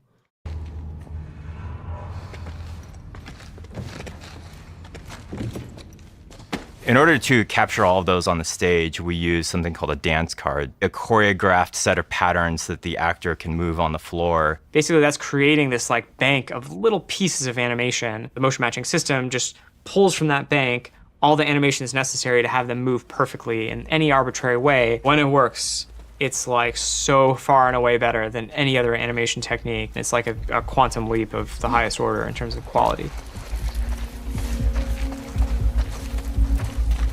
When it works. Any one mechanic is not maybe anything you haven't seen before. It's the combination of how it all comes together, the way it works with the animation system. The new stuff we're talking about is like, oh, you can be in grass. She went into the grass. Watch yourself. Like one of the biggest things we do in the demo is jump a gap. It's tough to be like, oh crap, you can jump, you know, like it's like, but it's new to our game. We have to have the best prone mechanic of all time. Yeah, no one's ever seen when I aim in prone and she actually like rolls up on her back and aims like this. Like it can never clip through geometry. Being able to rotate 360 in all directions.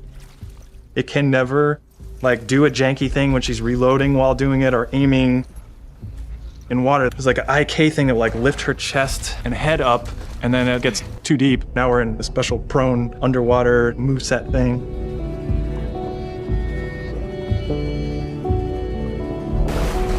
Her chest and arms and everything are kind of matching ground plane. Things that a player will never notice. And it's because we like purposely did it. There's no such thing as like, oh, you know, it's not as good as, you know, this other game's one, but like, it's fine. It's gotta be like, no, it's fucking Naughty Dog. We have to have the best version of the thing, whatever that is.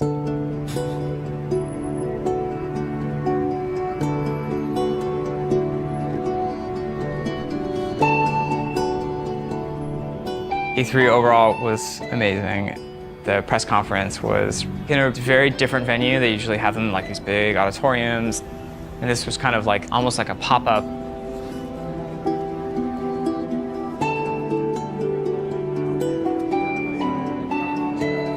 It was more like a theme park idea, but it's like in a parking lot, in a tent, in Los Angeles at downtown.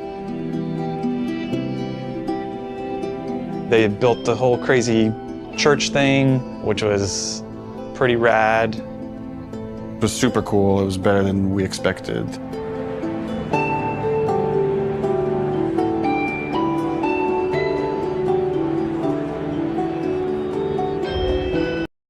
Yeah, the pro mechanic and everything else, it's a technical marvel on so many levels. Making all that work, Jesus.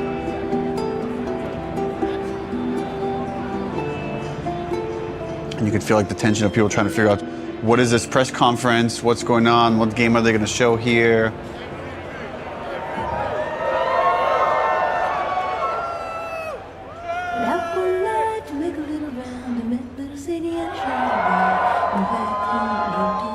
On the Naughty Dog logo, you get this big cheer. On the Ellie reveal, you get this big cheer.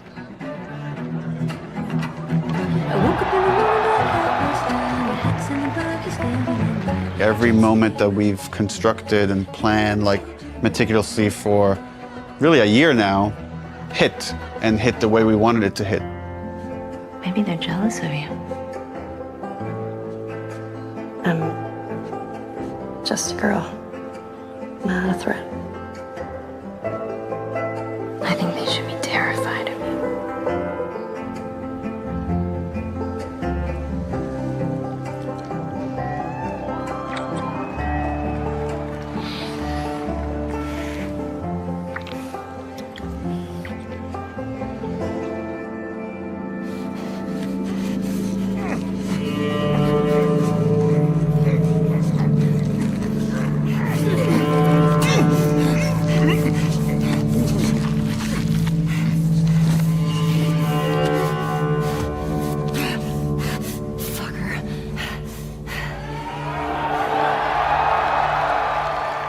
One of the biggest reactions was when the HUD came on.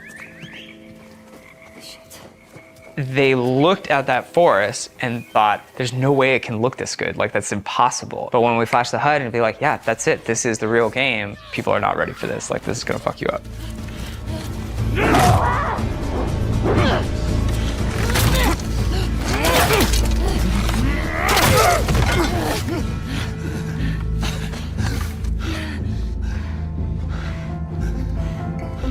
See, I told you. They should be terrified.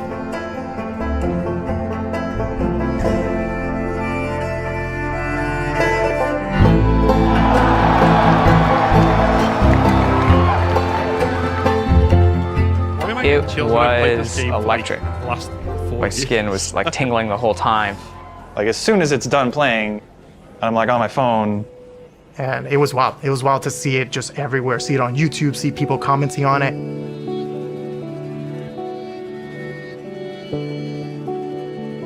I'll look at the season 2 casting thing after the premieres ended. And then we'll kind of see what that's all about.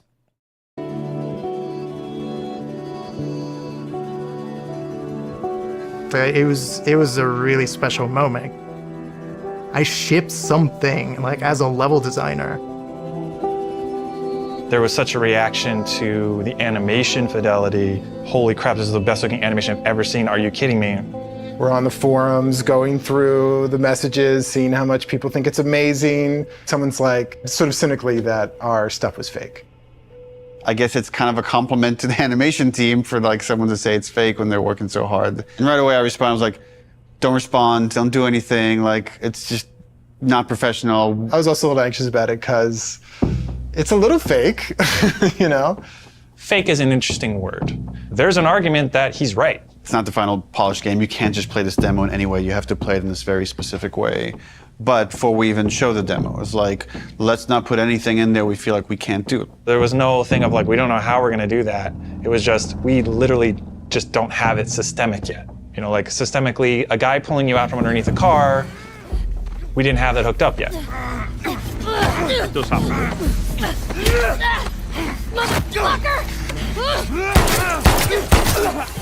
Now we have it hooked up in the game. It's her! God! Arthur! All over soon.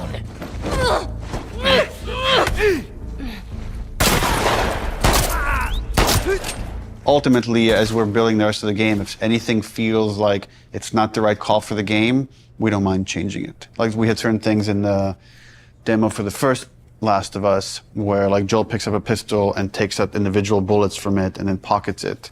And like we could have done that, it just took too long. So for gameplay purposes, we cut that out. I was talking to other animators and they were like, yeah, man, they think it's fake. They have no idea, like it's awesome. The same animators who made this demo are going to make the final game, so like, I don't know what you're talking about. They were confident, which I'm glad. We knew what we were doing and we knew how special it was. It was a little bit of a microphone drop to the industry. And for many, it was inspirational and they were excited to be able to add some of those details to their games and their future games. And for some of them, it absolutely freaked them out to see this might be the new bar that's expected for other games to follow. Part of me is like, oh shit, like they're fucking calling us out. It's like, we have to deliver this. Like we always were gonna, but now it's like people have called us out, so we have to do a full body throw animation when you pick up a bottle and you're running and not just a partial animation because that guy fucking called us out.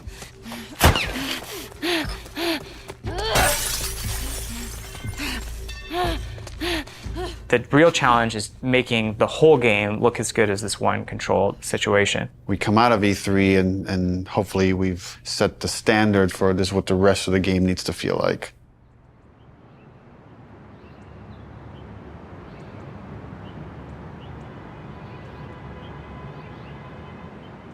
When you already know exactly what you're supposed to do in the game, you've memorized everything, it's hard to have a true experience with it. You have to bring in people from the outside to play it fresh. I want that clicker.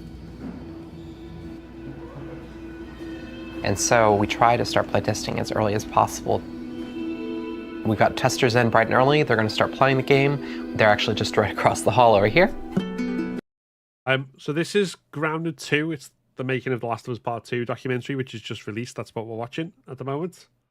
Want to be a playtester so badly. Same. And yeah, I've not seen another game, apart from The Last of Us Part 1 remake, do stuff like this as good as this.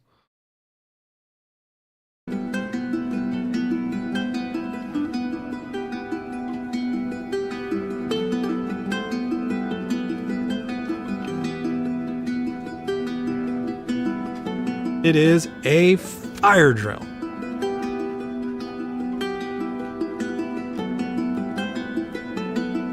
because things have to work.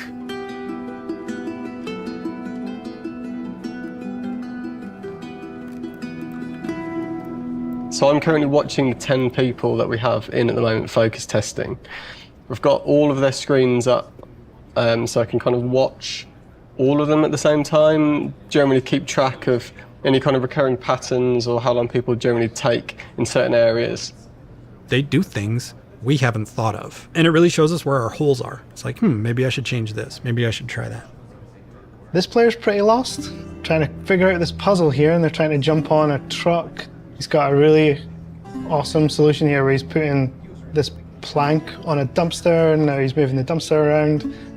So we'll probably have to go in there and like try and fix some of that stuff up, but we'd rather figure that out now than in 6 months.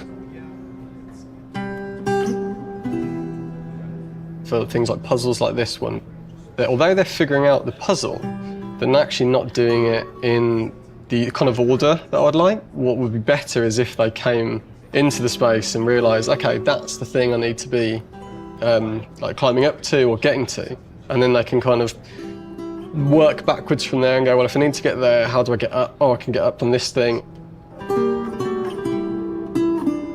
It's quite heartbreaking when you see people who are like really confused or don't get it, and it's something you think like it should be obvious, but it's not at all. But it's good data. We've had a few people on the team that have been really passionate about making our games even more accessible for people with different kinds of disabilities and making sure as many people as possible can experience our game. Accessibility is something that like really touches a lot of people. As we get older, pretty much all of us are going to have probably some sort of accessibility need. It's important to welcome people with disabilities into all of our public spaces, into our shared culture, and that video games are a rich part of that. I love this, that you don't have to have like a 2-button feature to keep her crouched down. Mm-hmm. This is awesome. I love that. Brandon Cole, he said, I heard you announce this game. What do you think about the possibility of someone like myself being able to play it? And Brandon is blind. I hadn't really thought about that before. I don't even know if that's even possible, but I want to try because that sounds interesting. If you click on the L3 button, it turns the screen and the character towards your next objective. So you're able to sort of instantly sort of flip. It was very much inspired by the talk you gave last time you were here. I figured. Hopefully that's a beautiful thing. We had this feature that let you navigate along the golden path. And we also had this other feature. You could like put out this sonar pulse and you'd hear where all the items and enemies were located. But Brandon was playing that and was like, this navigation feature is great, but I don't want to just follow the golden path. I want to navigate to other things. It kind of occurred to us like, oh, we can combine these two features. We can let you scan for items and then navigate to that item. This gives you more room if you do it this way for different types of sounds for different types of items. You know what I'm saying? Yeah. Different sound for ammo, different sound for parts, different sound for explosive, different sound for keys. Or you, craftable and collectible. Yes, yes, exactly. Right on. But since we want to hunt for secrets, just like anyone else, you're also going to want to know that, hey, there's something way over there. Players with disabilities still want to have challenge. It's not about just making an easy mode. Mm-hmm. So what happened there was an auto vault. So you pressed into a wall and it automatically vaulted. I feel happy about this.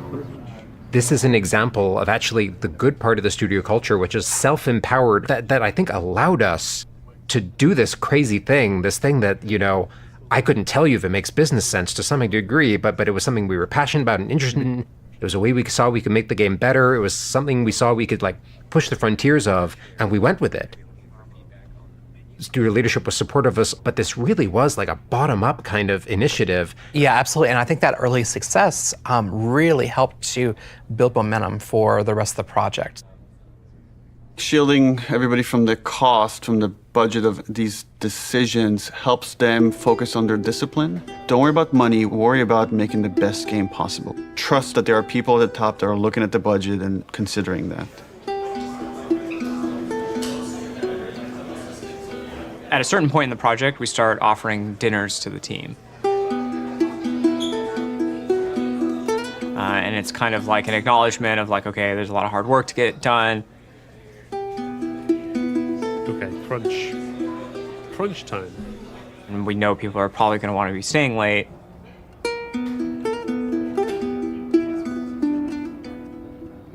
Now we are crunching.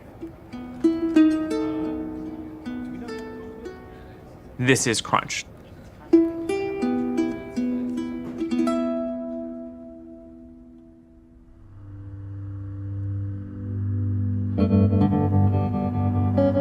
I must have felt it for months that this release date is not realistic with how big the game is. People were asking us, is this a real date? Because it's not feeling like a real date anymore, so we felt like we had to react pretty soon. And then at some point it just felt like because people were starting to put in longer hours, it wouldn't have been fair to not figure this stuff out sooner than later.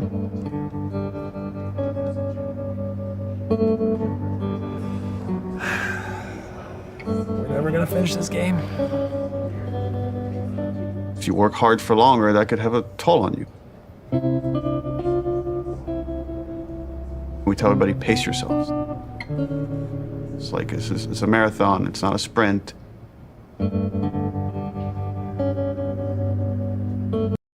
Right, see that there, I mean, I'm sure there's more of it, but yeah, the bosses telling you, pace yourself, don't work too hard, doesn't do anything because that's not a real thing. That's not compared to like the deadlines there, how much your job's riding on this, performance reviews, other pressure, external, internal. So yeah, we told them to pace ourselves. Means fuck all. We settled on a February release date. Leave some gas in the tank. Right now we are dancing a very intricate and dangerous dance. We have something like 6 months left to finish the game. And we are also showing a demo to the press. The longest playable demo we've ever done. 2 separate levels of the game. A level towards the beginning of the game where you play with Dina on patrol outside of Jackson. And then the second part of the demo is in a level that's super duper challenging. Ellie by herself, murder mode. So what we're doing for the press in 9 weeks is really those 2 levels of the game. It's unlikely that we're going to need to touch them again until the game ships. That was really the only kind of demo that we could do at this point that would still help further our production goals as well as give us this like marketing boost that we need. Yeah, the release dates will often be driven by shareholder goals, bottom line, budgets. They say, right, it'll cost X amount to pay these people to do this. This is our deadline. It's not necessarily always realistic, especially if it's announced, right back at the start. Well, that's often especially in like AAA, and where it's all beholden to shareholders and money. This is happens a lot. The more we talk about it, the more we convince ourselves, okay, this would actually be a good time to just put out a trailer. Building these 2 major demos and a trailer next to the rest of the fucking game. And it felt impossible early on. I mean, it's the thing that's always hard for us to polish. You review these things and we're looking at all these tiny details. It's like, even that shot of Jackson is like, where should the trees be? How much fog should there be? How much sun should there be? How should the sun hit the clouds? How we get all these civilians, the kids, do they have the proper gear? Are they wearing the right clothes? Is the tractor leaving tracks on the ground? That kind of crazy detail can only come through all these departments coming together and rising to this occasion to achieve that kind of level of quality.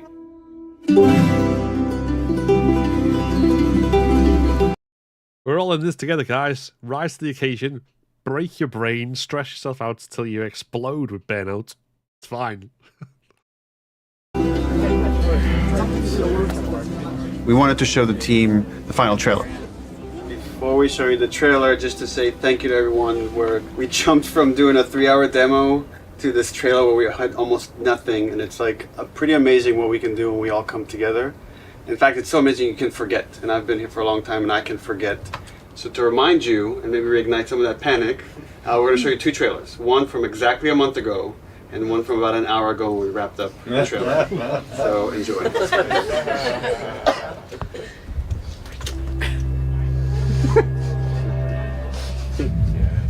Look who decided to join us. All right, you all know the drill. Dina, where are you?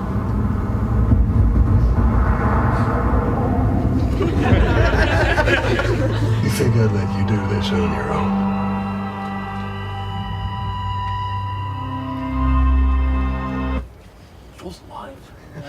That only gets one clap.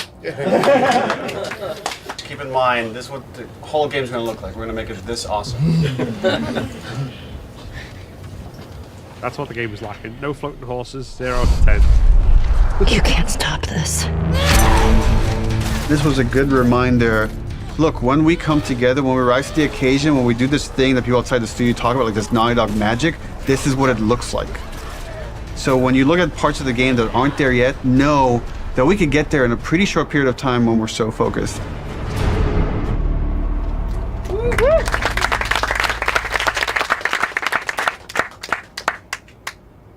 The date was the scariest part about that. We got the trailer done. We'll talk to you.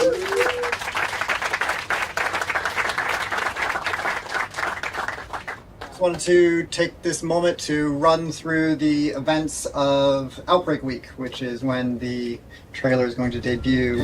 We are going to be having the big press event in Koreatown at this giant warehouse. We're actually having 80 journalists from all over the world come. We made sure very comfortable chairs for 3 hours.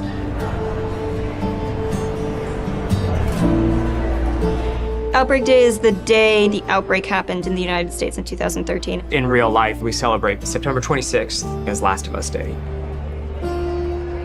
Every September 26th, we've done something for Last of Us fans. When people play these two sections, which are very different, I hope and I feel that both of them are equally impressive.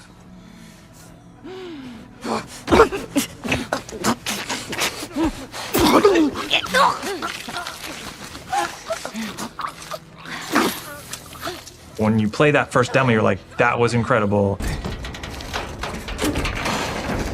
Oh my God. This could have been the whole demo. This could have been the whole thing. It says enough about what the game is. And then you play the other half, and it's like way more mechanics heavy, way more combat heavy. Keep going, boy. For the Hillcrest houses. There. In the highest level of how Naughty Dog is perceived as a company, it's that we're story first and mechanics second. A lot of it is, I think, proving to the press and proving to people that, yes, we can do both. I want people to walk away and say, this is the best controlling, this is the best feeling third-person shooter. It's on the level of the best action stealth games you've ever played.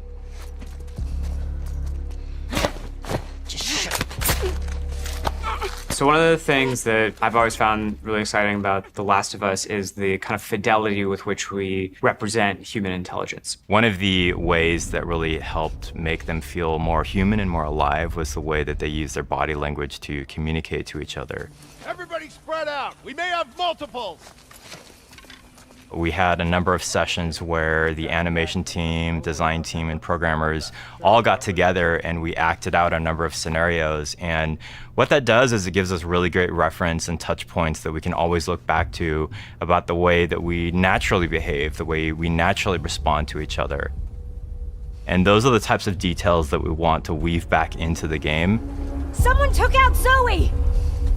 Who the fuck's out there? Sweep the whole goddamn street. Our NPCs are named so that you understand these people have relationships. They want to get revenge on you. It's this little... They're all named Jorge or Mateo. little mini loop of the whole premise of the game. Omar! Flanker! I just killed their friend and they want to kill me now.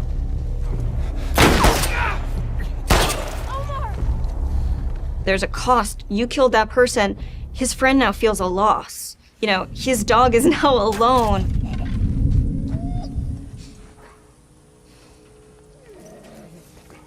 Dogs are really difficult to start off with because they're quadrupeds. They just don't turn around. They kind of like wheel around a little bit. Smell something, girl? The main concern we had is how is it that we can actually get a dog to perform a dance card on the motion capture set?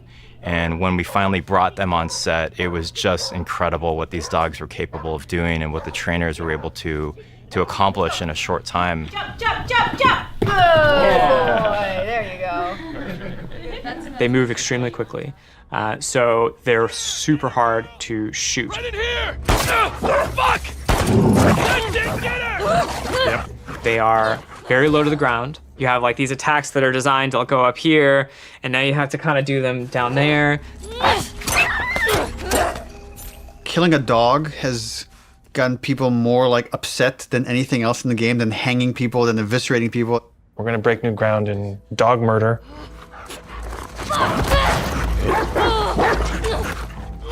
We had like a new scripter start like 2 months ago. First question, she walks into the middle of the room. I have one question.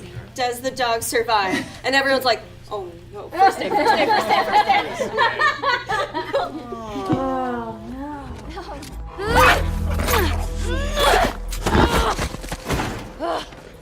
So we killed it, and then you have to love it knowing that it's already dead. So there's gonna probably be people that are upset about that.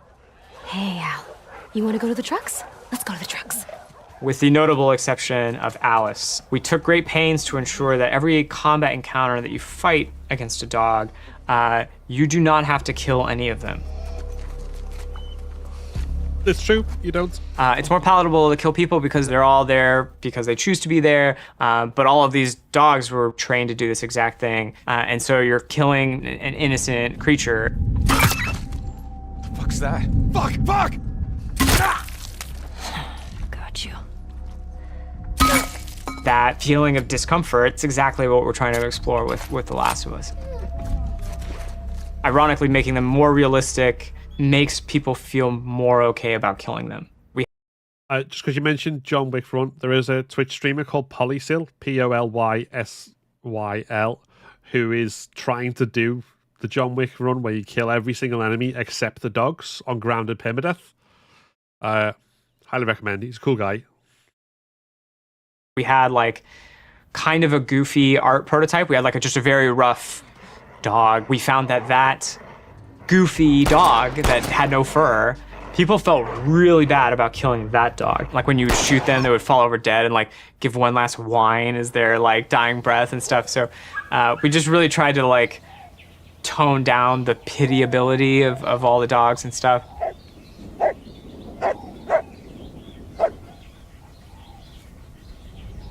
The best sound in most games are the stuff you don't notice. The Foley in the game is extremely detailed.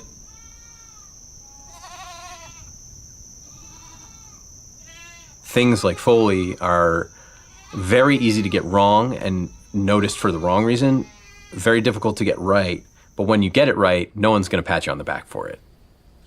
No, the sound design. Audio guys are kind of a different breed. We listen to everything all the time. It's kind of a curse.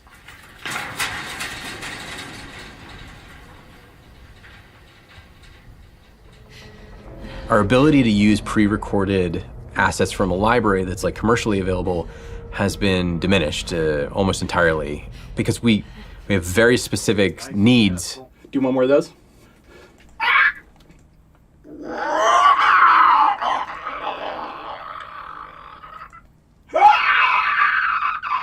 We're trying to take what we did in the first game and bring it to another level of detail.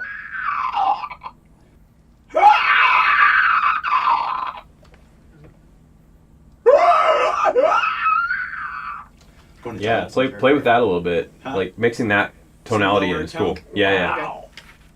The enemies themselves, especially the infected, have had to go through a review process. In the first game, they're pretty coarse. They're basically like on or off. They're either walking around mumbling or they're freaking out trying to get you.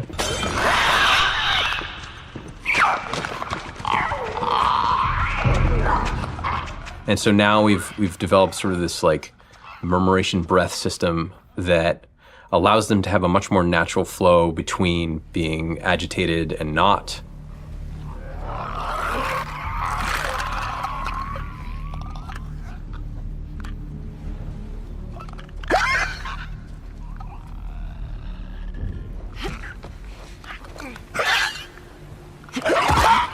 a big part of those recording sessions is working with the voice actors. It's much more collaborative. Yeah, that's cool. I kind of want to see what your more natural voice sounds like. You're basically trying to coach people that they're not zombies. Yeah, now imagine sprinting. Ready out of breath. No, Oh yeah, cool, dude. Man. Yeah, take your time, man. That's great. really great. One of the folks that we worked with, the sounds he was able to generate from himself was unlike anything I've ever heard before.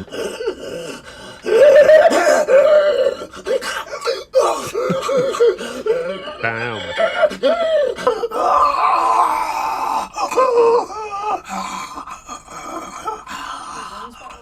Gnarly sounding roars and breaths and wheezes and really interesting stuff that I've never heard come out of a person ever.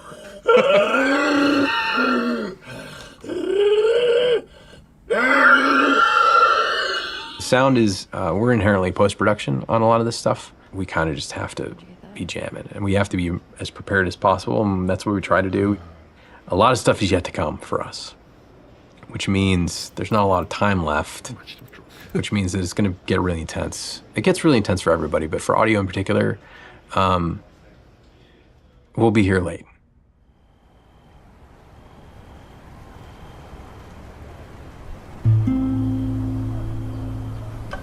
I think that, I don't know if it's the whole studio, but I know I'm definitely feeling very tired right now. I'm feeling a little burned out. I'm realizing that I can't crunch like I used to. I can't put everything I have into these games as much as I was able to when I first got here. It's pretty unanimous that this game is really big, where it's bigger than we'd like it to be. The Last of Us Part 1 is small compared to this game. My argument, make the game small again. I don't even call them small. There were times when I was writing like 40 pages of in-game dialogue a night. Neil kept saying, stop, you have to like give it to somebody else. We will hire somebody, we will make this work. And I was like, I think it'll just be, I was just bullishly like, we're gonna handle it, I'm tough. I would like... This is what one of my tutors calls geek machismo, and it's, I think that sums it up perfectly. Yeah, crunch is bad. You don't need to like prove how good you are because you can crunch. Somebody to teach me how to have work-life balance. There are some times where I wish I had somebody in production or a big brother that could be like, no, go home. This is great. This is already great. You don't need to do the next thing. I feel like at any given point, you'll go into the kitchen and you'll find people, what I would say, saloning about the game, like going deep philosophy into what's working, what isn't. People criticizing this or that. This doesn't look good. I don't like this scene. This doesn't work for me. I hate this. You know, like they're going to lunch and like expressing doubt to each other and like, is this going to come together? Is this the one that like screws Naughty Dog up? Let me just exude whatever confidence I have left. Let me try to bestow this person with it so they can feel inspired and go off and do their work. But then sometimes you're alone in the office and you're like, what if this doesn't come together? What if this is the one that sucks? What if this is the one that sinks Naughty Dog? So then you have to like kind of bury it, compartmentalize. Aside from the very serious conversation about crunch and everything, that quote is going to be used so much by like the obsessive haters. What if this is that? Trust me, that is going to be memed on hard. It. Who knows what damage it does to your body while you're doing that? Because ultimately, you can't let that fear dictate how you work, and just keep the faith.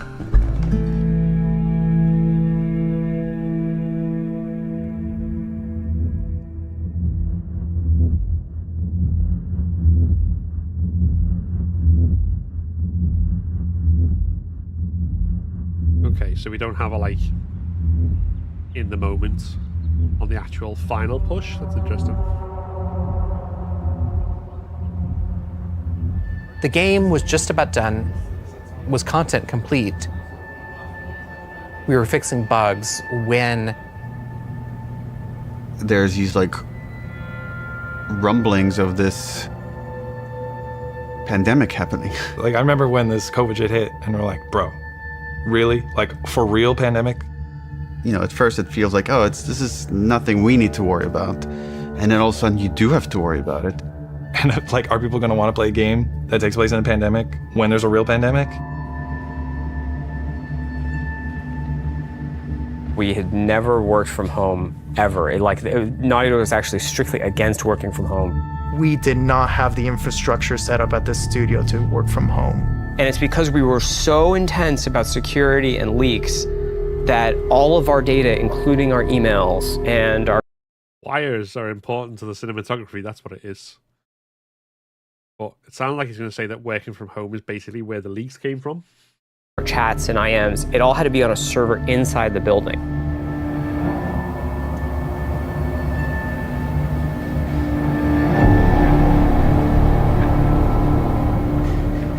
We were like air-gapped from the outside world. The operations team, the IT team, our engineering team, they all had to coordinate in a very short period of time to get us working from home. We don't even know when the game can come out. Sony was like, we don't know if we can physically ship this product with like the supply chain and stuff. We had to come out and say, the game can't come out in this date, and we don't even know when it will come out. It's delayed indefinitely. So a lot of our most hardcore fans are angry with us. Around the same exact time, we started having these leaks. Here we go. We're like, we didn't put out this video. Like, where is this coming from? It's a video from one of our reviews. So you could hear the notes, and people that can't attend the meeting can watch it after the fact. We store all these videos on our server. Did it come from the inside? Someone with a Naughty Dog? My first thought was, this isn't like a developer leaking this, isn't it? This isn't someone on the team. It's this person in the Netherlands downloaded terabytes of videos through a back door in the server. And then this is where we made a fatal error. Let's close this back door. And then this person put out everything. A video goes up on YouTube, and I don't remember what the first video was, but it was something relatively benign. But they weren't like super important scenes. You know, they were like little clips, and it was like, okay, that's a little weird. What is that? All out of order and stuff. And I was like, oh, that's bad. And you kind of wanted to just say, stop, wait, don't watch it. Like, you're gonna ruin things for yourself. There's YouTubers I've watched for years, and they're making entire videos, and the title is like, fuck Naughty Dog.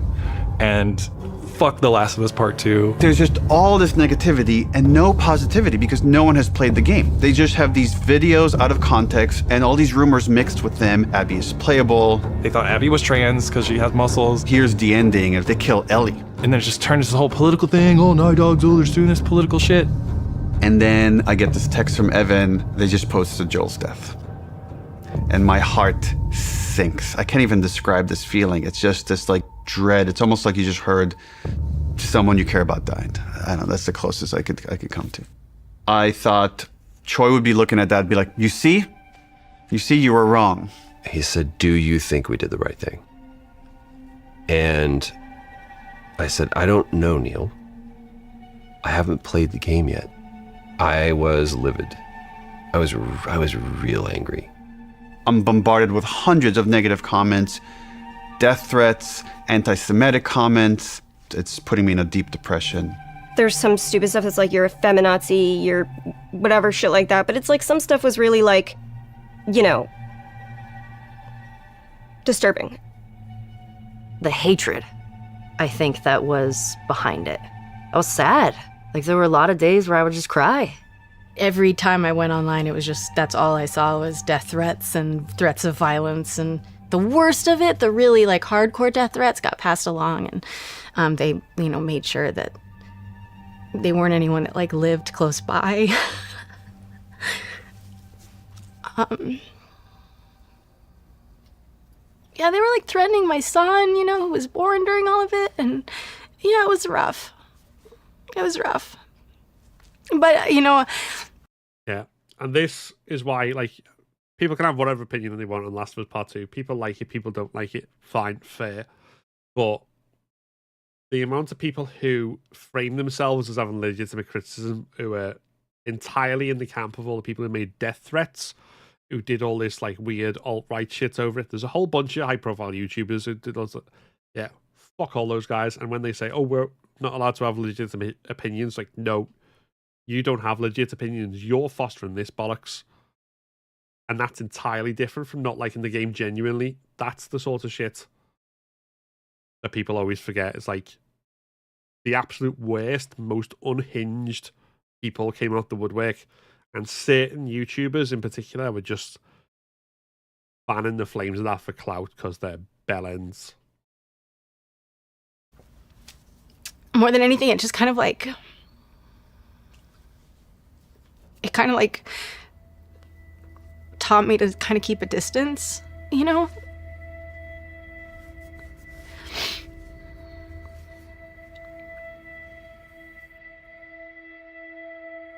This thing that I spent 4.5 years on, it's kind of getting violated. And then for 2 months before release, there's like nothing you can do. You can't release the game sooner because it's not done yet.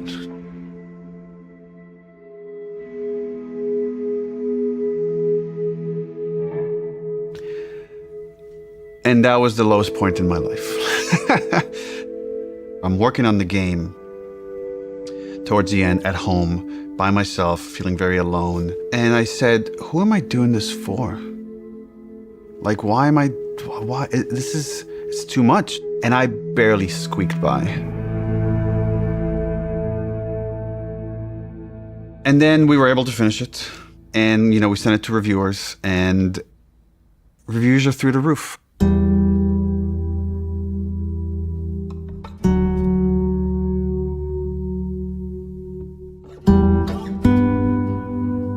And I called Troy and I said, like, dude, I'm sorry. I feel like I failed you. And he's like, what are you talking about? And thank you very much for the follow, Clarissa, by the way. And no, Nick, I haven't played the Outlast games as of yet. But yeah, I hope it obviously still gets to people talking about this stuff. It's shitty in so many ways. And I'm like, yeah, I just know how some people talk. It's like, oh, dude, I don't care. I played the game and I love it. And I got really emotional. I was like, I realized how much I care about Troy caring about the game. And that was a huge sense of relief. There's not a single aspect of the game, part 2, that I would change. And anytime someone comes up to me and says, I didn't really like what they did to Joel, I was like, great, awesome. Tell me a better version of the story. And to this day, they still can't. It was a traumatic experience for myself and many people on the team. And the kind of hate we got because of those leaks will stay with me forever. And I can't even describe how angry I was of what the damage this person did to us. I want them punished in every sort of way. I wanted this to be this villain. And this person is like, in their 20s or whatever. They live with their parents. And it's a fan. And then when we delayed the game indefinitely, this is what they said, is like, I wanted to force Naughty Dog's hand. I wanted to force them to release the game. So I thought if I just put out all the videos, eventually they'll put out the game, which again was never an option for us. And I remember sitting in... That's the sort of shit you get as well from people just not understanding how making games works. My anger, and then go slowing down and just saying, okay, if anybody should take the lesson from Last of Us Part 2, it should probably be us. Just let it go.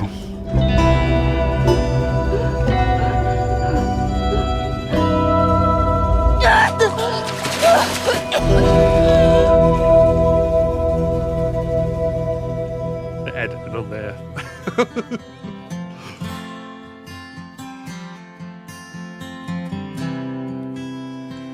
Back when I was feeling broken, I focused on a prayer.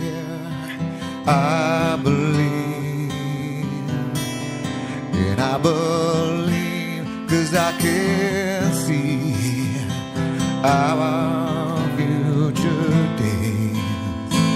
days of you and me. We got Eddie Vedder to play Future Days for the Game Awards. I'm a huge Pearl Jam fan. Really? Yeah, I know. So shocking to many people. What a fascinating way to tell a story. It's just getting better and better all the time. And I really appreciate the way that Future Days was used, especially bringing Joel and Ellie together, connecting through music. It was cool to be part of it. So thanks for having me, and enjoy the rest of the show. How lucky am I? Like, how cool is this? This person that I've admired since I was a kid is now like mentioning this game that we all made. And then we start winning award after award after award. I wanted that validation for the team. Everyone at Naughty Dog, I can't wait to hug and high five and get drunk with each one of you. That's going to have to wait till next year. And more than anything, and I know that I speak for the whole team when I say this, we'd like to thank our friends and family that stood by us and supported us throughout us making this game. You inspire us not only to make better, more meaningful games, but to improve how we make games.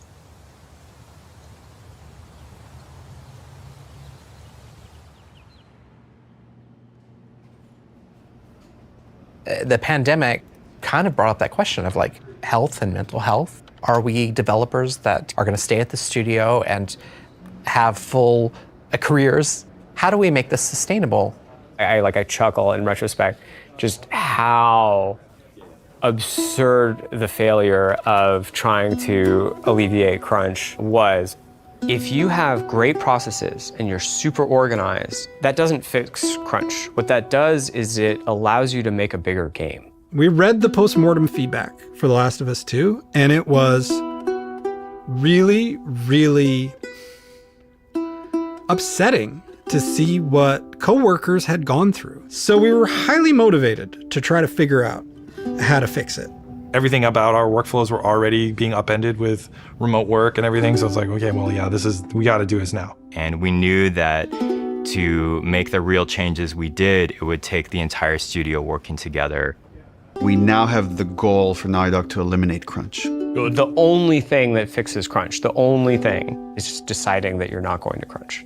When we onboard people, we tell them, we have a reputation as a studio for crunching, and it's something we don't want. And it's something we're not going to do anymore. First, we had to do, what is crunch? Let's define it. Because when you just look at hours, that turn out to be too simplistic. It's a multitude of factors. It's not just like one thing. It's not just, because of this is what's causing crunch. It's literally like so many of these little things. How do we make sure no one at Naughty Dog burns out? Every couple of months, we send out a 90-second questionnaire that goes, are you worried about your workload? Are you worried about having to work overtime? If you feel like I'm overburdened with work, you have to tell somebody. It's still putting the onus on the employees. We used to, as a studio, when we were getting close to shipping a game, bring in dinners for the whole studio.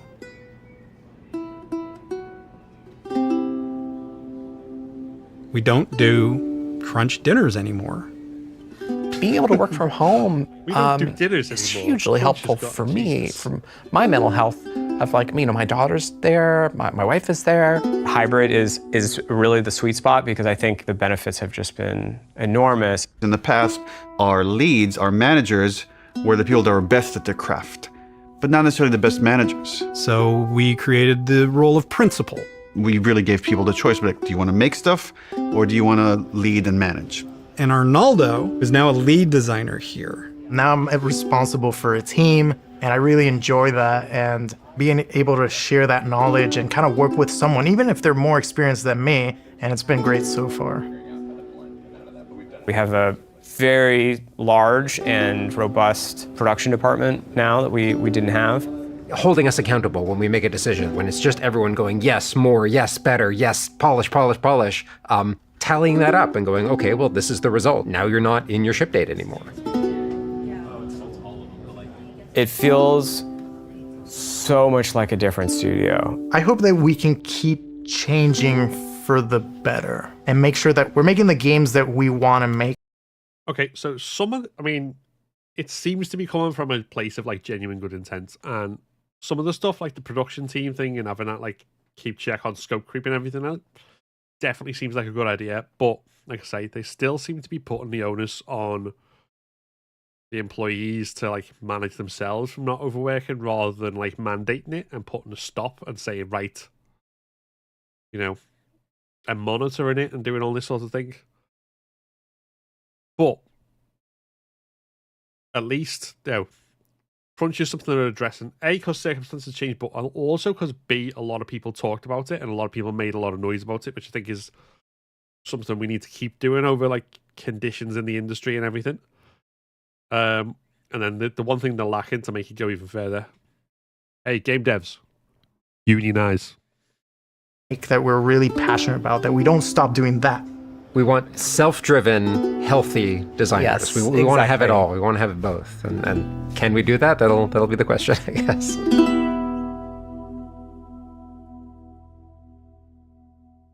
The HBO's thing has been a wild ride.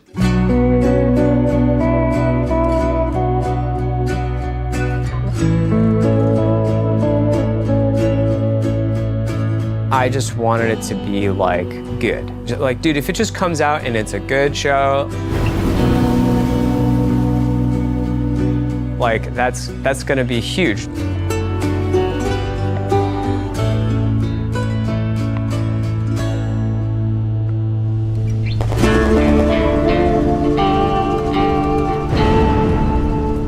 I'm sure it will be very different when I actually see Abby being portrayed. That will be so weird. I can't imagine what Ashley and Troy must be feeling. Specifically because Ellie is a part of my heart. In some ways, it was really hard. I feel like Bella was the only person who could play her. Because I feel like she is Ellie. There's a part of me that's like weirdly protective of her. I remember when Neil told me, like, we found Joel. I was like, he wasn't missing.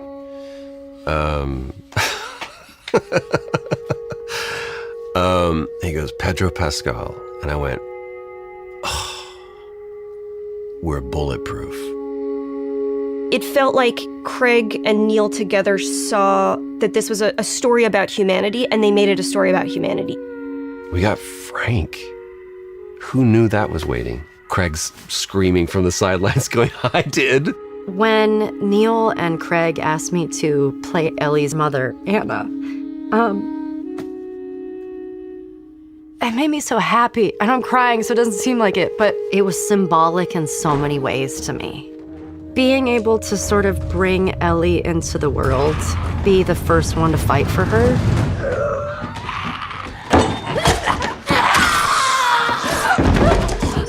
It breaks my heart. It felt like on the other side, we could get this story to people that will never play a video game. My mom is watching the show, and like, she can enjoy this story and she can be a part of it. And she's so excited I'm working on season 2 and getting to see that. I love this idea that someone could watch the show and then realize, wait, that's based on a video game? And come back and check out the game and then realize, oh, there's like all these rich games, AAA, indie, and all sorts of stories that are really unique to this medium. Hey, I see what they did there. I did some other interview where someone asked me about The Last of Us and would there be any more stories or something. And I mentioned, like, you know, we have written a story that takes place after Last of Us 2 that stars Tommy. And I hope one day we get to make it. And the headlines across the industry were like, Naughty Dog has outlined Last of Us Part 3. And that's actually wrong. It was always a small story. It was never like a full title. At the time, we had higher priorities at Naughty Dog, was like to fix our pipeline, to fix work-life balance issues. Just based on where we were, I didn't want to prioritize this story, so that story was shelved. And I still believe one day it will see the light of day. I don't know if it'll be a game or a show, TBD. First game had such a clean concept of like the unconditional love a parent feels for their child. The second one, once we landed on this idea of the pursuit of justice at any cost, justice for the ones you love, it felt like, oh, there's a clean concept here, and there's a through line from the first game about love. If we never get to do it again, this is a fine ending point. And right, last bite of the apple, the story's done. The great thing about working at Naughty Dog is that we don't have to. It's always like, we would love another Last of Us, but if you guys feel like are passionate about something else, we'll support this other thing. Very privileged position to be in. I never take that for granted. I've been just thinking about, okay, is there a concept there? And for now years, I haven't been able to find that concept. But recently that's changed. And I don't have a story, but I do have that concept that to me is as exciting as 1, as exciting as 2, is its own thing, and yet has this through line for all 3. So it does feel like there's probably one more chapter to the story. He's such a tease.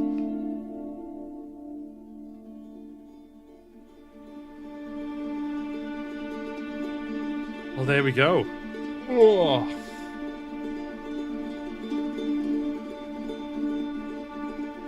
I mean,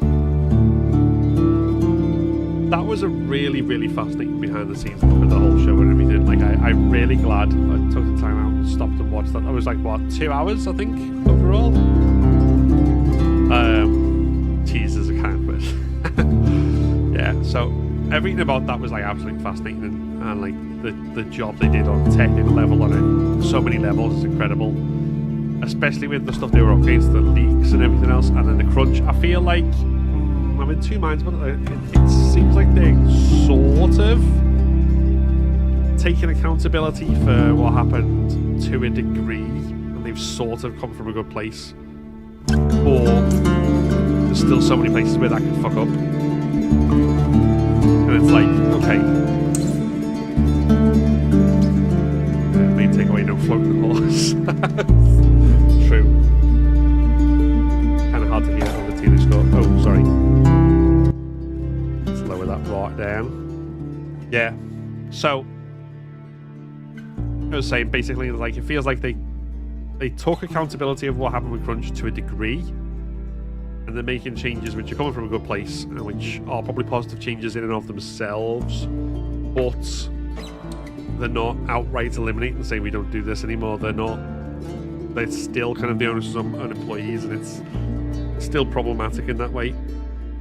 But the actual overall documentary and seeing all the different moving parts come together and seeing all that stuff is so fascinating on so many levels. So yeah, I'm very glad we watched that, and we've got time for a bit more No Return before things end as well. So there we go. Let's put that back on.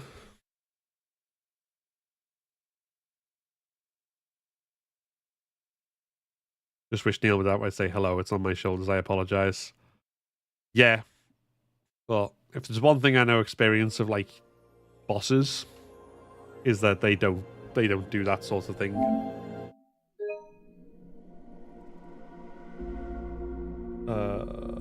Let's see how long it'll take. If it's going to take too long, then we'll just start without updating. We won't see the new skins till next stream. I can live with that. But okay, 12.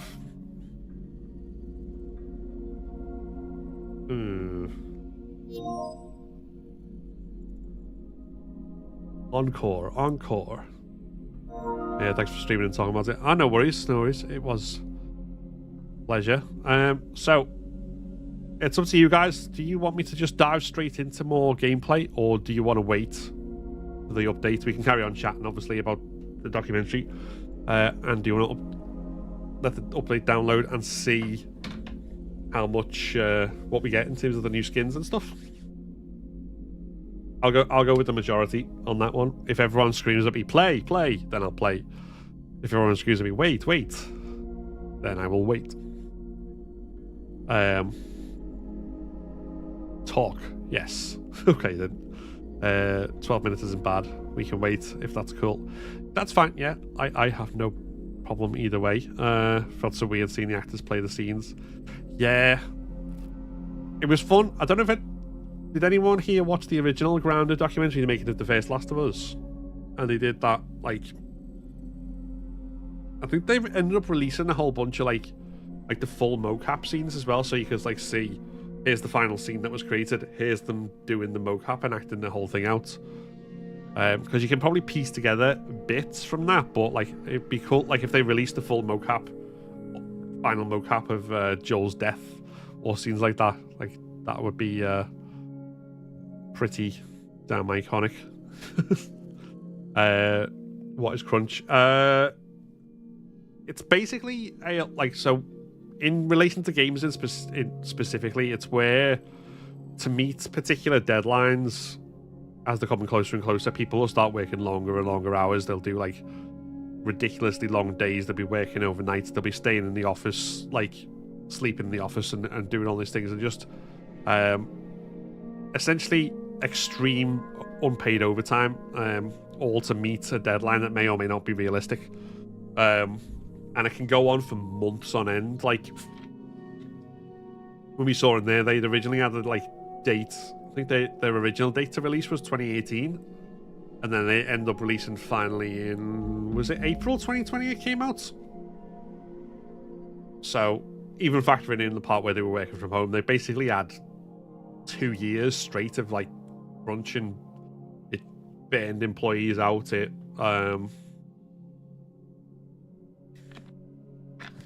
probably resulted in families breaking apart and stuff because people weren't seeing the husbands or wives or whatever else.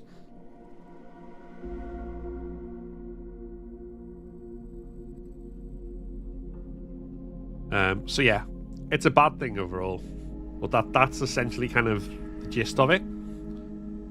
June 2020. Yeah, so even slightly longer. It's incredible how good a job they do at acting when they're just acting in a blank room. Yeah, that's why it always feels like acting isn't just pretend to do a thing. It's this whole thing where you get into a mindset of a character and then perform this whole sequence. It's not like doing an impression or just pretending. It's yeah, I couldn't be an actor, I don't think.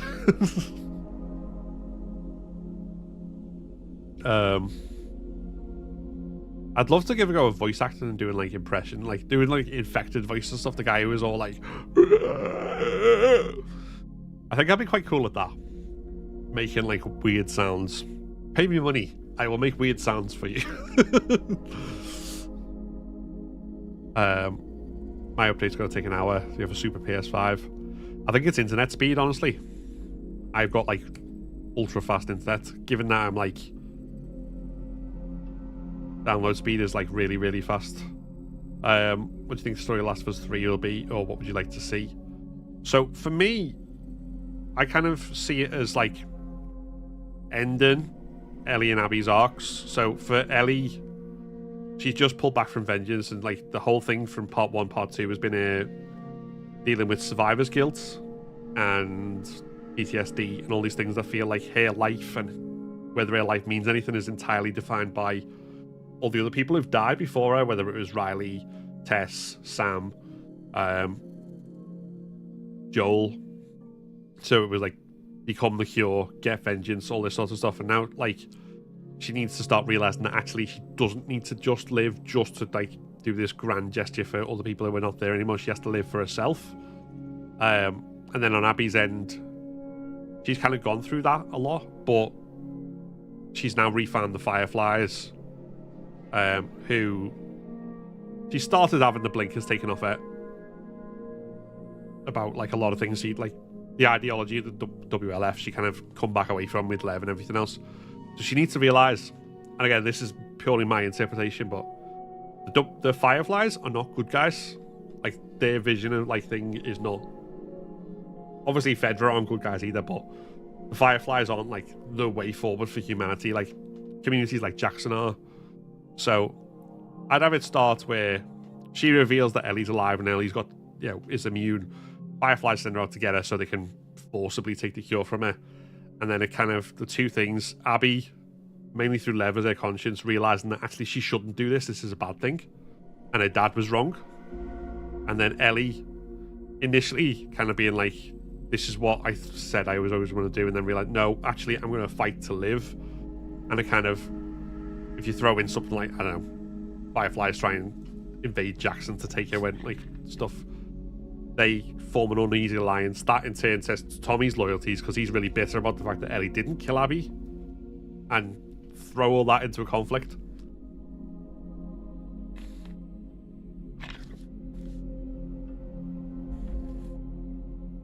basically, I'd everything get messier, more kind of morally grey, and lots of fights and stuff. But ultimately, I'd have it end with hope.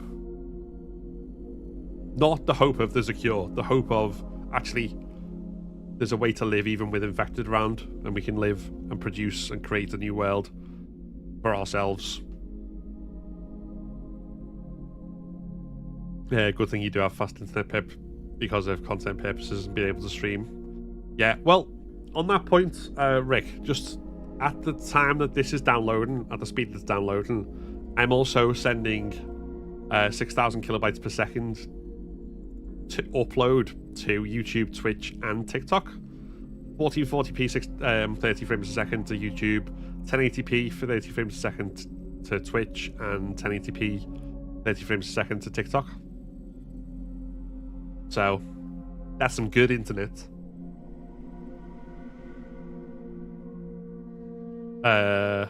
Oh, that's the other thing we can look at. Someone mentioned casting. Bear with me just a mo.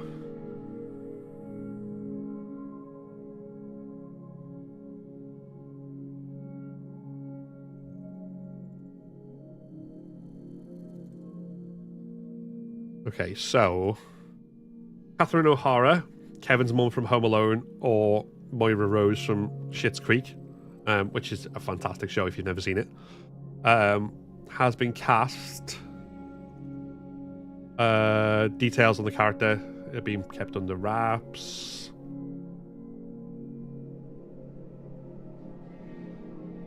Okay, so we don't really know anything at this moment then.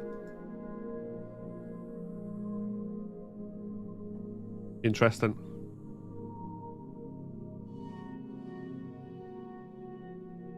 My internet can barely handle watching a video. They only confirmed it because she opened her mouth on a talk show. Oh, right. It's just like, how do you know?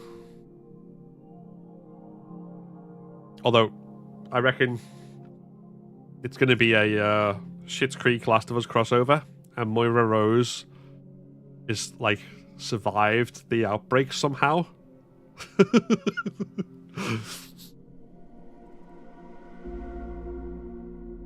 This is one of the Seraphites. That makes sense. I just, like, they'll probably give us a lot more on Isaac, right? The leader of WLF, and they'll probably also tell us a lot more about, you know, the Seraphites and the same, so I hope that's right, because I want to see more about both factions. Abby, how do you think killing Joel will make you feel better? That was a terrible Moira Rose impression, but I can hear it in my head. Sold on your Last of Us 3 idea. Throw in a bit of your voice acting and we've got a game. What the? You mean when I was doing the...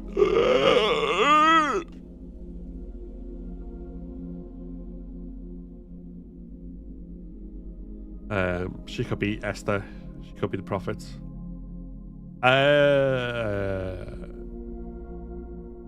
She's Nora. Press X to doubt.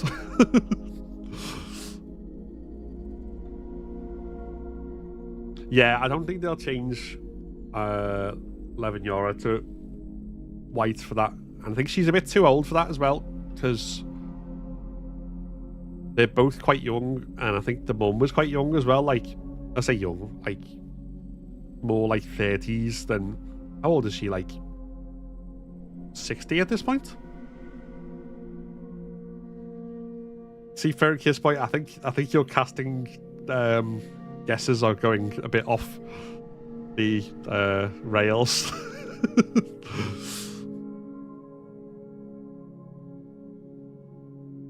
He's 69.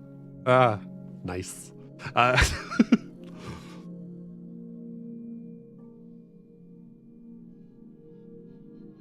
You're correct to call Neil a tease. Yeah.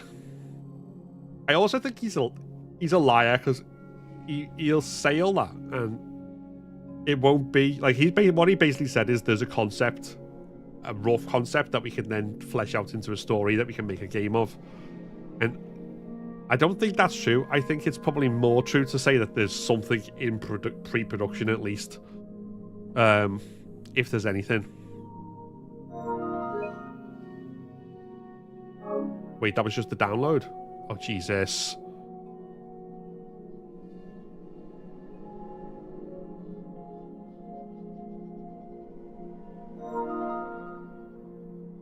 He wanted these headlines, literally tweeted there's going to be headlines. Oh, fair. No, stop trying to end my live, TikTok. Go away. There we go. Right. It's happened. Oh, there we go. We're back into the game. As be it seen. No, I think Craig Mason already said it's going to be across 2 seasons.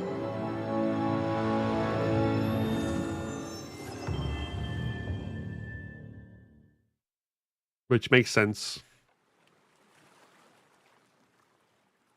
Maria was Caucasian, she's not on the show. Yeah, I think the difference though is like that's kind of, as well as being the right cast for the show or whatever, there's also address and representation, whereas if you like reduce the number of people who are not white, there's a problem there in terms of representation and stuff. How do you think they'll split it? I'm not sure, because they're going to do everything chronologically, I reckon. Like, they can't do it like tell Ellie's story, then tell Abby's story. So it's going to be chronological, but it's just a question of where's the cutoff point. Okay, so what do we have? 19-year-old Ellie in Last of Us 1 Ellie's costume. And PlayStation logo t-shirt. Okay. And then what do we have for Abby? New bomber jacket. Damn, that's quite cool, actually. And a PlayStation. Okay.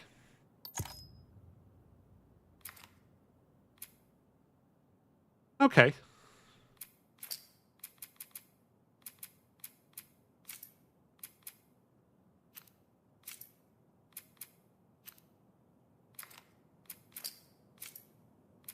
We got moth on everything. Okay, cool.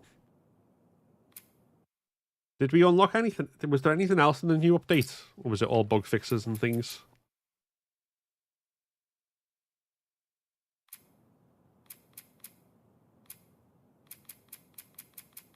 Well, it's just, yeah, okay.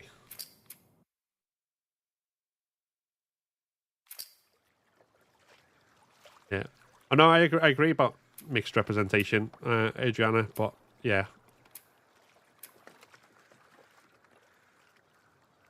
I just mean, yeah, just increasing the percentage of white people in the cast, unless there's a very good justification for it in terms of performance, is probably not what they'd be going for. I can't remember where I was up to with this run, but okay, let's resume it anyway, because I think we did good to where we were. Oh, we got this. Oh yeah, we just done that supermarket hunted, which went surprisingly well. Just bug fixes and those skins. Okay.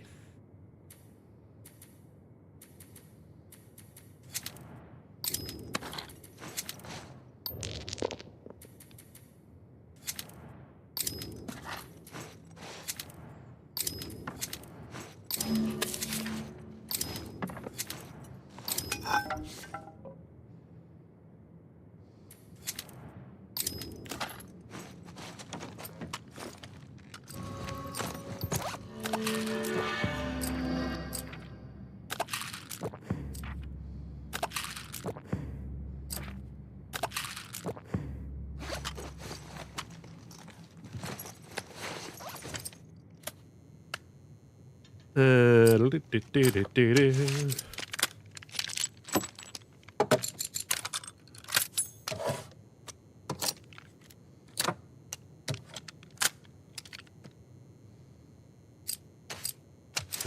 we'll do a reload speed as well.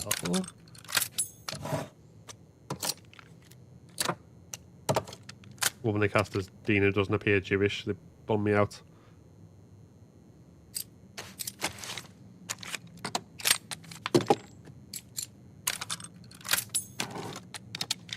Ooh. Yeah, I know nothing about the actors that they've cast for like the main roles, to be honest, because I've never seen them in anything. Okay, so what do we have? Capture with WLF, hunted with WLF. We don't want to do hunted in that office. That's going to be bad. Mind you, that's... Oh, they're both awful.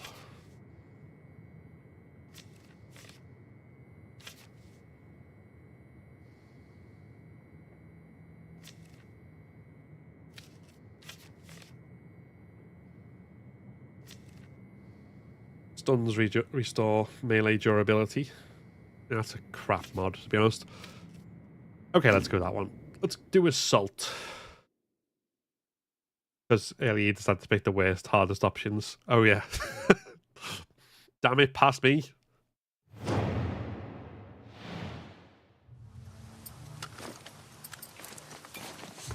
So, I'm presuming everyone enjoyed the doc. Lots to talk about still, but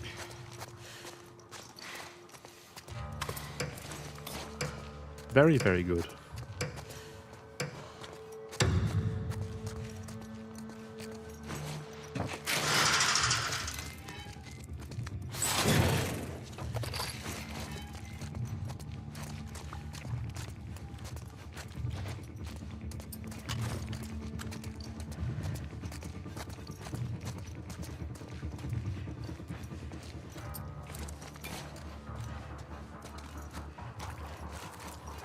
How many we got? 5. Okay.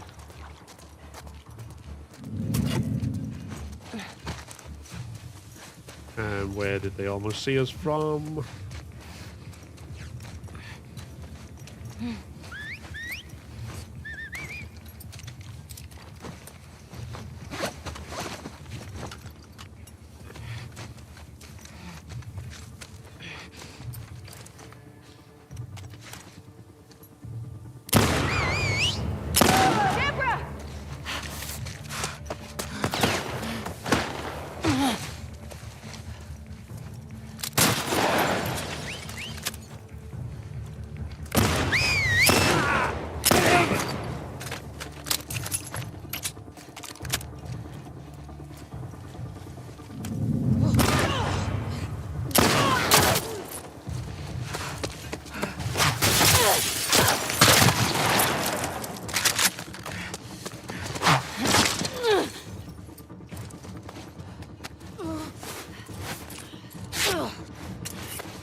There we go. Come on.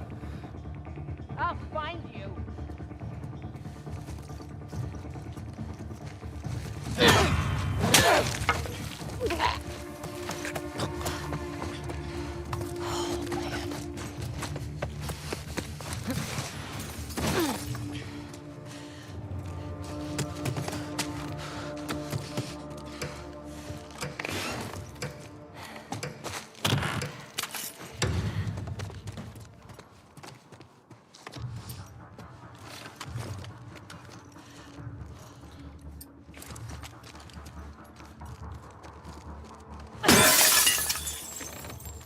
There we go. Come to me. Come to me, and we'll be...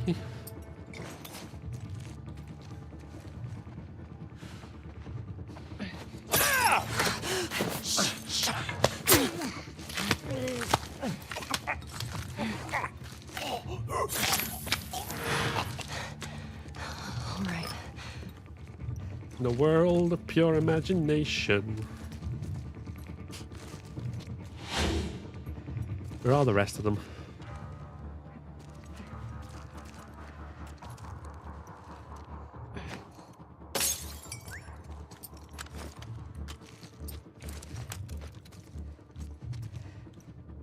Da-da-da-da-da.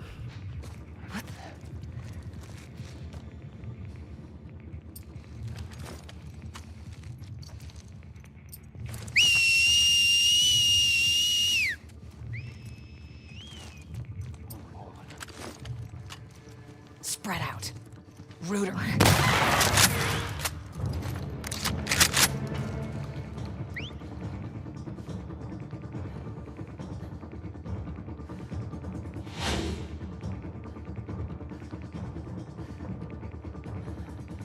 They're really going to come in one at a time.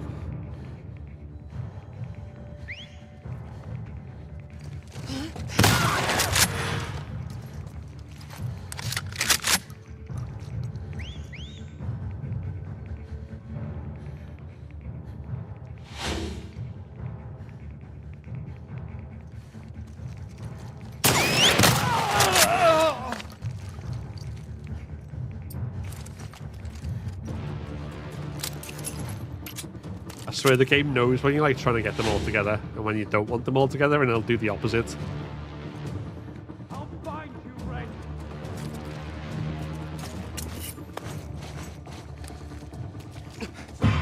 Found you!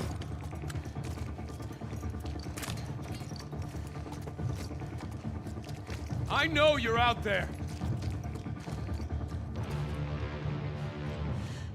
May she protect you. Damn.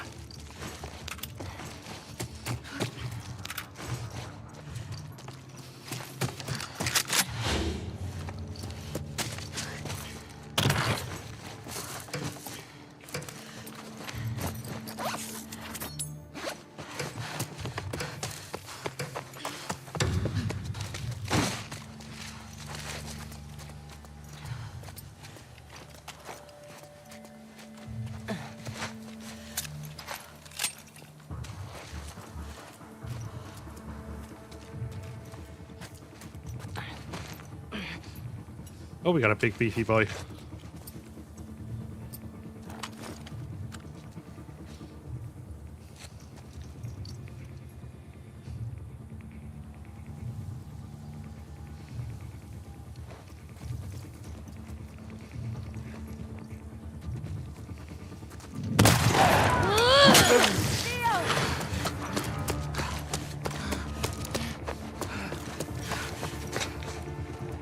Theo.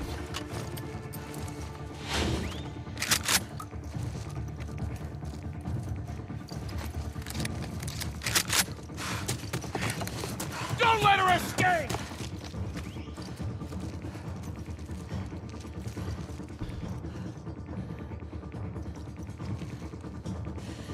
Lost her. Get eyes everywhere. She can't have gone far. Here! God damn. I'm a better dodger than you are, mate. Yeah, I do like the plaid outfit. As much as I like the silly ones.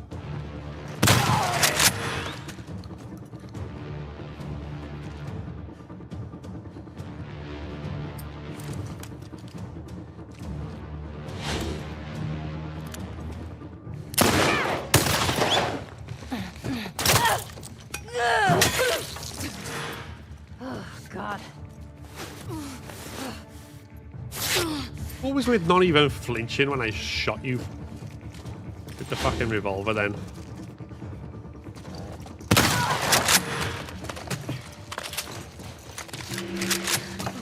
It's like, no, I'm not going to flinch. I'm just going to shoot you point blank. Well, not point blank, but yeah. God.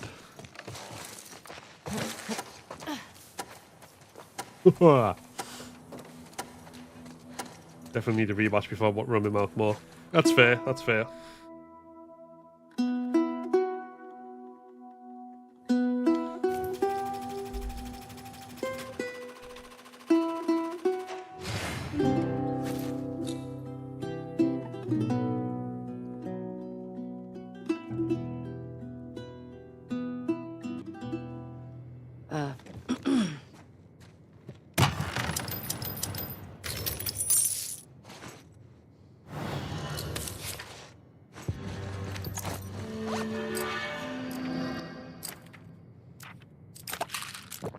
Pro movement. Hold breath, plus 19 movement. Okay. I'll take all that.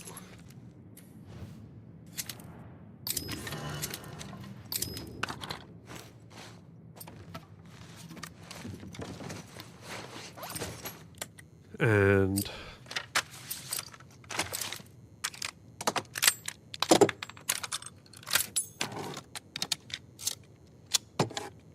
oh, I could have done with more parts to it.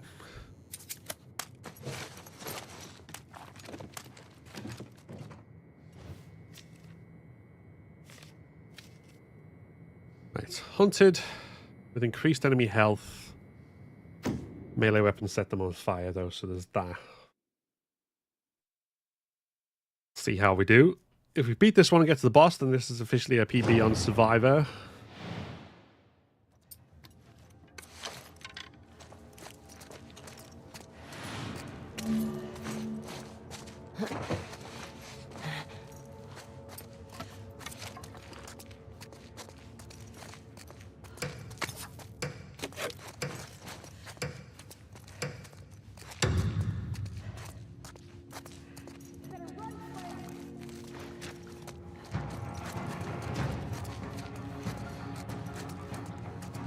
Whoa.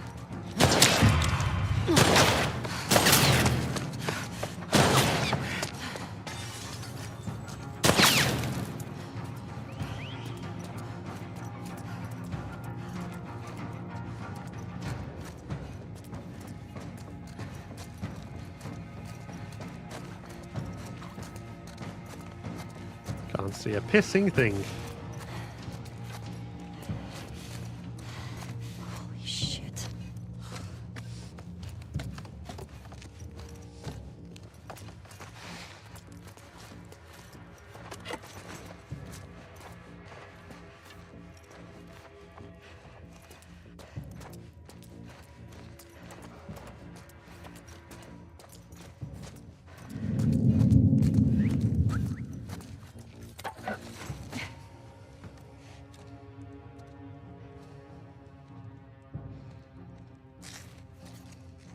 Cora. Let go! Damn it!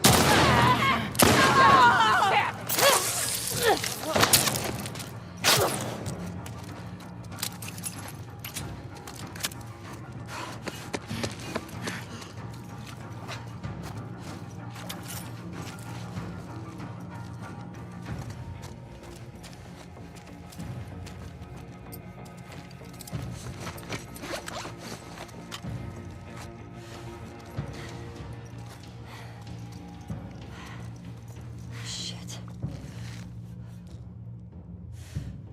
Okay.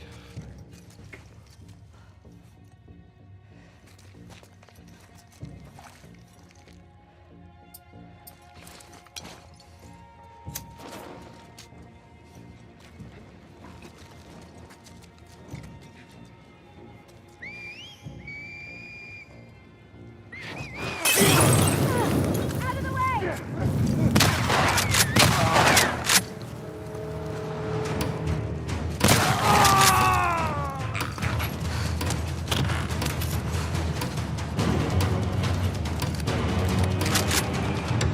There we go. That felt suitably dramatic. Crap mark, probably. But,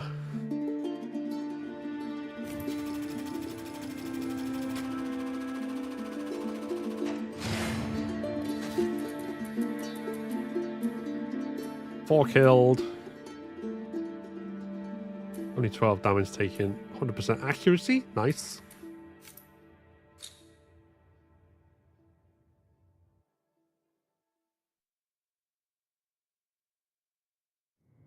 All of which puts us on the boss, so...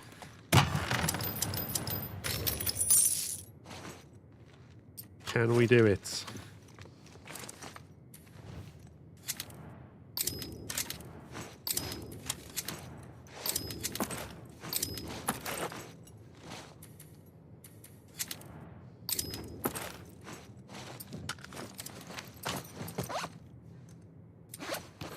Okay. Good selection of things and stuff.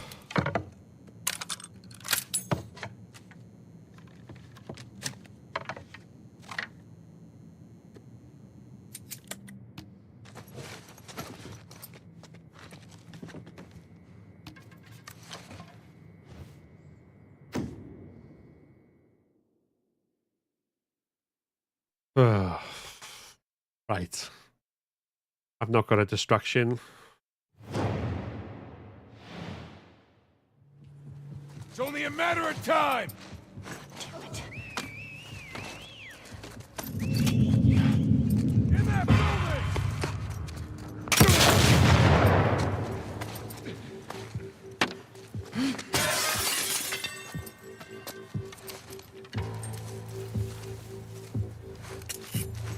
No sign of her.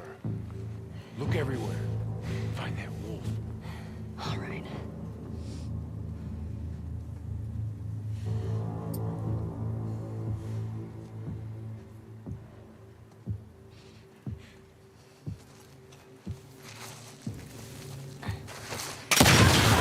Rachel! Damn you!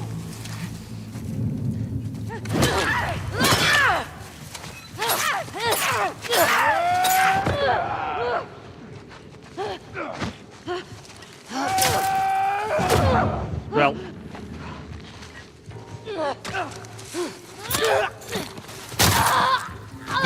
For fuck's sake. I didn't realize the one that I'd started trying to melee kill was the fucking boss one. If it hadn't been, I probably could have got away.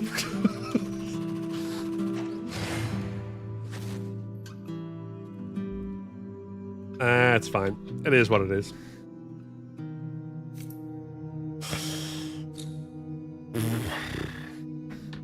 Oh.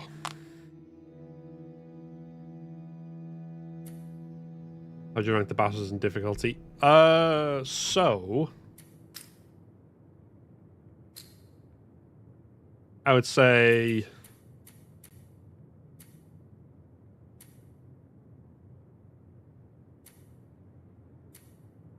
Rattler Captain is easily the hardest.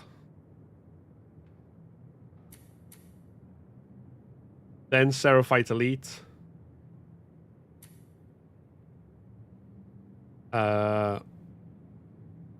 Rat King, Garage Bloater, and Beast through Infestation and Arcade Bloater. Probably all about on a level. The human ones are definitely harder than the other ones. Right. Let's do a custom run. What was the custom run I said I'd do before? Easiest to hardest. Rat King, Bloater, Arcade, Bloater, Garage, Theatre, Verified Ellie's Rattler Captain. Yeah, I think I'd agree with that.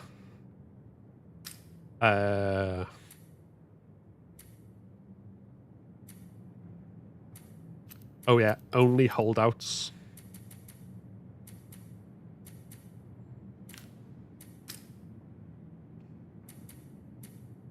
Which is obviously always infected. And if we're doing infected, let's turn off the human enemies. Let's have a fully infected run.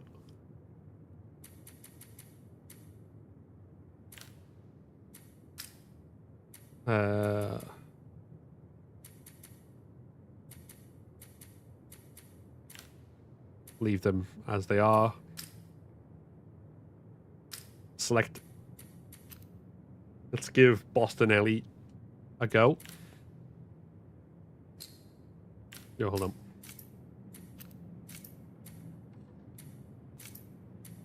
Actually, yeah, Boston Ellie with giraffe. No, Boston Ellie with moth.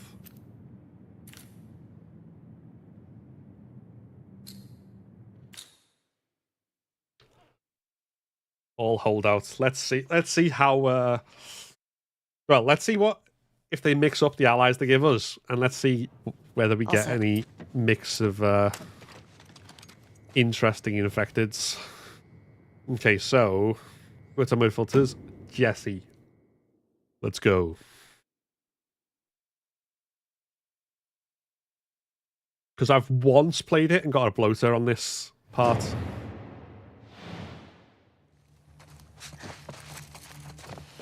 I don't mind that photo mode filter.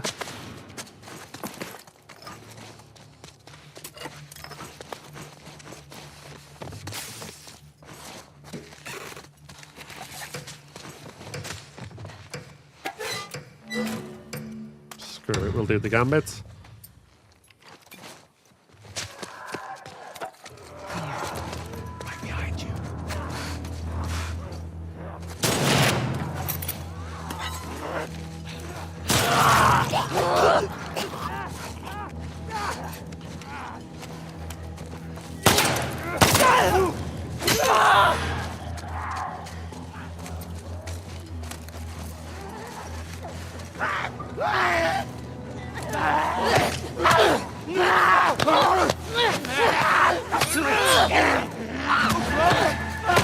Wait, what? The fuck was going on then? Start this again. that was just a warm up.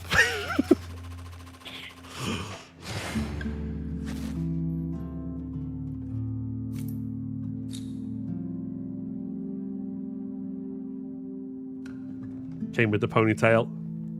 Oh, did it? Yeah, I didn't. Okay, new run. No, custom run. Survivor.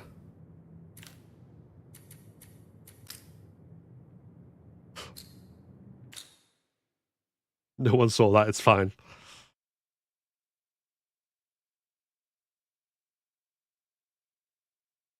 I need to stop trying to go in hard and like batter them before okay.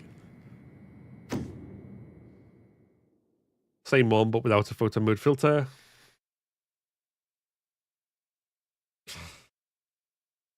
I mean, I get the stress thing, because the main kind of downside of them, obviously, is the one-hit kill.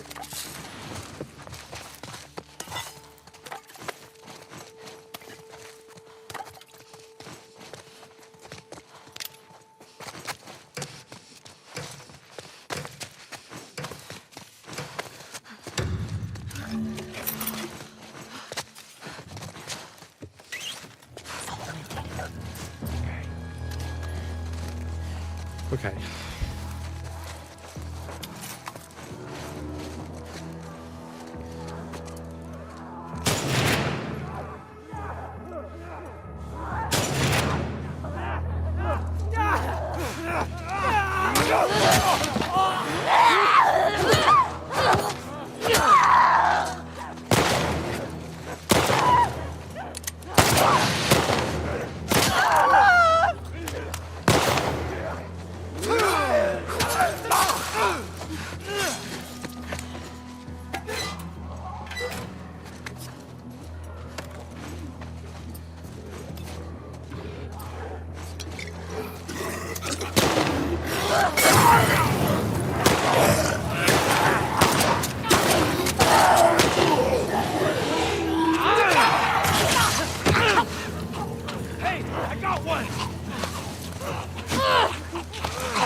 Fuck's sake.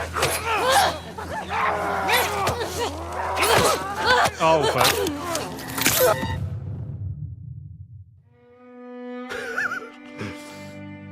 Okay, a holdout is less fun when you've got no long weapon we're discovering. Doesn't matter. I'm going to do it. We're gonna keep going until I beat at least one fucking. Oh.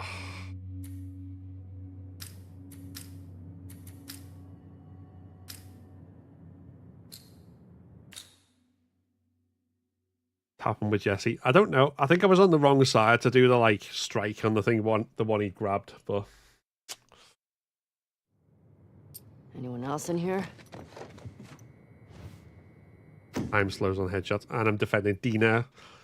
Like the game went, I see you're struggling with Jesse, who's a really good, strong character. Let's put you with Dina.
Swear to God.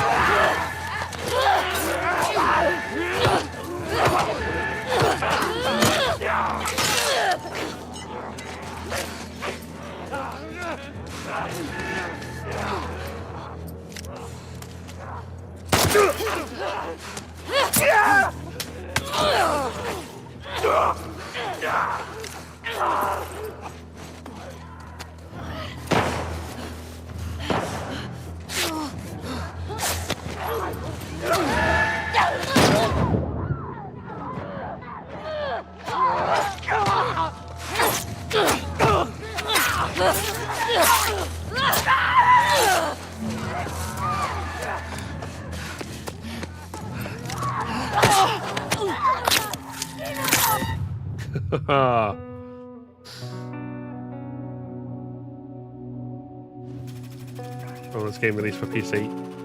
I do not know. They haven't announced the PC is in development yet. But no, I'm gonna do this. I don't care. I feel like I'm kind of like stubbornly swimming against the tide here, but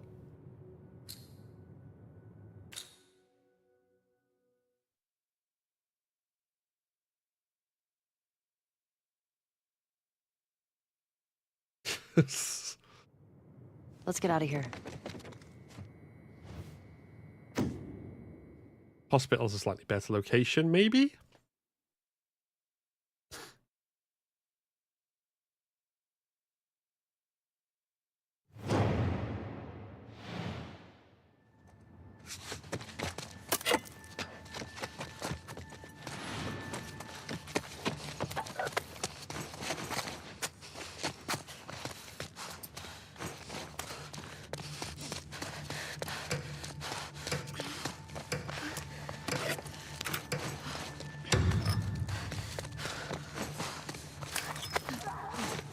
That's a melee weapon as well, good.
Well, that was chaos personified, but Thanks. at least we did it.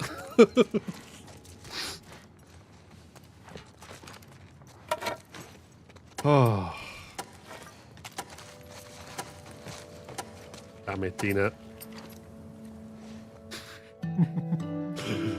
Killed it. Thanks, cheeky bugger. I'm glad you make enjoying those follower emotes, even, if I learn to speak.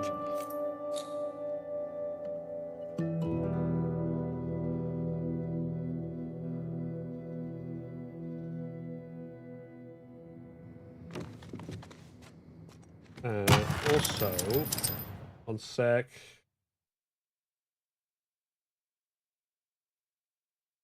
And the alerts back on quickly for the end of the stream. We don't need silence anymore.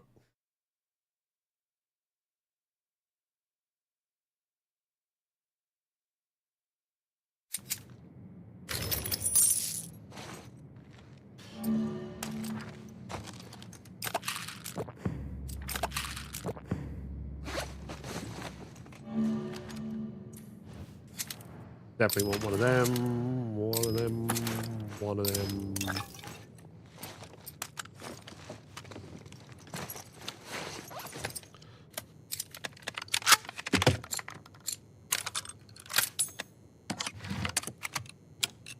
This will hopefully make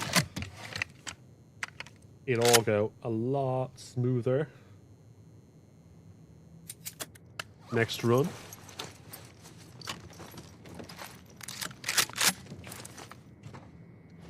Okay, so State Street with Joel with increased enemy health.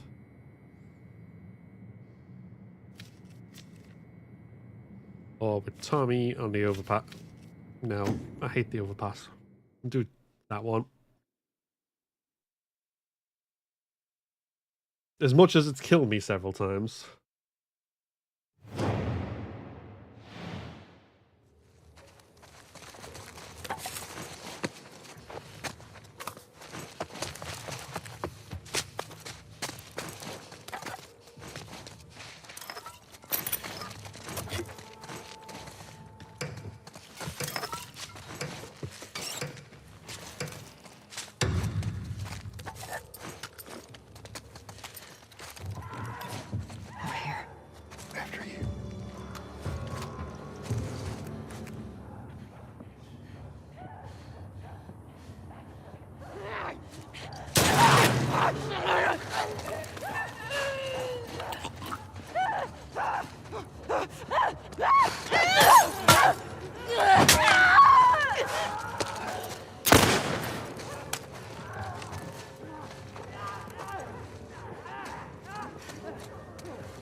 Oh, fuck, I'm dead.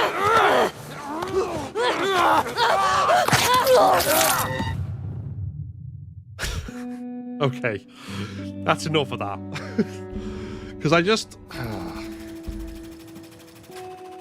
trying to do anything immediately after the animation cancel of the dodge is so slow. It's just like... Oh...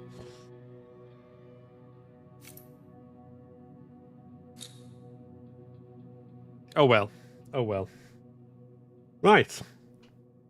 Bit of a different pace of stream today, obviously, with the watching documentary in the middle and everything. But hopefully people have enjoyed it. And let's see. Thanks for the stream. Oh, no worries. Right, I think what we're going to do now, as usual, is we're going to raid out. So, let's see. I just want to... I think raiding into someone who's still watching the documentary is probably just like double documentary time. So let's try and find something different. I'm assuming we want more Last of Us Part 2, those who are on Twitch.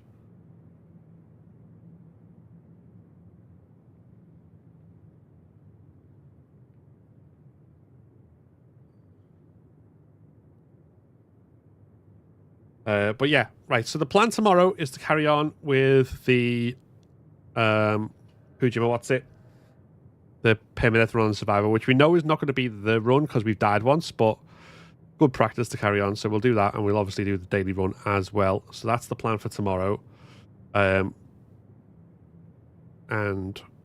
now that we've got everything, technical issues that we had today and yesterday fixed, it should be a lot smoother as far as that goes.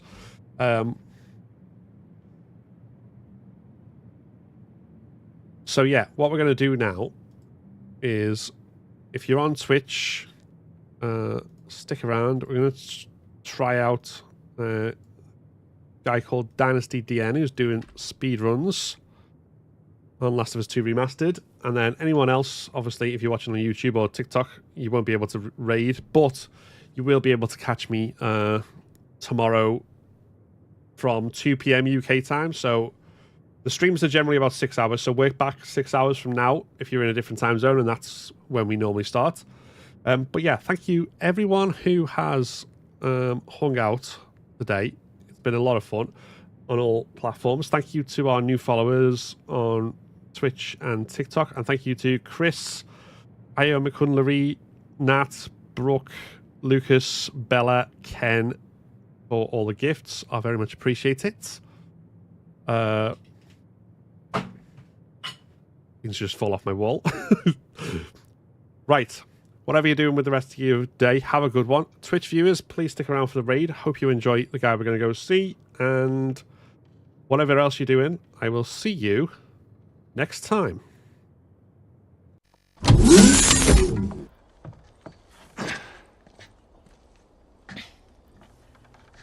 So is that everything you hoped for? Jury's still out. But man, can't deny that view. The Last of Us Part 2 was, in my opinion, a masterpiece. It has a well-crafted story that, whilst...